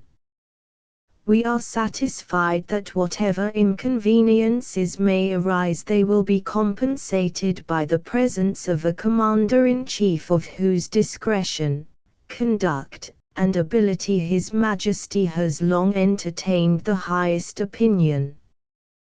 Thus the great justifier of British rule beyond the seas arrived in New York on the 9th of May, 1782, with at least some hope of reconciling enough Americans to turn the scale before it was too late. For 3 months the prospect, though worse than he had anticipated, did not seem utterly hopeless. It had been considerably brightened by Rodney's great victory over the French fleet which was on its way to attack Jamaica. But an unfortunate incident happened to be exasperating Loyalists and revolutionists at this very time. Some revolutionists had killed a Loyalist named Philip White, apparently out of pure hate. Some Loyalists, under Captain Lippincott, then seized and hanged Joshua Huddy, a captain in the Congress militia, out of sheer revenge. A paper left pinned on Huddy's breast bore the inscription, "Up goes Huddy for Philip White."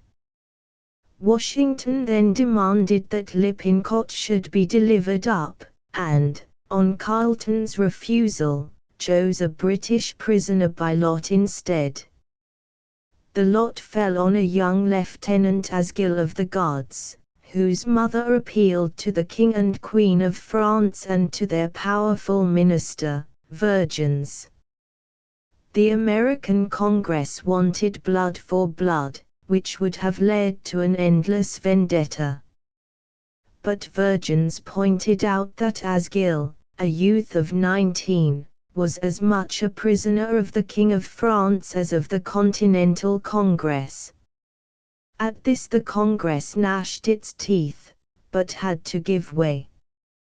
While the Asgill affair was still running its course, and embittering Loyalists and rebels more than ever, Carleton was suddenly informed that the government had decided to grant complete independence. This was more than he could stand, and he at once asked to be recalled. He had been all for honorable reconciliation from the first. He had been particularly kind to his American prisoners in Canada and had purposely refrained from annihilating the American army after the Battle of Three Rivers. But he was not prepared for independence. Nor had he been sent out with this ostensible object in view. His official instructions were to inform the Americans that the most liberal sentiments had taken root in the nation, and that the narrow policy of monopoly was totally extinguished. Now he was called upon to surrender without having tried either his arms or his diplomacy. With British sea power beginning to reassert its age-long superiority over all possible rivals, with practically all constitutional points of dispute conceded to the revolutionists, and with the certain knowledge that by no means the majority of all Americans were absolute anti-British out-and-outers, he thought it no time to dismember the empire. His intelligence department had been busily collecting information which seems surprising enough as we read it over today, but which was based on the solid facts of that unhappy time. One member of the Continental Congress was anxious to know what would become of the American army if reconciliation should be effected on the understanding that there would be no more imperial taxation or customs duty. Would it become part of the imperial army, or what? But speculation on all such contingencies was suddenly cut short by the complete change of policy at home. The idea was to end the civil war that had divided the empire and to concentrate on the foreign war that at least united the people of Great Britain. No matter at what cost, this policy had now to be carried out, and Carleton was the only man that everyone would trust to do it. So, sacrificing his own feelings and convictions, he made the best of an exceedingly bad business. He had to safeguard the prisoners and loyalists while preparing to evacuate the few remaining footholds of British power in the face of an implacable foe. At the same time, he had to watch every other point in North America and keep in touch with his excellent naval colleague, Admiral Digby, lest his own rear might be attacked by the three foreign enemies of England. He was even ordered off to the West Indies in the autumn. But counter orders fortunately arrived before he could start. Thus, surrounded by enemies in front and rear and on both flanks, he spent the 7 months between August and the following March. At the end of March 1783, news arrived that the preliminary treaty of peace had been signed. The final treaty was not signed till his 59th birthday, the 3rd of the following September. The signature of the preliminaries simplified the naval and military situation. But it made the situation of the Loyalists worse than ever. Compared with them, the prisoners of war had been most highly favored from the first. And yet the British prisoners had little to thank the Congress for. That they were badly fed and badly housed was not always the fault of the Americans. But that political favorites and underlings were allowed to prey on them was an inexcusable disgrace. When a prisoner complained, he was told it was the fault of the British government which would not pay for his keep. This answer, so contrary to all the accepted usages of war, which reserve such payments till after the conclusion of peace, was no empty jibe, for when, some time before the preliminaries had been signed, the British and American commissioners met to effect an exchange of prisoners, the Americans began by claiming the immediate payment of what the British prisoners had cost them. This of course broke up the meeting at once. In the meantime, the German prisoners in British pay were offered their freedom at $80 a head. Then farmers came forward to buy up these prisoners at this price. But the farmers found competitors in the recruiting sergeants, who urged the Germans, with only too much truth, not to become the slaves of farmers but to follow the glorious trade of war against their employers, the British government. To their honor be it said, these Germans kept faith with the British, much to the surprise of the Americans, who, like many modern writers, could not understand that these foreign mercenaries took a professional pride in carrying out a sworn contract, even when it would pay them better to break it. The British prisoners were not put up for sale in the same way. but money sent to them had a habit of disappearing on the road. One item mentioned by Carleton amounted to £6,000. If such was the happy lot of prisoners during the war, what was the wretched lot of loyalists after the Treaty of Peace? The words of one of the many petitions sent into Carleton will suggest the answer. If we have to encounter this inexpressible misfortune, we beg consideration for our lives, fortunes, and property, and not by mere terms of treaty. What this means cannot be appreciated unless we fully realize how strong the spirit of hate and greed had grown, and why it had grown so strong. The American Revolution had not been provoked by oppression, violence, and massacre. The chains and slavery of revolutionary orators was only a figure of speech. The real causes were constitutional and personal, and the actual crux of the question was one of payment for defense. Of course, there were many other causes at work. The social, religious, and political grudges with which so many emigrants had left the mother country had not been forgotten and were now revived. Commercial restrictions, however well they agreed with the spirit of the age, were galling to such keen traders. And the mere difference between colonies and motherland had produced misunderstandings on both sides. But the main provocative cause was imperial taxation for local defense. The 13 colonies could not have held their own by land or sea, much less could they have conquered their French rivals, without the imperial forces, which, indeed, had done by far the greater part of the fighting. How was the cost to be shared between the mother country and themselves? The colonies had not been asked to pay more than their share. The point was whether they could be taxed at all by the imperial government when they had no representation in the imperial parliament. The government said yes. The colonies and the opposition at home said no. As the colonies would not pay of their own accord, and as the government did not see why they should be parasites on the armed strength of the mother country, Parliament proceeded to tax them.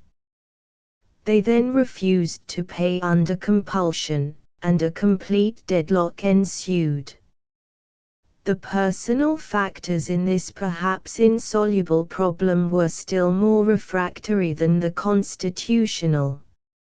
All the great questions of peace and war and other foreign relations were settled by the mother country, which was the only sovereign power and which alone possessed the force to make any British rights respected. The Americans supplied subordinate means and so became subordinate men when they and the imperial forces worked together. This, to use a homely phrase, made their leaders feel out of it. Everything that breeds trouble between militiamen and regulars, colonials and mother countrymen, fanned the flame of colonial resentment till the leaders were able to set their followers on fire. It was a leaders' rebellion. There was no maddening cruelty or even oppression such as those which have produced so many revolutions elsewhere. It was a leaders' victory. There was no general feeling that death or independence were the only alternatives from the first. But as the fight went on, and loyalists and revolutionists grew more and more bitter towards one another, the revolutionary followers found the same cause for hating the loyalists as their leaders had found for hating the government. Many of the loyalists belonged to the well-educated and well-to-do classes. So the envy and greed of the revolutionary followers were added to the personal and political rage of their leaders. The British government had done its best for the Loyalists in the Treaty of Peace and had urged Carleton, who needed no urging in such a cause, to do his best as well. But the treaty was made with the Congress, and the Congress had no authority over the internal affairs of the 13 new states, each one of which could do as it liked with its own envied and detested Loyalists. The revolutionists wanted some tangible spoils. The safety of peace had made the Trimmers equally patriotic and equally clamorous. So the confiscation of Loyalist property soon became the order of the day. It was not the custom of that age to confiscate private property simply because the owners were on the losing side, still less to confiscate it under local instead of national authority. But need, greed, and resentment were stronger than any scruples. Need was the weakest, resentment the strongest of all the animating motives. The American army was in rags and its pay greatly in arrears, while the British forces under Carleton were fed, clothed, and paid in the regular way. But it was the passionate resentment of the revolutionists that perverted this exasperating difference into another intolerable wrong. Washington was above such meaner measures. But when he said the Loyalists were only fit for suicide, and when Adams, another future president, said they ought to be hanged, it is little wonder that lesser men thought the time had come for legal looting. Those Loyalists who best understood the temper of their late fellow countrymen left at once. They were right. Even to be a woman was no protection against confiscation in the case of Mary Phillips, sister-in-law to Beverly Robinson, a well-known Loyalist who settled in New Brunswick after the Revolution. Her case was not nearly so hard as many another. But her historic love affair makes it the most romantic. 28 years before this, General Braddock had marched to death and defeat beside the Monongahela with two handsome and gallant young aides-de-camp, Washington and Morris. Both fell in love with bewitching Mary Phillips. But, while Washington left her fancy free, Morris won her heart and hand. Now that the strife was no longer against a foreign foe but between two British parties, the former aides-de-camp found themselves rivals in arms as well as love, for Colonel Morris was Carleton's right-hand man in all that concerned the Loyalists, being the official head of the Department of Claims and Succor. Morris, Morgan, and Carleton were the three busiest men in New York. 40 thick manuscript volumes still show Maurice Morgan's assiduous work as Carleton's confidential secretary. But Morris had the more heartbreaking duty of the three, with no relief, day after sorrow-laden day, from the anguishing appeals of Loyalist widows, orphans, and other ruined refugees. No sooner had the dire news arrived that peace had been made with the Congress, and that each of the 13 United States was free to show uncovenanted mercies towards its own Loyalists, than the exodus began. 5,593 Loyalists sailed for Halifax in the first convoy on the 17th of April with a strong recommendation from Carleton to Governor Parr of Nova Scotia. Many of these are of the first families and born to the fairest possessions. I therefore beg that you will have them properly considered. Shipping was scarce, for the hostility of the whole foreign naval world had made enormous demands on the British Navy and mercantile marine. So 6,000 Loyalists had to march overland to join Carleton's vessels at New York, some of them from as far south as Charlottesville, Virginia. They were carefully shepherded by Colonel Alyard Clark, of whom we shall hear again. Meanwhile Carleton and Washington had exchanged the usual compliments on the conclusion of peace and had met each other on the 6th of May at Tappan, where they discussed the exchange of prisoners. By the terms of the treaty the British were to evacuate New York, their last foothold in the new republic, with all practicable dispatch, so, as summer changed into autumn, the Congress became more and more impatient to see the last of them. But Carleton would not go without the Loyalists, whose many tributary streams of misery were still flowing into New York. In September, when the Treaty of Peace was ratified in Europe, the Congress asked Carleton point-blank to name the date of his own departure. But he replied that this was impossible and that the more the Loyalists were persecuted the longer he would be obliged to stay. The correspondence between him and the Congress teems with complaints and explanations. The Americans were very anxious lest the Loyalists should take away any goods and chattels not their own, particularly slaves. Carleton was disposed to consider slaves as human beings, though slavery was still the law in the British oversea dominions, and so the Americans felt uneasy lest he might discriminate between their slaves and other chattels. Reams of the Carleton papers are covered with descriptive lists of claimed and counter-claimed niggers, Julius Caesars, Jupiters, Venuses, Dianas, and so on, who were either stout wenches and likely fellows or incurably lazy and old worn-outs.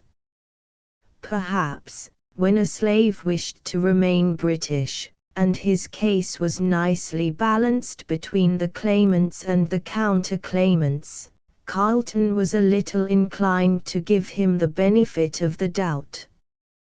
But with other forms of disputed property he was too severe to please all Loyalists. A typical case of restitution in Canada will show how differently the two governments viewed the rights of private property. Messier and Halstead, two Quebec rebels, owned a wharf and the frame of a warehouse in 1775. It was Arnold's intercepted letter to Messier that gave Carleton's lieutenant, Cramer, the first warning of danger from the south. Halstead was Major Caldwell's miller at the time and took advantage of his position to give his employer's flour to Arnold's army, in which he served as commissary throughout the siege. Just after the peace of 1783 Messier and Halstead laid claim to their former property, which they had abandoned for 8 years and on which the government had meanwhile built a provision store, making use of the original frame. The case was complicated by many details too long for notice here. But the British government finally gave the two rebels the original property, plus 13 years' rent, less the cost of government works erected in the meantime. All the documents are still in Quebec. Property was troublesome enough. But people were worse. And Carleton's difficulties increased as the autumn wore on. The first great harrying of the Loyalists drove more than 30,000 from their homes, and about 25,000 of these embarked at New York. Then there were the remnants of 20 Loyalist corps to pension, settle, or employ.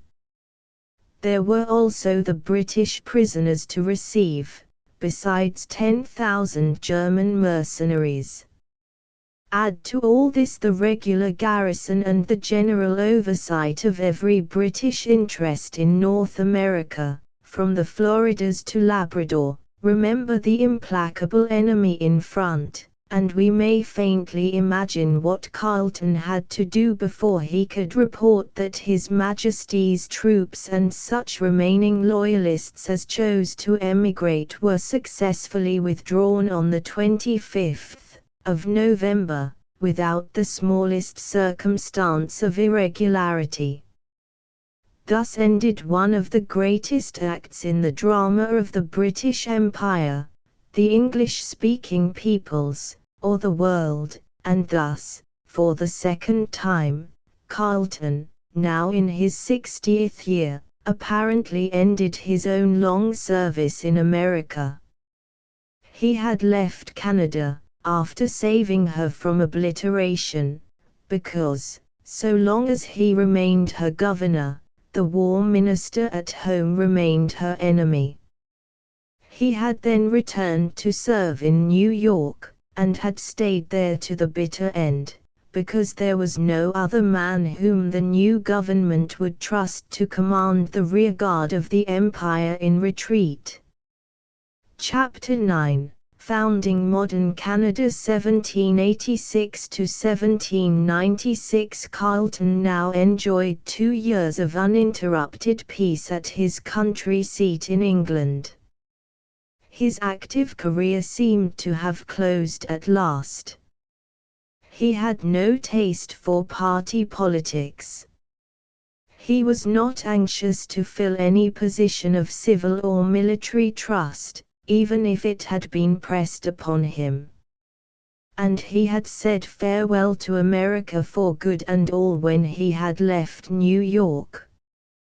Though as full of public spirit as before and only just turned 60, he bid fair to spend the rest of his life as an English country gentleman. His young wife was well contented with her lot. His manly boys promised to become worthy followers of the noble profession of arms. And the overseeing of his little estate occupied his time very pleasantly indeed. Like most healthy Englishmen, he was devoted to horses, and, unlike some others, he was very successful with his thoroughbreds. He had first bought a place near Maidenhead, beside the Thames, which is nowhere lovelier than in that sylvan neighbourhood. Then he bought the present family seat of Greywill Hill near the little village of Oderham in Hampshire. As an ex-governor and commander-in-chief, a county magnate, a personage of great importance to the empire, and the one victorious British general in the unhappy American War, he had more than earned a peerage. But it was not till 1786, on the eve of his 62nd birthday, and at a time when his services were urgently required again, that he received it. Needless to say, this peerage had nothing whatever to do with his acceptance of another self-sacrificing duty. It was not given till several months after he had promised to return to Canada, and he would certainly have refused it if it had been held out to him as an inducement to go there. He became Baron Dorchester and was granted the not very extravagant addition to his income of £1,000 a year payable during 4 lives, his own, his wife's, and those of his 2 eldest sons. His elevation to the House of Lords met with the almost unanimous approval of his fellow peers, in marked contrast to the open hostility they had shown towards his old enemy, Lord George Germain, when that vile wrecker had been kicked upstairs among them. The Carleton motto, crest, and supporters are almost appropriate. The crest is a strong right arm with the hand clenched firmly on an arrow. The motto is Quondam his vicimus armis, we used to conquer with these arms. The supporters are two beavers, typifying Canada, while their respective collars, one a naval the other a military coronet, show how her British life was won and saved and has been kept. Carleton was a man of great reserve and self-control. But his kindly nature must have responded to the cordial welcome which he received on his return to Quebec in October, 1786. It was not without reason that the people of Canada rejoiced to have him back as their leader. All that the Indians imagined the Great White Father to be towards themselves he was in reality towards both red man and white. Stern, when the occasion forced him to be stern, just in all his dealings between man and man, dignified and courteous in all his ways, a soldier through every inch of his stalwart 6 feet. He was a ruler with whom no one ever dreamt of taking liberties. But neither did any deserving one in trouble ever hesitate to lay the most confidential case before him in the full assurance that his head and heart were at the service of all committed to his care. And no other governor, before his time or since, ever inspired his followers with such a firm belief that all would turn out for the best so long as he was in command. This power of inspiring confidence was now badly needed. Everything in Canada was still provisional. Owing to the war, the Quebec Act of 1774 had never been thoroughly enforced. Then, when the war was over, the Loyalists arrived and completely changed the circumstances which the Act had been designed to meet. The next constitution, the Canada Act of 1791, was of a very different character. During the 17 years between these two constitutions, all that could be done was to make the best of a very confusing state of flux.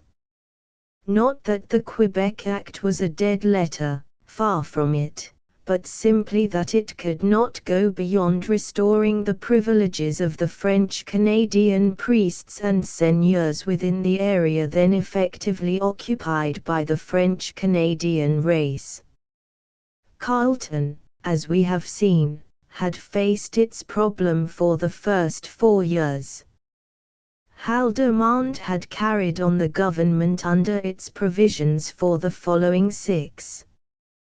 Hamilton and Hope, successive lieutenant governors, had bridged the 2 years between Haldimand's retirement and Carleton's second appointment. Now Carleton was to pick up the threads and make what he could of the tangled skein for the next 5 years. Haldimand had not been popular with either of the two chief parties into which the leading French Canadians were divided. The seigneurs had nothing like the same regard for a Swiss soldier of fortune that they had for aristocratic British commanders like Murray and Carleton. The clergy also preferred these Anglicans to such a strong Swiss Protestant. The habitants and agitators, who were far less favorable to the new regime, had passionately resented Haldimand's firmness at times of crisis. But, despite all this French-Canadian animus, he was not such an absolute martinet as some writers would have us think. The war with France and with the American revolutionists required strong government in Canada, while the influx of loyalists had introduced an entirely new set of most perplexing circumstances. On the whole, Haldimand had done very well in spite of many personal and public drawbacks, and it was through no special fault of his, nor yet of Hope's, that the threads which Carleton picked up formed such a perversely tangled skein. The troubles that now dogged the great conciliators every step were of all kinds: racial, religious, social, political, military, diplomatic, legal. The confusion resulting from the intermixture of French and English civil laws had become a great deal more confounded since he had left Canada 8 years before. The old proportions of races and religions to each other had changed most disturbingly. The Loyalists were of quite a different social class from the English-speaking immigrants of earlier days. They wanted a parliament, public schools, and many other things new to the country, and they were the sort of people who had a right to have them. The problem of defense was always a vexed one, with the inadequate military forces at hand and the insuperable difficulties concerning the militia. The British still held the western forts pending the settlement of the frontier and the execution of the Treaty of Peace in full. This naturally annoyed the American government and gave Carleton endless trouble. But more serious still was the ceaseless western march of the American backwoodsmen, who were everywhere in conflict with the Indians. The Indians, in their turn, were confused between the British and Americans under the new conditions. They and their ever-receding rights and territories had not been mentioned in the treaty.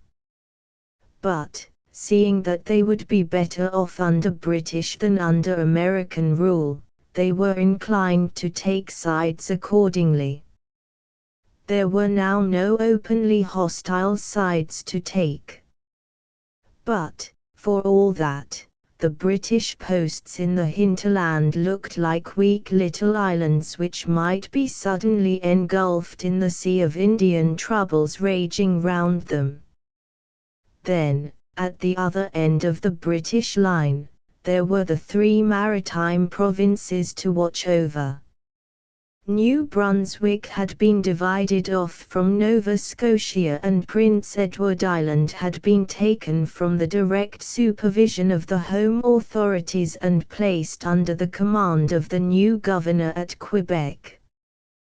Thus Carleton had to deal directly with everything that happened from the far west to Gaspe, while dealing indirectly with the 3 maritime provinces and all the troubles that proved too much for their own lieutenant governors.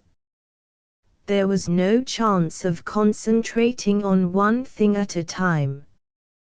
Nothing would wait. The governor had to watch the writhing tangle as a whole during every minute he devoted to any one kinked and knotted thread. Fortunately, there were some good men in office on both sides of the Atlantic.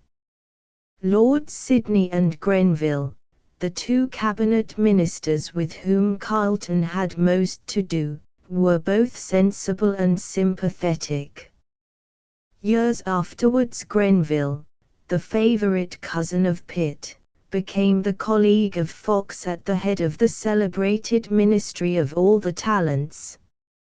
Hope was an acceptable lieutenant governor, and his successor, Sir Allied Clark, was better still. François Bailly, the coadjutor Roman Catholic Bishop of Quebec, who had gone to England as French tutor to Carleton's children, was a most enlightened cleric.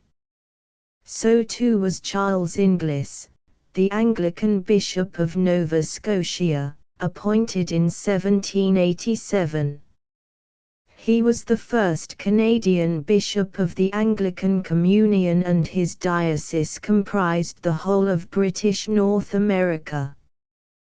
William Smith, the new Chief Justice, was as different from Carleton's last Chief Justice, Livius, as angels are from devils.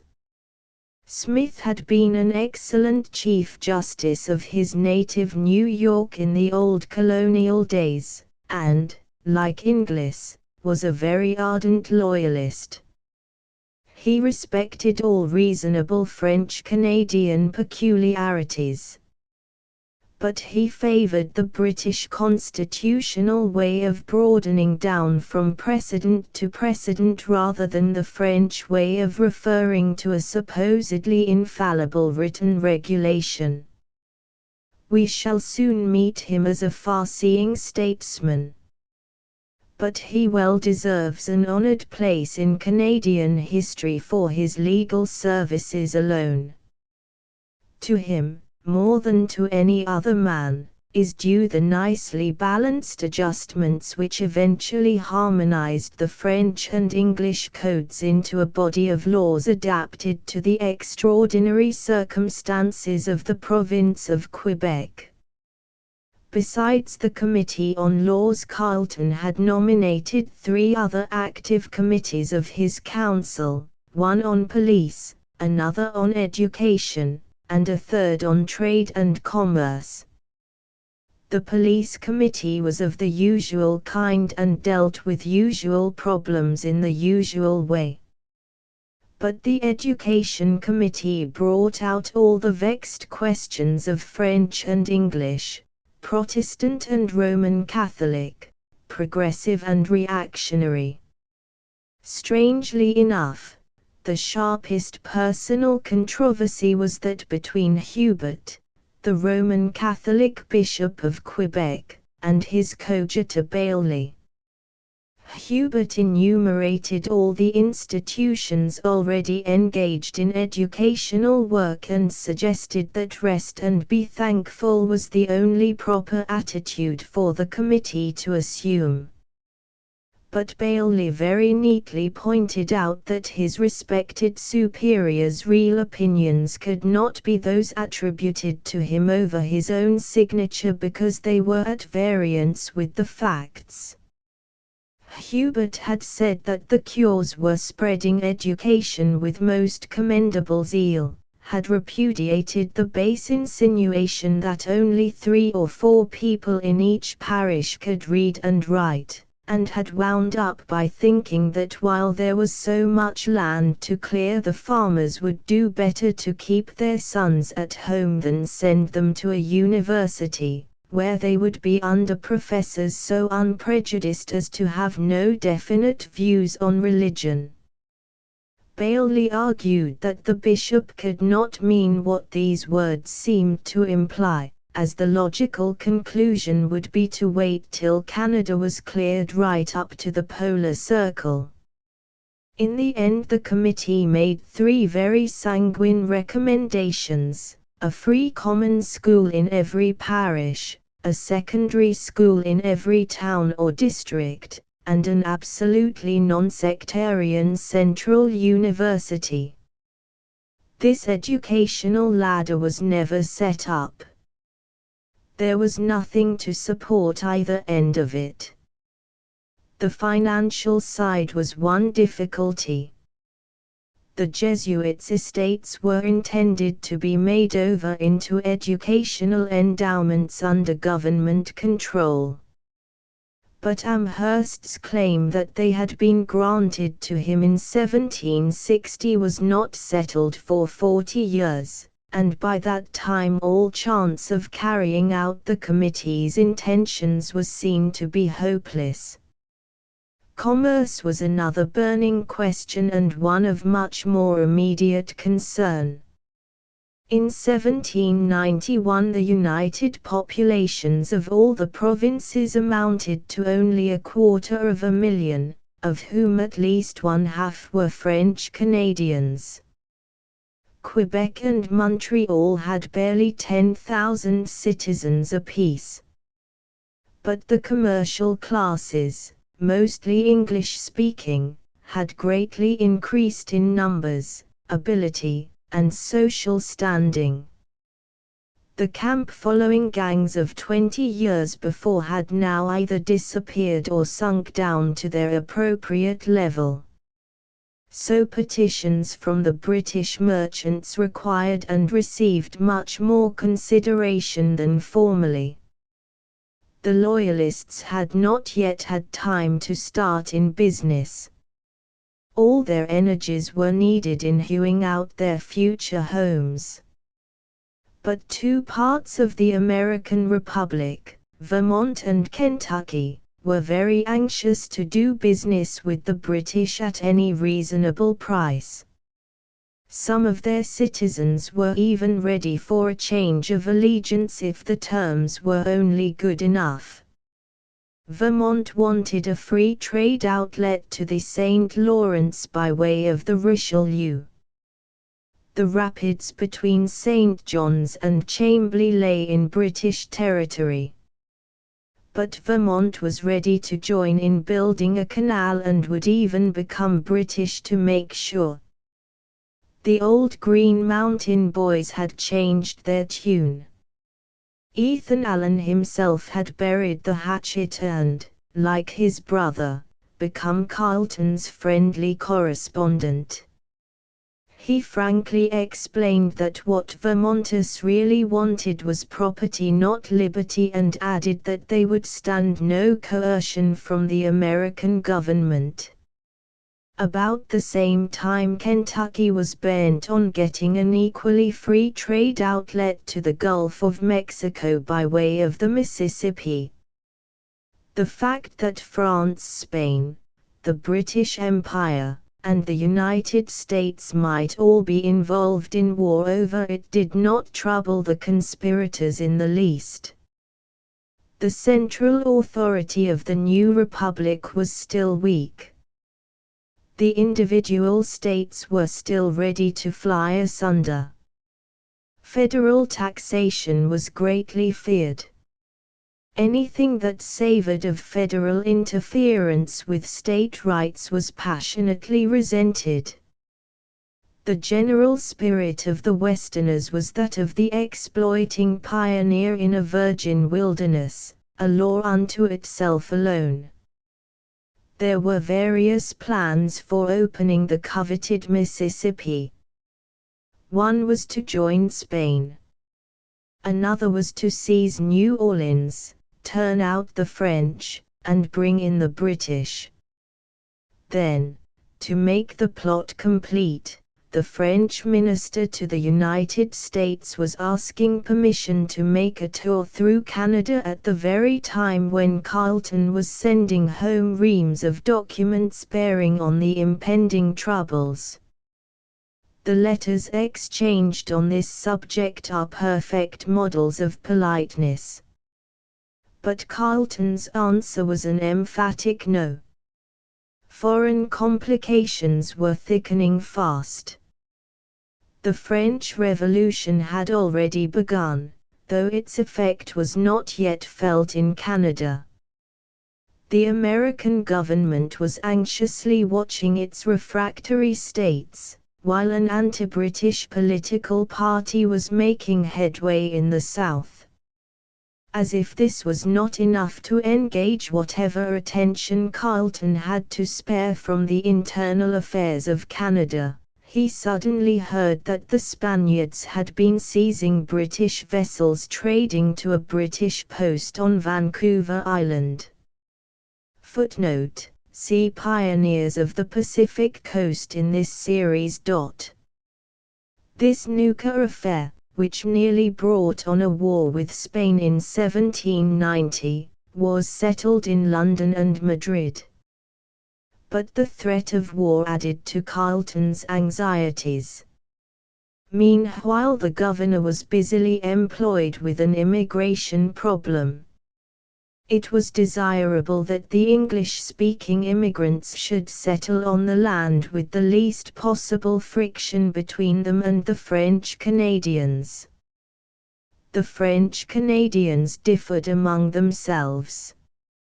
But no such differences brought them any closer to their new neighbors on questions of land settlement. The French had granted lands in seigneuries. The British would hear of nothing but free and common socage.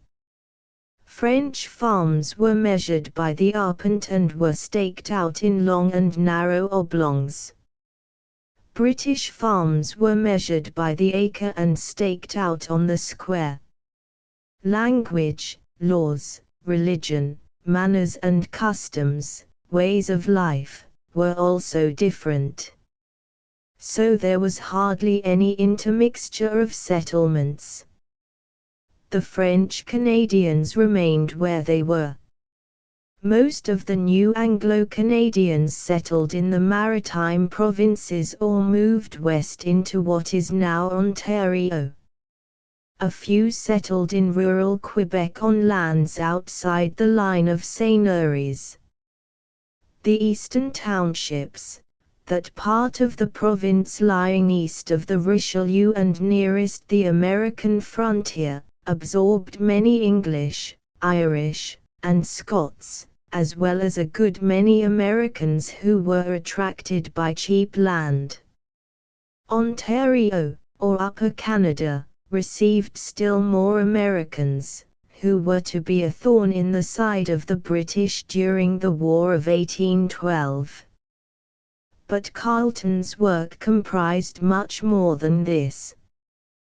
There were the Church of England, the Post Office, a refractory lieutenant governor down in Prince Edward Island, 2 royal visitors, and many other distracting matters. The only Anglican see thus far established was at Halifax, but the bishop there had authority over the whole country and the government intended to establish the Church of England in Canada and endow it. The Presbyterians also petitioned for the establishment of the Scottish Church. The fortunes or misfortunes of the clergy reserves belong to another chapter of Canadian history. But the root of their good or evil was planted in the time of Carleton. The postal service was surrounded by enormous difficulties, the vast extent of wild country, the few towns, the long winters, the poverty of the people. The question of the winter port was even then a live one between St. John and Halifax. Each of these towns asserted its advantages and promised 12 trips a year and connection with Quebec overland by means of walking postmen till a bush road should be cut from Quebec to the sea. In Prince Edward Island the old Lieutenant Governor, Walter Patterson, declined to make way for the new one, Edmund Fanning. In the end Patterson gave up the contest. But the incident, trivial as it now appears, shows what a governor-general had to face in the early days when each province had queer little ways of its own. Patterson had no precise official reason. But he said he could not go home to answer charges he did not understand and leave an island which had been his very successful hobby for so many years. The people sided with him so vigorously that time had to be given them to cool down before the transfer could be peaceably effected. A judge whose court is in perpetual session or a commander whose inadequate forces are continually surrounded by prospective enemies has little time for the amenities of purely social life. so Carleton generally left his young consort to rule the viceregal court at the Château St. Louis with a perfect blend of London and Versailles. Two princes of the blood, however, demanded more than the usual attention from the governor. Prince William Henry, afterwards King William IV, was the first member of the royal family to set foot in the New World when he arrived in HMS Pegasus in 1787. He was the proverbial jolly Jack-tar, extremely affable to everybody, and he quickly won golden opinions from all who met him, except perhaps from Lady Dorchester and sundry would-be partners for his duty dances.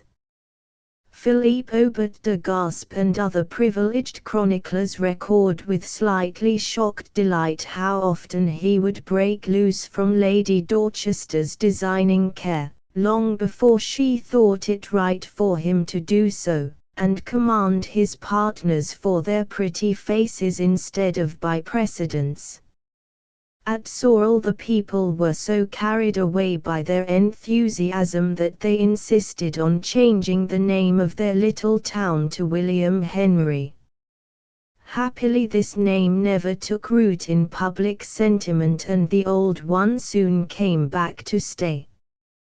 The second member of the royal family to come to Canada was Prince Edward, Duke of Kent, fourth son of George III. Father of Queen Victoria and grandfather of Prince Arthur, Duke of Connaught, who became the first royal governor-general in 1911, exactly 120 years later.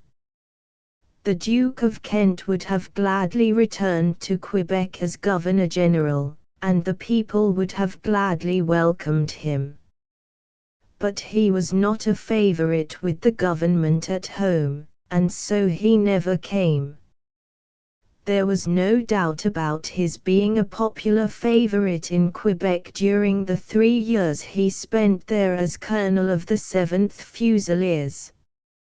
Nor has he been forgotten to the present day. Kent House is still the name of his quarters in the town as well as of his country residence at Montmorency Falls 7 miles away, while the only new opening ever made in the walls is called Kent Gate. The Duke made fast friends with several of the seigneurial families, more especially with the de Salaberrys, whose manor house at Beauport stood halfway between Montmorency and Quebec and not far from Montcalm's headquarters in 1759. The de Salaberrys were a military family. All the sons went into the army and one became the hero of Chateauguay in the War of 1812. But the Duke mixed freely with many other people than the local aristocracy. He was young, high-spirited, and loved adventure, as was proved by his subsequent gallantry at Martinique. He was also fond of driving round incognito, a habit which on at least one occasion obliged him to put his skill at boxing to good use. This was at Charlesbourg, a village near Quebec, where he was watching the fun at the first election ever held. Perhaps, from a meticulously constitutional point of view, the scene of a hotly contested election was not quite the place for princes of the blood. But, however that might be, when the Duke saw two electors pummeling a third, who happened to be a friend of his, he dashed into the rescue and floored both of them with a neatly planted right and left. One of these men, who lived to see King Edward VII arrive in 1860, as Prince of Wales, always took the greatest pride in telling successive generations of voters how Queen Victoria's father had knocked him down.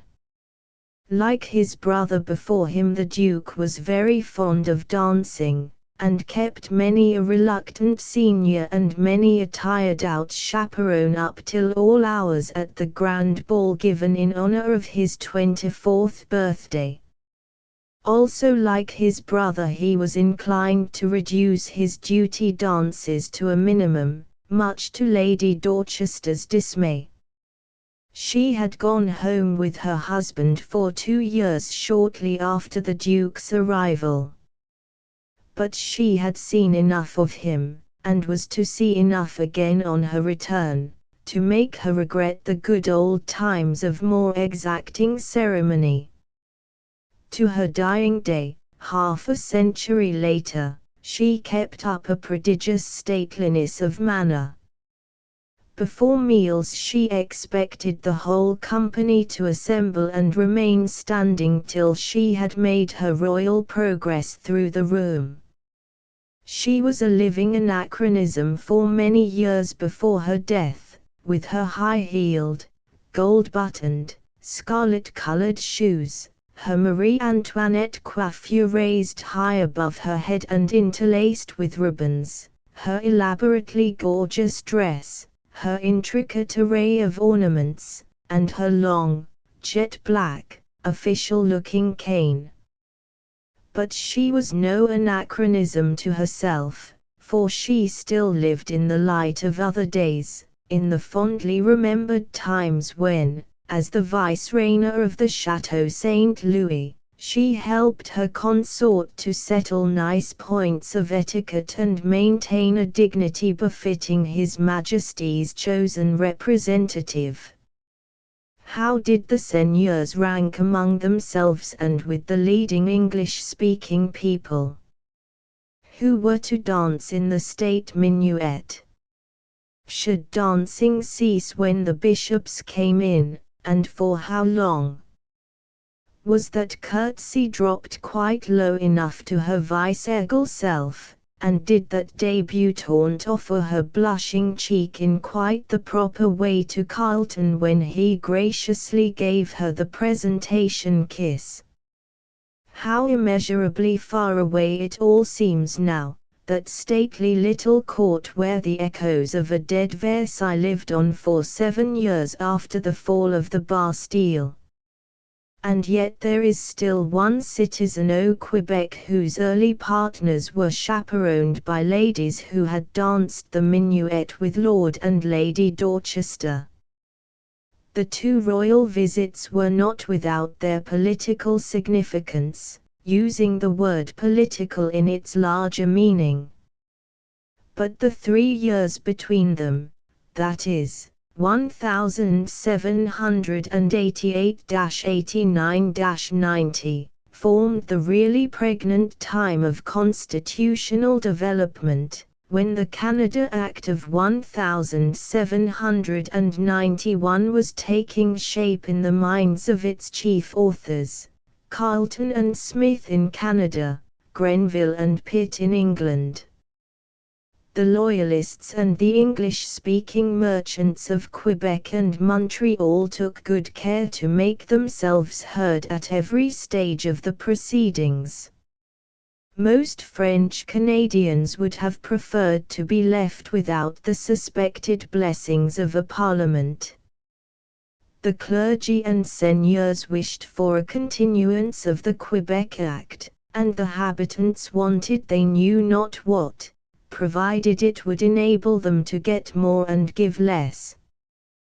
The English-speaking people, on the other hand, were all for a parliament. But they differed widely as to what kind of parliament would suit their purpose best. As a rule they acquiesced, with a more or less bad grace, in the necessity of admitting French Canadians on the same terms as themselves. If Canada, without the maritime provinces, should be taken as a whole, then the French Canadians would only be in a moderate majority. If, however, 2 provinces, Upper Canada and Lower Canada, were to be erected, then the English-speaking minority in Lower Canada would be outvoted 3 or 4 to 1. There was a third alternative, no less than the establishment of a regular dominion of British North America in 1790, a step which might have saved much trouble between that time and the Confederation of 1867. William Smith was its strongest advocate, Carleton its most cautious and judicious supporter.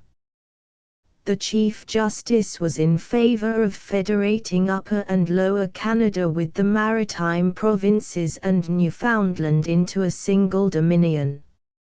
Each of the 6 provinces would have its own parliament under a lieutenant governor, while there would also be a central parliament under a governor-general.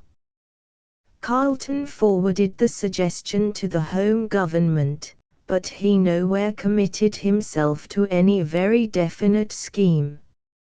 His own preference was for keeping the existing province of Quebec a little longer, then dividing it, and afterwards drawing in the other provinces. The Chief Justice preferred to make a constitution. The governor preferred to let it grow. The home government's preference could not be stated better than in Grenville's dispatch to Carleton of the 20th of October, 1789. The general object is to assimilate the Constitution to that of Great Britain as nearly as the difference arising from the manners of the people and from the present situation of the province will admit.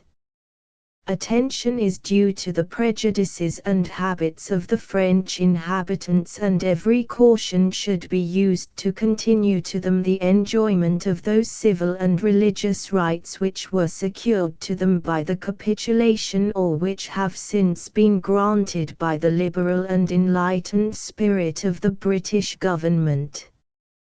Except for its rather too self-righteous conclusion, this confidential announcement really is an admirable statement of the liberal and enlightened views which prevailed at Westminster. The bill, postponed in 1790, was introduced by Pitt himself in the House of Commons on the 7th of March, 1791. 16 days later Adam Limburner, a representative merchant of Quebec, whom Carleton described as a quiet, decent man, not unfriendly to the administration, pleaded for hours before the committee of the House of Commons against the division of the province. All the English-speaking minority in the prospective province of Lower Canada were afraid of being swamped by the French-Canadian vote, and so of being hampered in liberty and trade. The London merchants naturally backed Limburner. Fox opposed the bill as not being liberal enough.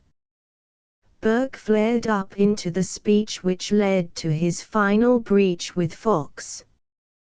Pitt, the pilot who was to weather far greater storms in the years to come, eventually got the bill through both houses with substantial majorities. On the 14th of May it became law.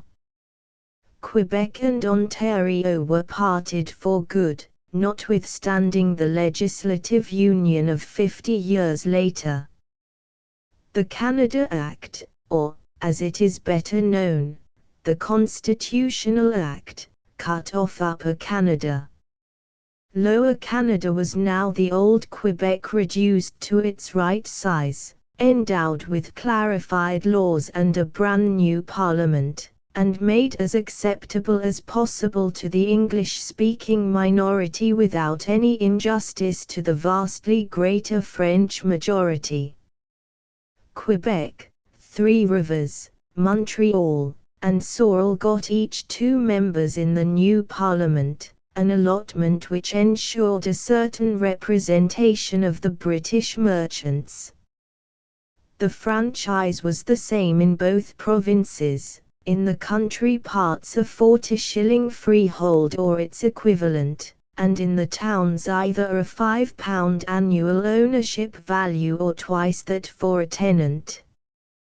The Crown gave up all taxation except commercial duties, which were to be applied solely for the benefit of the provinces. Lands outside the seigneuries were to be in free and common socage, while seigneurial tenure itself could be converted into freehold on petition. 1/7 of the Crown lands was reserved for the endowment of the Church of England. The Crown kept all rights of veto and appointment. The legislatures were small in membership. The upper houses could be made hereditary, though the actual tenure was never more than for life during good behavior. Carleton favored the hereditary principle whenever it could be applied with advantage. But he knew the ups and downs of colonial fortunes too well to believe that Canada was ready for any such experiment. No one dreamt of having what is now known as responsible government, that is, an executive sitting in the legislature and responsible to the legislature for its acts. Nor was the greatest of all parliamentary powers, the power of the purse, given outright. This, however, was owing to simple force of circumstances and not to any desire of abridging the liberties of the people. The fact is that at this time 80% of the total civil expenditure had to be paid by the home government. It is frequently ignored that the mother country paid most of Canada's bills till long after the War of 1812, that she paid nearly all the naval and military accounts for longer still, and that she has borne far more than her own share of the common defense down to the present day. The new constitution came into force on the 26th of December, 1791, and, for the first time, Upper and Lower Canada had the right to elect their own representatives. Assemblies, of course, were nothing new in British North America. Nova Scotia had an assembly in 1758. The year that Louisbourg was taken. Prince Edward Island had one in 1773, the year before the Quebec Act was passed. New Brunswick had one in 1786, the year Carleton began his second term. But assemblies still had all the charm of novelty in Canada proper. Perhaps it would be more appropriate to say that Upper Canada experienced more charm than novelty while Lower Canada experienced more novelty than charm. The Anglo-Canadians in all 5 provinces were used to parliaments in America. Their ancestors had been used to them for centuries in England. So the little Parliament of Upper Canada at Newark passed as many bills in 5 weeks as that of Lower Canada passed in 7 months. The fact that there were 50 members in the Assembly at Quebec, while there were only half as many in both chambers at Newark, doubtless had something to do with it. But the fact that the Quebec Parliament was an innovation, while the one at Newark was a simple development, had very much more. There is no need to follow the course of legislation in any of the 5 provinces. As most of the civil and practically all the naval and military expenditure had to be met by the imperial treasury, and as Canada was 5 parts and no whole from her own parliamentary point of view, the legislation required for a grand total of 250,000 people could not be of the national kind. But at Quebec the scene, the setting, and the unheard of innovation itself all give a special interest to every detail of the opening ceremony on the 17th of December, 1792. Carleton was in England, so the speech from the throne was read by the Lieutenant Governor, Major General Sir Alyard Clark. Half of the upper house and 2/3 of the lower were French Canadians. A French Canadian member was nominated for the speakership and elected unanimously. Both races were for the most part represented by members whose official title of Honourable Gentleman was not at all a misnomer. The French members of the Assembly were half distrustful both of it and of themselves. But they knew how to add grace and dignity to a very notable occasion. The old Bishop's Palace served as the Houses of Parliament and so continued for many years to come. It was a solid rather than a stately pile.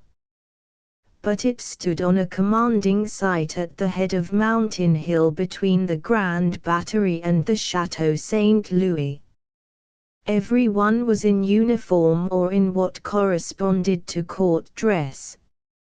Round the throne stood many officers in their red and gold, conspicuous among them the Duke of Kent. In front sat the executive and legislative councillors, corresponding to the modern cabinet ministers and senators. Their roll, as well as the assemblies, bore many names that recalled the glories of the old regime: Streetowers, Longueuil, de Laynaudière, Boucherville, de Salaberry, de Lotbinière, and many more. The council chamber was crowded in every part long before the governor arrived. The ladies introduced into the house were without hat, cloak, or bonnet, the doorkeeper of His Majesty's Council having taken good care to see them leave the same in the great committee room previous to their introduction. The ladies attached to His Excellency's suite were admitted within the railing or body of the house and accommodated with the seats of the members as far as possible.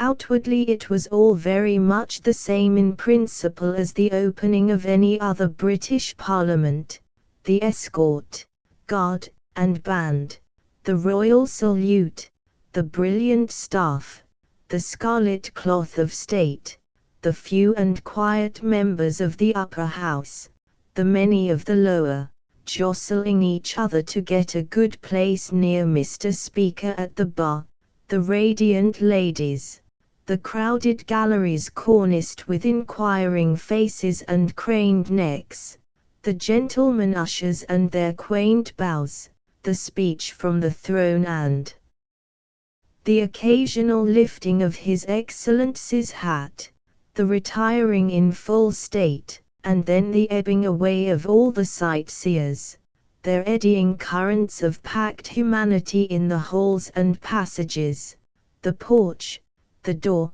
the emptying street. But inwardly what a world of difference! For here was the first British Parliament in which legislators of foreign birth and blood and language were shaping British laws as British subjects. In September 1793 Carleton returned from his 2 years' absence and was welcomed more warmly than ever. Quebec blazed with illuminations. The streets swarmed with eager crowds. The first session of the first Parliament had been better than anyone had dared to hope for. There was a general tendency to give the new constitution a fair trial, and all classes looked to Carleton to make the harmony that had been attained both permanent and universal. Dr. Jacob Mountain, first Anglican Bishop of Quebec, also arrived shortly afterwards and was warmly greeted by the Roman Catholic prelate, who embraced him, saying, "It's time you came to shepherd your own flock." Mountain was statesman and churchman in one. He had been chosen by the elder Pitt to be the younger's tutor and then chosen by the younger to be his private secretary. The fact that the Anglican Bishop of Quebec was then and for many years afterwards a sort of Canadian chaplain general to the imperial troops and that most of the leading officials and leading loyalists belonged to the Church of England made him a personage of great importance. It was fortunate that, as in the case of Inglis down in Halifax, the choice could not have fallen on a better man or on one who knew better how to win the esteem of communions other than his own. This same year, 1793, died William Smith, full of honours. But the next year his excellent successor arrived in the person of William Osgood, the new Chief Justice, an eminent English lawyer who had served for 2 years as Chief Justice of Upper Canada and whose name is commemorated in Osgood Hall, Toronto. He had come out on the distinct understanding that no fees were to be attached to his office, only a definite salary.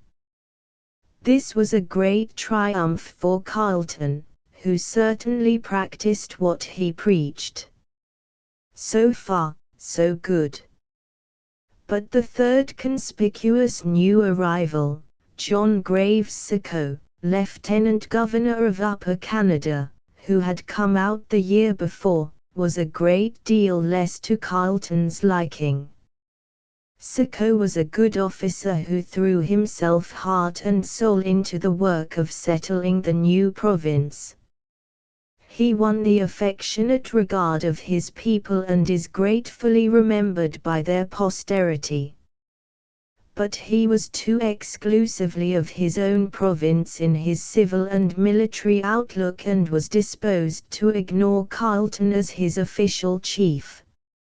Moreover, he was appointed in spite of Carleton's strongly expressed preference for Sir John Johnson, who, to all appearances, was the very man for the post.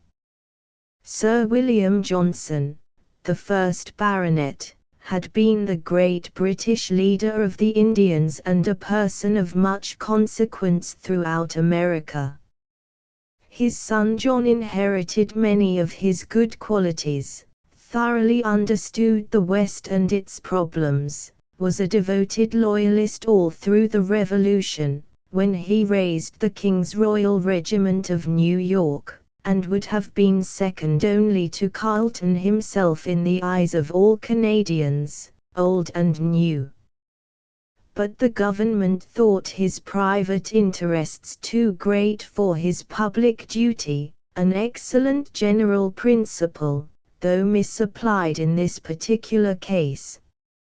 At any rate, Sicko came instead, and the friction began at once.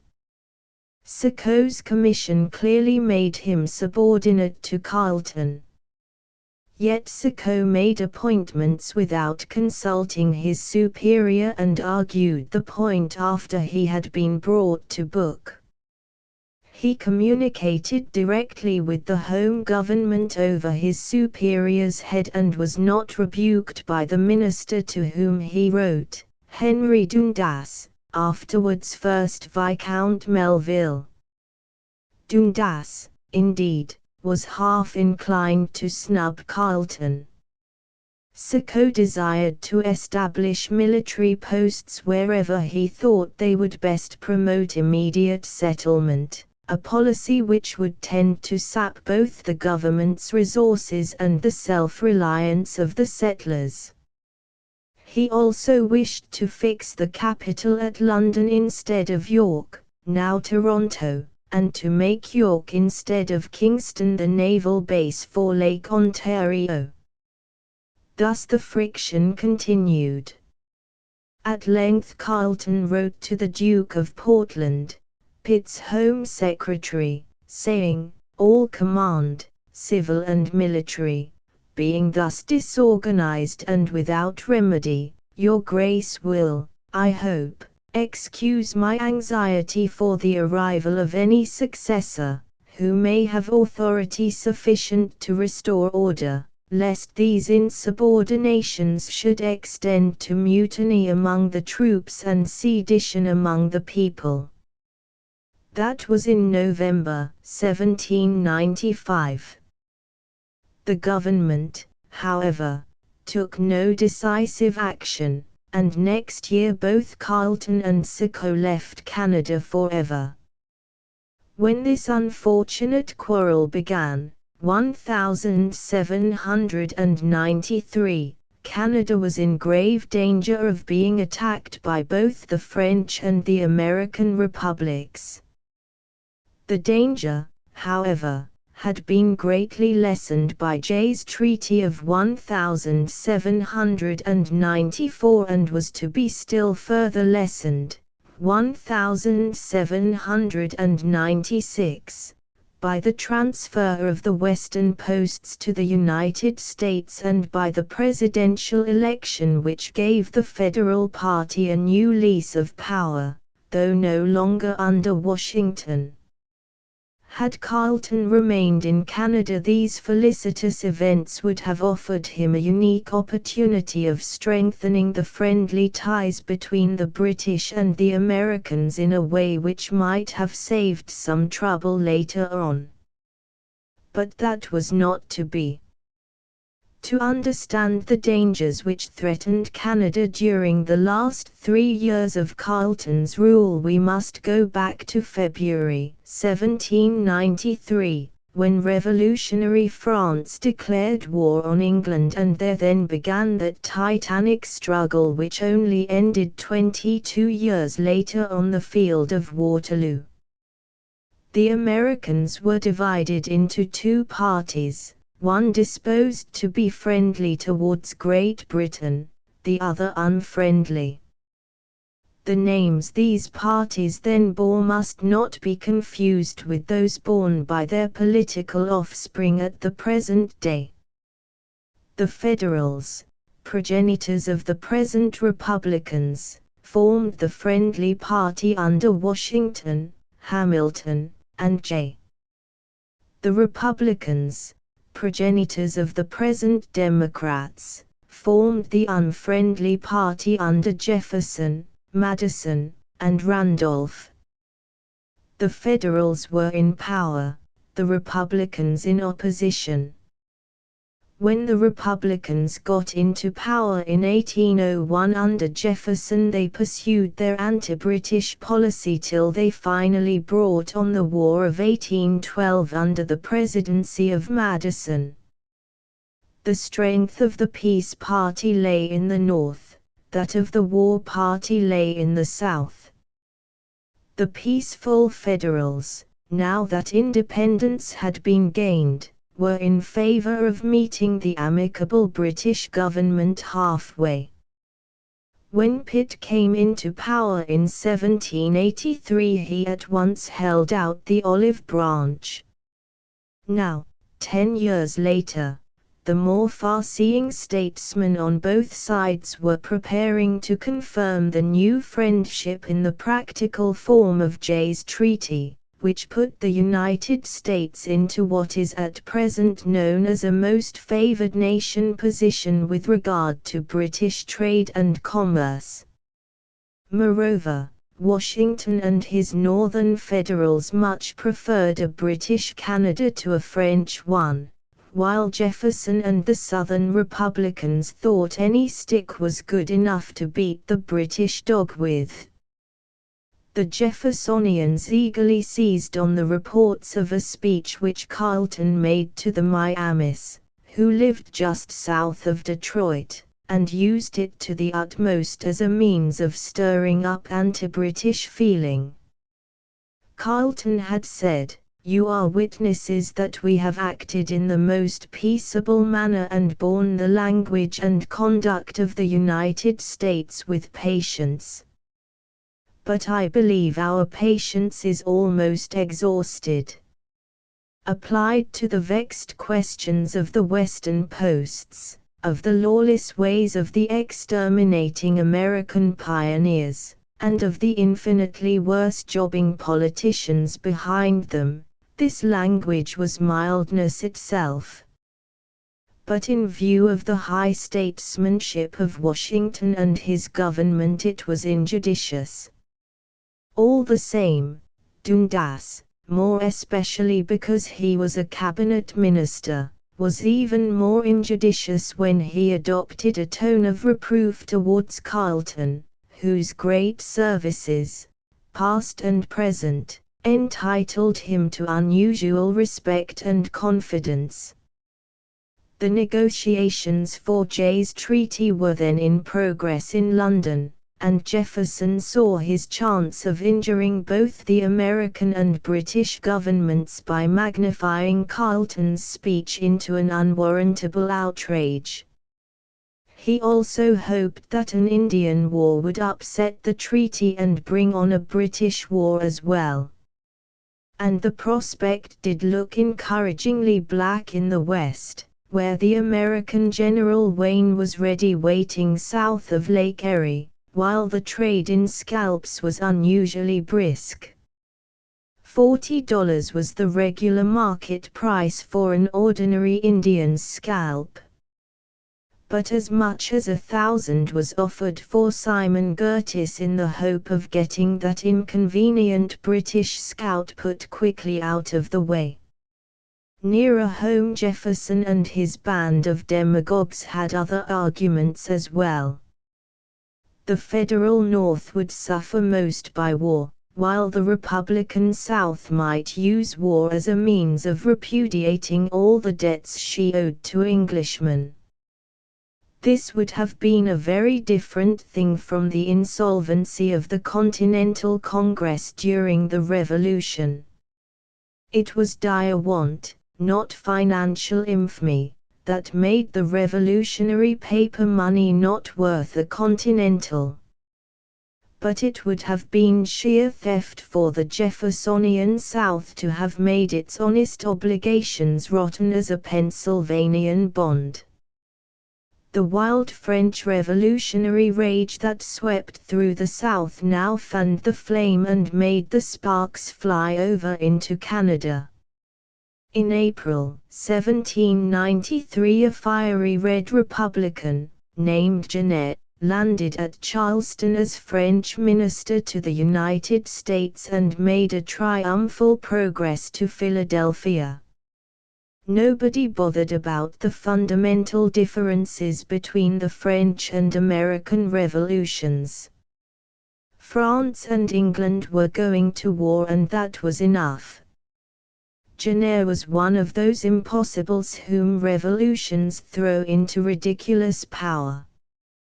When he began his campaign, the Republican South was at his feet. Planters and legislators donned caps of liberty and danced themselves so crazy over the rights of abstract man that they had no enthusiasm left for such concrete instances as loyalists, Englishmen, and their own plantation slaves. Then Genet made his next step in the new diplomacy by fitting out French privateers in American harbors and seizing British vessels in American waters. This brought Washington down on him at once. Then he lost his head completely, abused everybody, including Jefferson, and retired from public life as an American citizen, being afraid to go home. Genet's absurd career was short, but very meteoric while it lasted, and full of anti-British mischief-making. His agents were everywhere, and his successor, Adet, carried on the underground agitation with equal zeal and more astuteness. Vermont offered an excellent base of operations. Finding that its British proclivities had not produced the Chambly Canal for its trade with the St. Lawrence, it had become more violently anti-British than ever before and even proposed taking Canada single-handed.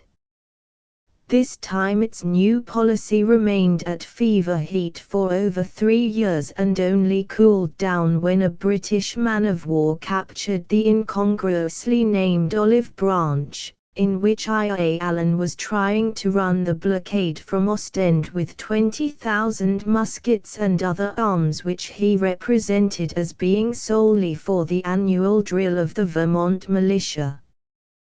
Thus Carleton had to watch the raging South, the dangerous West, and bellicose Vermont, all together, besides taking whatever measures he could against the swarms of secret enemies within the gates. The American immigrants who wanted property not liberty were ready enough for a change of flag whenever it suited them. But they were few compared with the mass of French Canadians who were being stirred into disaffection. The seigneurs, the clergy, and the very few enlightened people of other classes had no desire for being conquered by a regicide France or an obliterating American republic. But many of the habitants and of the uneducated in the towns lent a willing ear to those who promised them all kinds of liberty and property put together. The danger was all the greater because it was no longer one foreigner intriguing against another, as in 1775, but French against British and class against class. Some of the appeals were still ridiculous.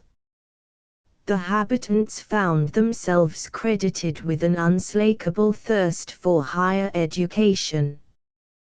They were promised free maritime intercommunication between the Old World and the New, a wonderful extension of representative institutions, and much more to the same effect. Universal revolutionary brotherhood included. But when Frenchmen came promising fleets and armies, when these emissaries were backed by French Canadians who had left home for good reasons after the troubles of 1775, and when the habitants were positively assured by all these credible witnesses that France and the United States were going to drive the British out of Canada and make a heaven on earth for all who would turn against Carleton, then there really was something that sensible men could believe. Everything for nothing, or next to nothing. Only turn against the British and the rest would be easy. No more tithes to the cures, no more seigneurial dues, no more taxes to a government which put half the money in its own pocket and sent the other half to the king, who spent it buying palaces and crowns.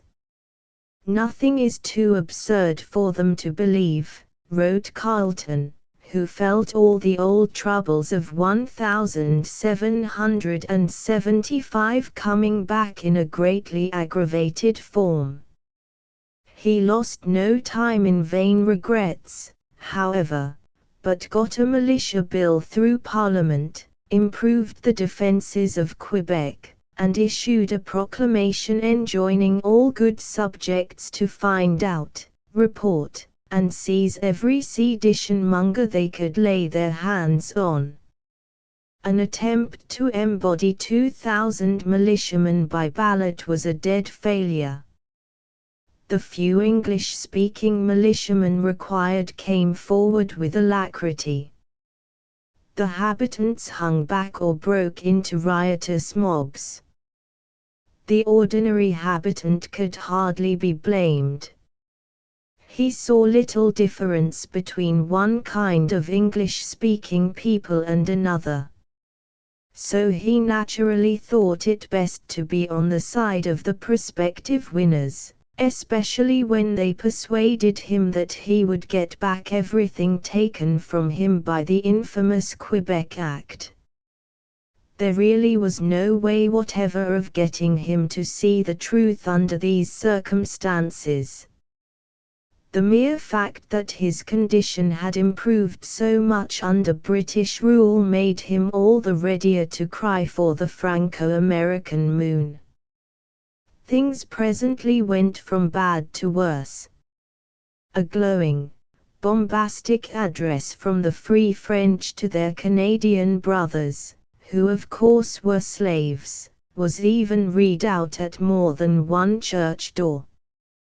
Then the Quebec Assembly unanimously passed an Alien Act in May 1794, and suspected characters began to find that two could play at the game. This stringent act was not passed a day too soon. By its provisions the Habeas Corpus Act could be suspended or suppressed and the strongest measures taken against sedition in every form. Monk, the Attorney General, reported that it is astonishing to find the same savagery exhibited here as in France.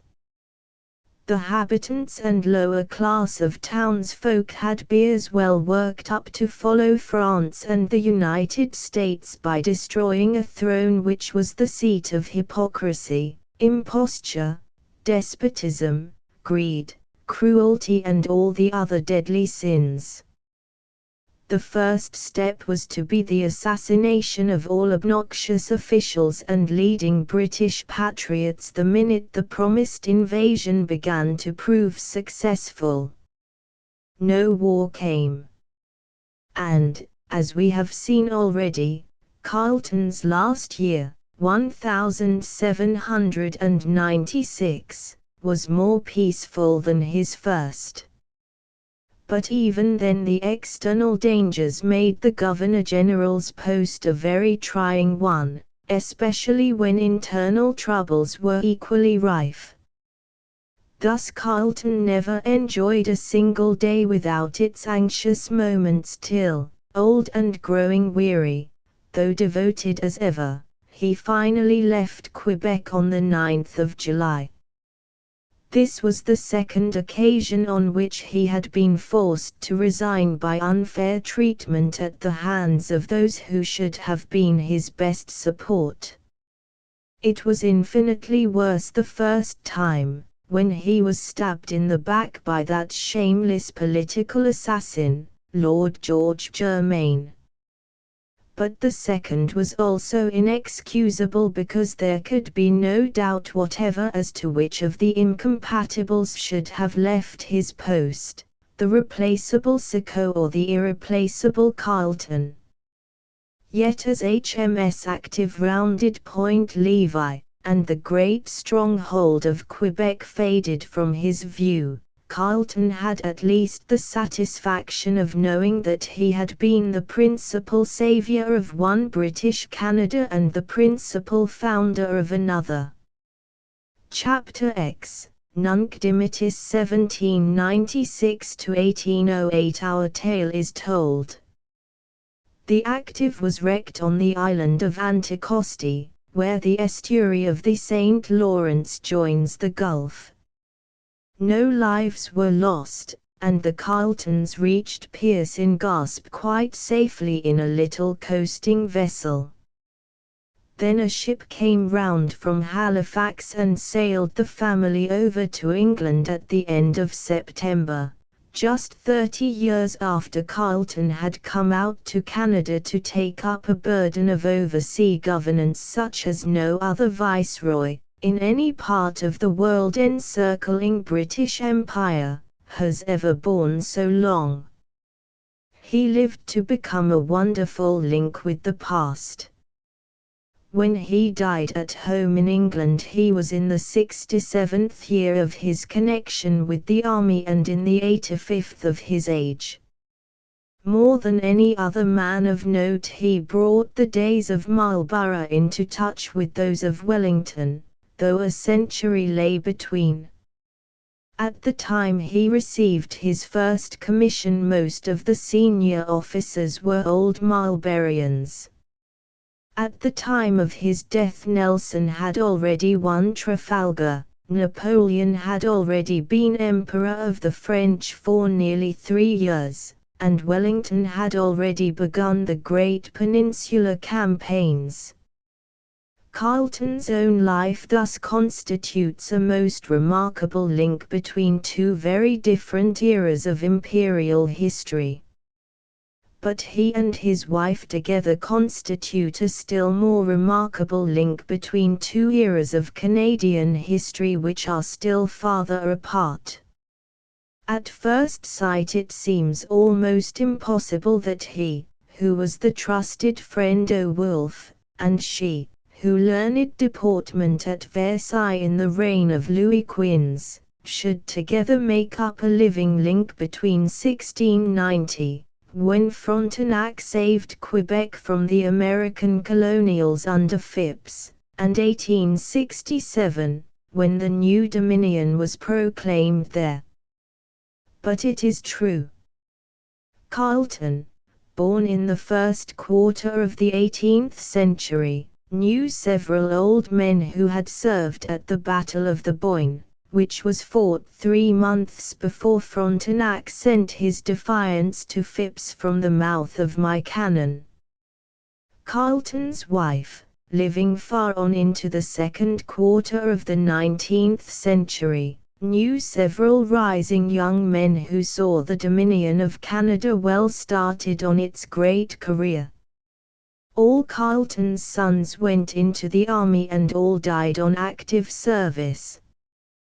The fourth was killed in 1814 at Bergen-op-Zoom carrying the same sword that Carleton himself had used there 6 to 7 years before. A picture of the first siege of Bergen-op-Zoom hangs in the dining room of the family seat at Greywell Hill to remind successive generations of their martial ancestors. But no Carleton needs to be reminded of a man's first duty at the call to arms. The present holder of the Dorchester estates and title is a woman. But her son and heir went straight to the front with the cavalry of the 1st British Army Corps to take the field in Belgium during the Great World War of 1914. Carleton spent most of his last 12 years at Kempshot near Basingstoke because he kept his stud there and horses were his chief delight. But he died at Stubbings, his place near Maidenhead beside the Silver Thames, on the 10th of November, 1808. Thus, after an unadventurous youth and early manhood, he spent his long maturity steering the ship of state through troublous seas abroad, then passed life's evening in the quiet haven of his home. Bibliographical note: the Seigneurs and the Loyalists, both closely associated with Carleton's Canadian career, are treated in 2 volumes of the present series, The Seigneurs of Old Canada and the United Empire Loyalists. 2 other volumes also provide profitable reading: The War Chief of the Six Nations, A Chronicle of Brant, the Indian leader who was to Carleton's day what Tecumseh was to Brock's, and The War Chief of the Ottawas, A Chronicle of the Pontiac War. Only one life of Carleton has been written, Lord Dorchester, by G. Bradley, 1907. The student should also consult John Graves' Sicko, by Duncan Campbell Scott, 1905, Sir Frederick Haldimand, by Jean McIlwraith, 1904, and A History of Canada from 1763 to 1812 by Sir Charles Lucas.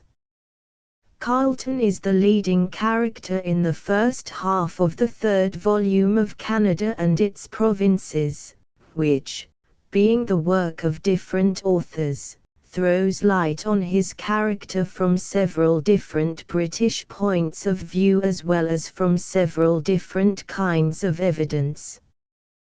Kingsford's History of Canada, volumes 4 to 7, treats the period in considerable detail.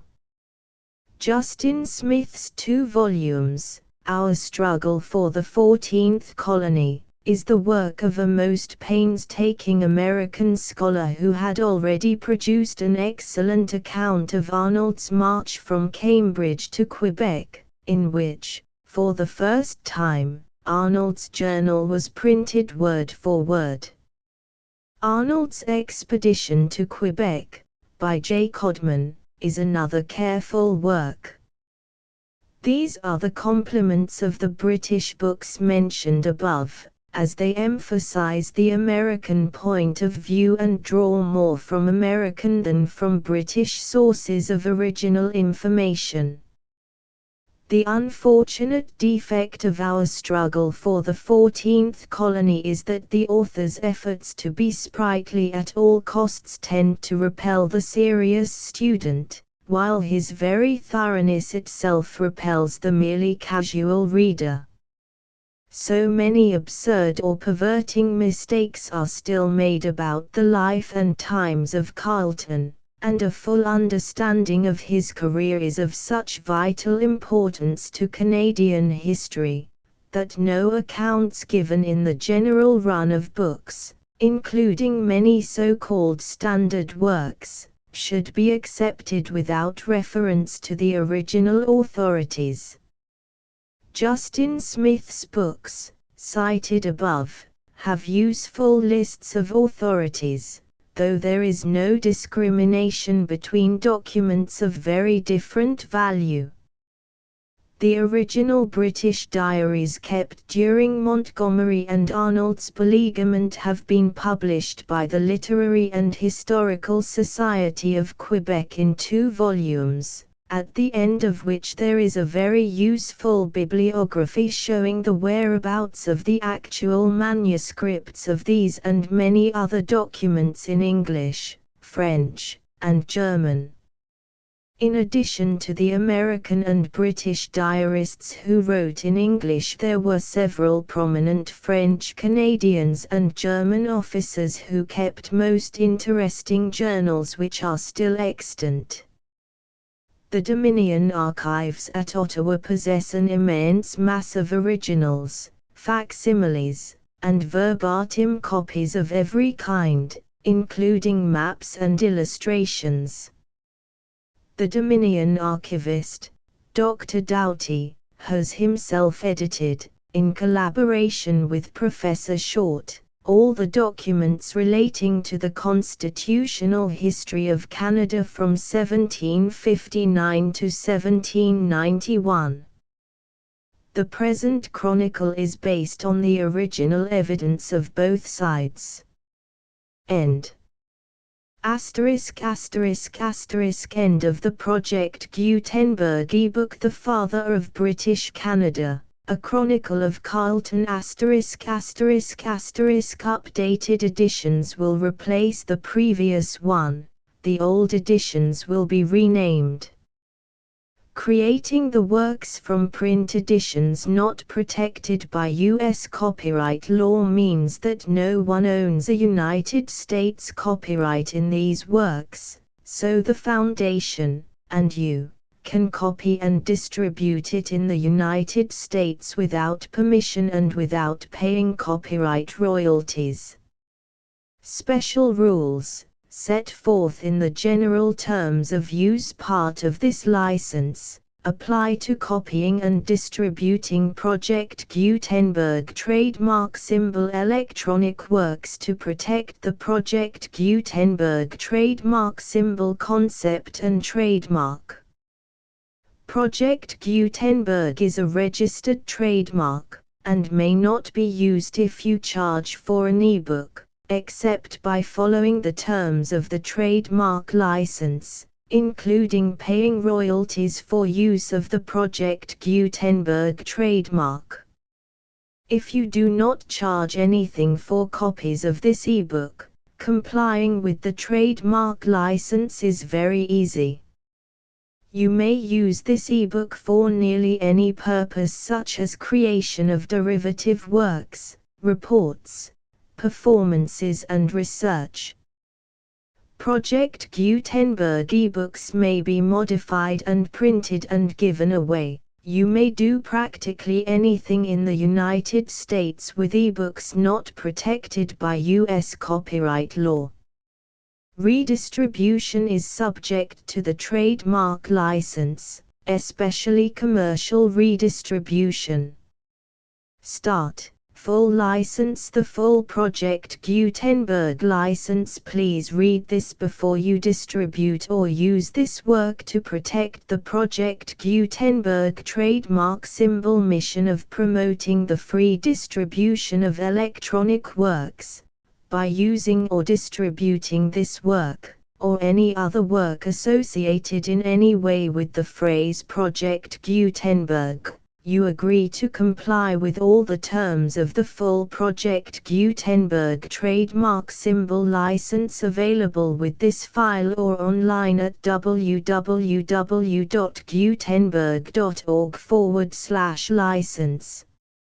Section 1. General Terms of Use and Redistributing Project Gutenberg Trademark Symbol Electronic Works 1.0. By reading or using any part of this Project Gutenberg trademark symbol electronic work, you indicate that you have read, understand, agree to and accept all the terms of this license and intellectual property, trademark/copyright, agreement. If you do not agree to abide by all the terms of this agreement, you must cease using and return or destroy all copies of Project Gutenberg trademark symbol electronic works in your possession. If you paid a fee for obtaining a copy of or access to a Project Gutenberg trademark symbol electronic work and you do not agree to be bound by the terms of this agreement, you may obtain a refund from the person or entity to whom you paid the fee as set forth in paragraph 1.e.8. 1.b. Project Gutenberg is a registered trademark. It may only be used on or associated in any way with an electronic work by people who agree to be bound by the terms of this agreement. There are a few things that you can do with most Project Gutenberg trademark symbol electronic works even without complying with the full terms of this agreement. See paragraph 1.c below. There are a lot of things you can do with Project Gutenberg trademark symbol electronic works if you follow the terms of this agreement and help preserve free future access to Project Gutenberg trademark symbol electronic works. See paragraph 1.e below. 1.c. The Project Gutenberg Literary Archive Foundation, the Foundation or PGLAF, owns a compilation copyright in the collection of Project Gutenberg trademark symbol electronic works. Nearly all the individual works in the collection are in the public domain in the United States. If an individual work is unprotected by copyright law in the United States and you are located in the United States, we do not claim a right to prevent you from copying, distributing, performing, displaying or creating derivative works based on the work as long as all references to Project Gutenberg are removed.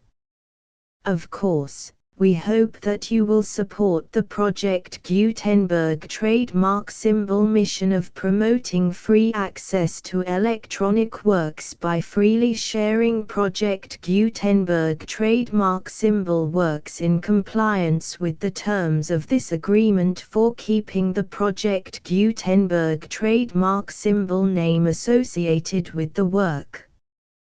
You can easily comply with the terms of this agreement by keeping this work in the same format with its attached full Project Gutenberg trademark symbol license when you share it without charge with others. 1.d.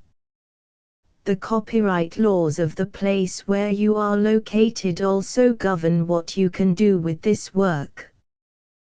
Copyright laws in most countries are in a constant state of change. If you are outside the United States, check the laws of your country in addition to the terms of this agreement before downloading, copying, displaying, performing, distributing or creating derivative works based on this work or any other Project Gutenberg trademark symbol work. The Foundation makes no representations concerning the copyright status of any work in any country other than the United States. 1.e. Unless you have removed all references to Project Gutenberg. 1.e.1.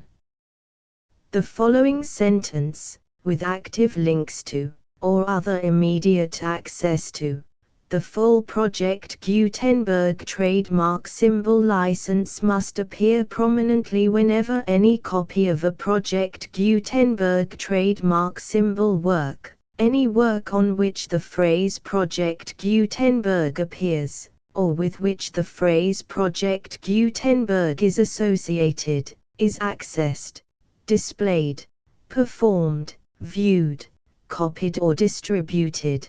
This ebook is for the use of anyone anywhere in the United States and most other parts of the world at no cost and with almost no restrictions whatsoever. You may copy it, give it away or reuse it under the terms of the Project Gutenberg license included with this ebook or online at www.gutenberg.org. If you are not located in the United States, you will have to check the laws of the country where you are located before using this ebook. 1.e.2. If an individual Project Gutenberg trademark symbol electronic work is derived from texts not protected by U.S. copyright law, does not contain a notice indicating that it is posted with permission of the copyright holder, the work can be copied and distributed to anyone in the United States without paying any fees or charges. If you are redistributing or providing access to a work with the phrase Project Gutenberg associated with or appearing on the work, you must comply either with the requirements of paragraphs 1.e.1 through 1.e.7 or obtain permission for the use of the work and the Project Gutenberg trademark symbol trademark as set forth in paragraphs 1.e.8 or 1.e.9. 1.e.3.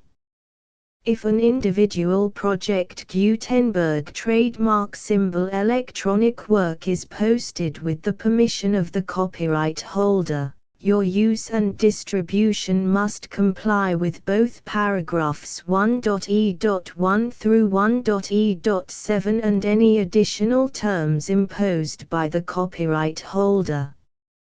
Additional terms will be linked to the Project Gutenberg trademark symbol license for all works posted with the permission of the copyright holder found at the beginning of this work.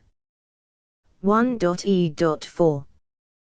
Do not unlink or detach or remove the full Project Gutenberg trademark symbol license terms from this work, or any files containing a part of this work or any other work associated with Project Gutenberg trademark symbol. 1.e.5. Do not copy, display, perform, distribute or redistribute this electronic work, or any part of this electronic work, without prominently displaying the sentence set forth in paragraph 1.e.1 with active links or immediate access to the full terms of the Project Gutenberg trademark symbol license. 1.e.6. You may convert to and distribute this work in any binary, compressed, marked up, non-proprietary or proprietary form, including any word processing or hypertext form. However, if you provide access to or distribute copies of a Project Gutenberg trademark symbol work in a format other than plain vanilla ASCII or other format used in the official version posted on the official Project Gutenberg trademark symbol website, www.gutenberg.org, you must, at no additional cost, fee or expense to the user, provide a copy, a means of exporting a copy, or a means of obtaining a copy upon request, of the work in its original plain vanilla ASCII or other form. Any alternate format must include the full Project Gutenberg trademark symbol license as specified in paragraph 1.e.1. 1.e.7.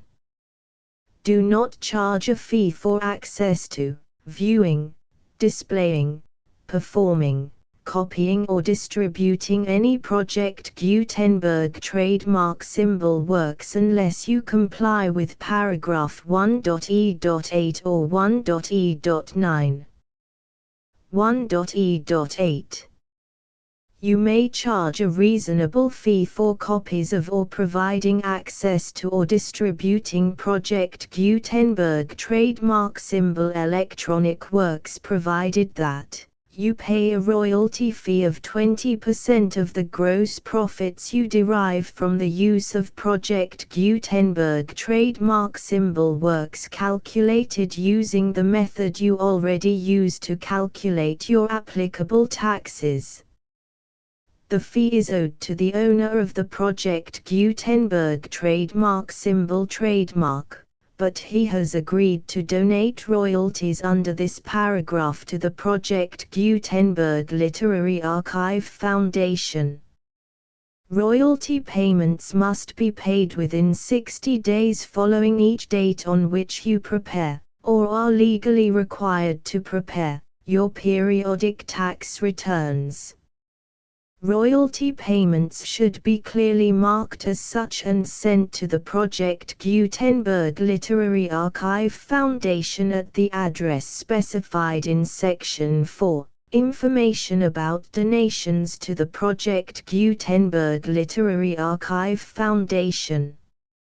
You provide a full refund of any money paid by a user who notifies you in writing, or by email, within 30 days of receipt that he does not agree to the terms of the full Project Gutenberg trademark symbol license. You must require such a user to return or destroy all copies of the works possessed in a physical medium and discontinue all use of and all access to other copies of Project Gutenberg trademark symbol works. You provide, in accordance with paragraph 1.f.3, a full refund of any money paid for a work or a replacement copy, if a defect in the electronic work is discovered and reported to you within 90 days of receipt of the work. You comply with all other terms of this agreement for free distribution of Project Gutenberg trademark symbol works. 1.e.9.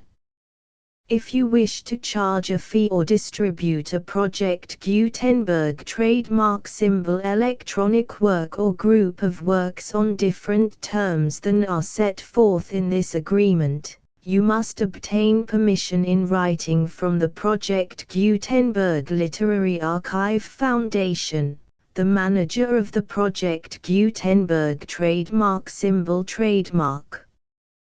Contact the Foundation as set forth in Section 3 below.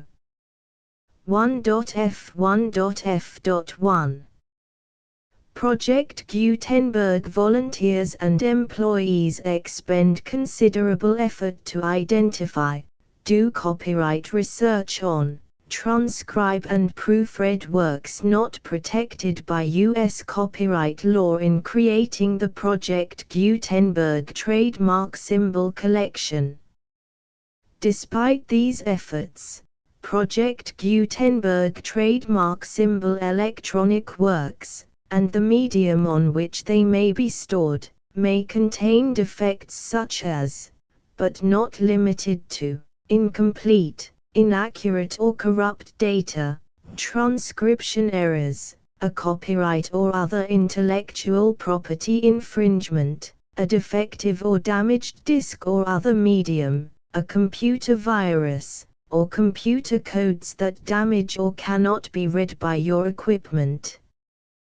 1.f.2 Limited warranty, disclaimer of damages, except for the right of replacement or refund described in paragraph 1.f.3, the Project Gutenberg Literary Archive Foundation, the owner of the Project Gutenberg trademark symbol trademark, and any other party distributing a Project Gutenberg trademark symbol electronic work under this agreement, disclaim all liability to you for damages, costs and expenses, including legal fees.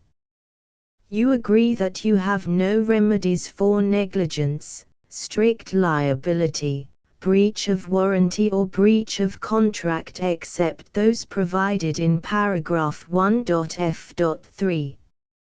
You agree that the Foundation, the trademark owner, and any distributor under this agreement will not be liable to you for actual, direct, indirect, consequential, punitive or incidental damages even if you give notice of the possibility of such damage. 1.f.3 Limited right of replacement or refund. If you discover a defect in this electronic work within 90 days of receiving it, you can receive a refund of the money, if any, you paid for it by sending a written explanation to the person you received the work from. If you received the work on a physical medium, you must return the medium with your written explanation. The person or entity that provided you with the defective work may elect to provide a replacement copy in lieu of a refund. If you received the work electronically, the person or entity providing it to you may choose to give you a second opportunity to receive the work electronically in lieu of a refund. If the second copy is also defective, you may demand a refund in writing without further opportunities to fix the problem. 1.f.4 Except for the limited right of replacement or refund set forth in paragraph 1.f.3, this work is provided to you as is, with no other warranties of any kind, express or implied, including but not limited to warranties of merchantability or fitness for any purpose. 1.f.5 Some states do not allow disclaimers of certain implied warranties or the exclusion or limitation of certain types of damages. If any disclaimer or limitation set forth in this agreement violates the law of the state applicable to this agreement, the agreement shall be interpreted to make the maximum disclaimer or limitation permitted by the applicable state law. The invalidity or unenforceability of any provision of this agreement shall not void the remaining provisions. 1.f.6 Indemnity. You agree to indemnify and hold the Foundation, the trademark owner, any agent or employee of the Foundation, anyone providing copies of Project Gutenberg trademark symbol electronic works in accordance with this agreement, and any volunteers associated with the production, promotion and distribution of Project Gutenberg trademark symbol electronic works, harmless from all liability, costs and expenses, including legal fees, that arise directly or indirectly from any of the following which you do or cause to occur. A. Distribution of this or any Project Gutenberg trademark symbol work. B. Alteration, modification, or additions or deletions to any Project Gutenberg trademark symbol work, and C. Any defect you cause. Section 2. Information about the mission of Project Gutenberg trademark symbol. Project Gutenberg trademark symbol is synonymous with the free distribution of electronic works in formats readable by the widest variety of computers, including obsolete, old, middle-aged and new computers.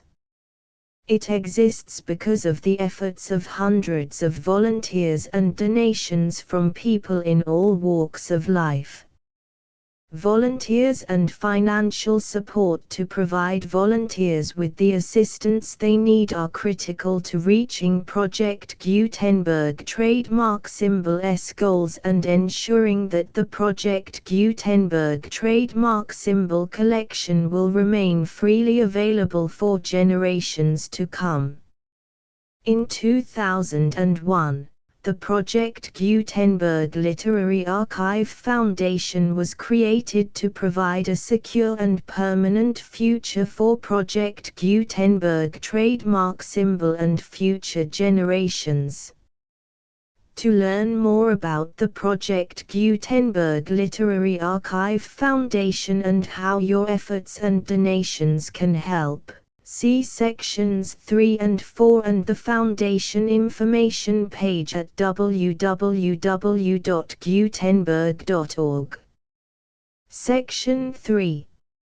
Information about the Project Gutenberg Literary Archive Foundation. The Project Gutenberg Literary Archive Foundation is a non-profit 501(c)(3) educational corporation organized under the laws of the state of Mississippi and granted tax-exempt status by the Internal Revenue Service.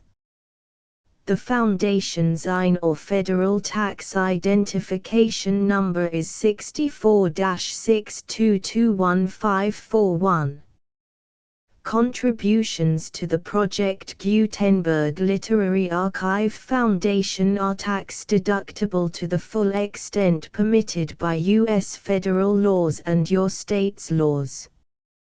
The Foundation's business office is located at 809 North 1500 West, Salt Lake City, UT 84116. 801-596-1887. Email contact links and up-to-date contact information can be found at the Foundation's website and official page at www.gutenberg.org/contact. Section 4. Information about donations to the Project Gutenberg Literary Archive Foundation. Project Gutenberg trademark symbol depends upon and cannot survive without widespread public support and donations to carry out its mission of increasing the number of public domain and licensed works that can be freely distributed in machine-readable form accessible by the widest array of equipment, including outdated equipment. Many small donations, $1 to $5,000, are particularly important to maintaining tax-exempt status with the IRS.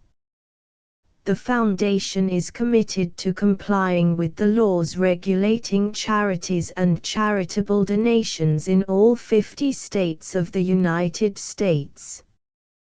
Compliance requirements are not uniform and it takes a considerable effort, much paperwork and many fees to meet and keep up with these requirements. We do not solicit donations in locations where we have not received written confirmation of compliance. To send donations or determine the status of compliance for any particular state, visit www.gutenberg.org/donate.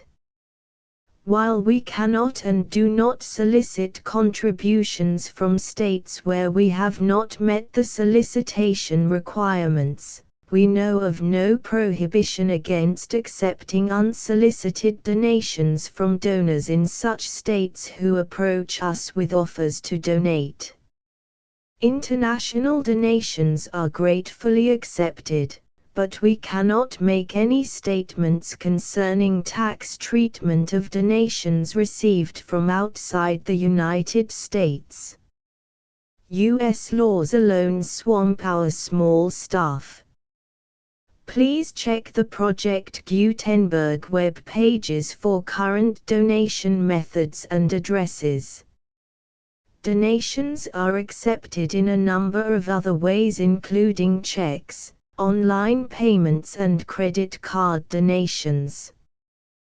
To donate, please visit www.gutenberg.org/donate. Section 5.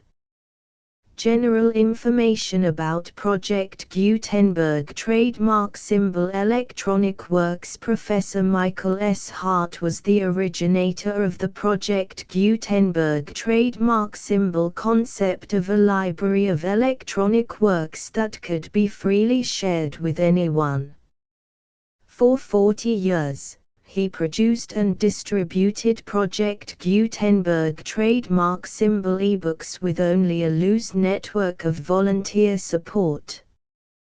Project Gutenberg trademark symbol ebooks are often created from several printed editions, all of which are confirmed as not protected by copyright in the US unless a copyright notice is included.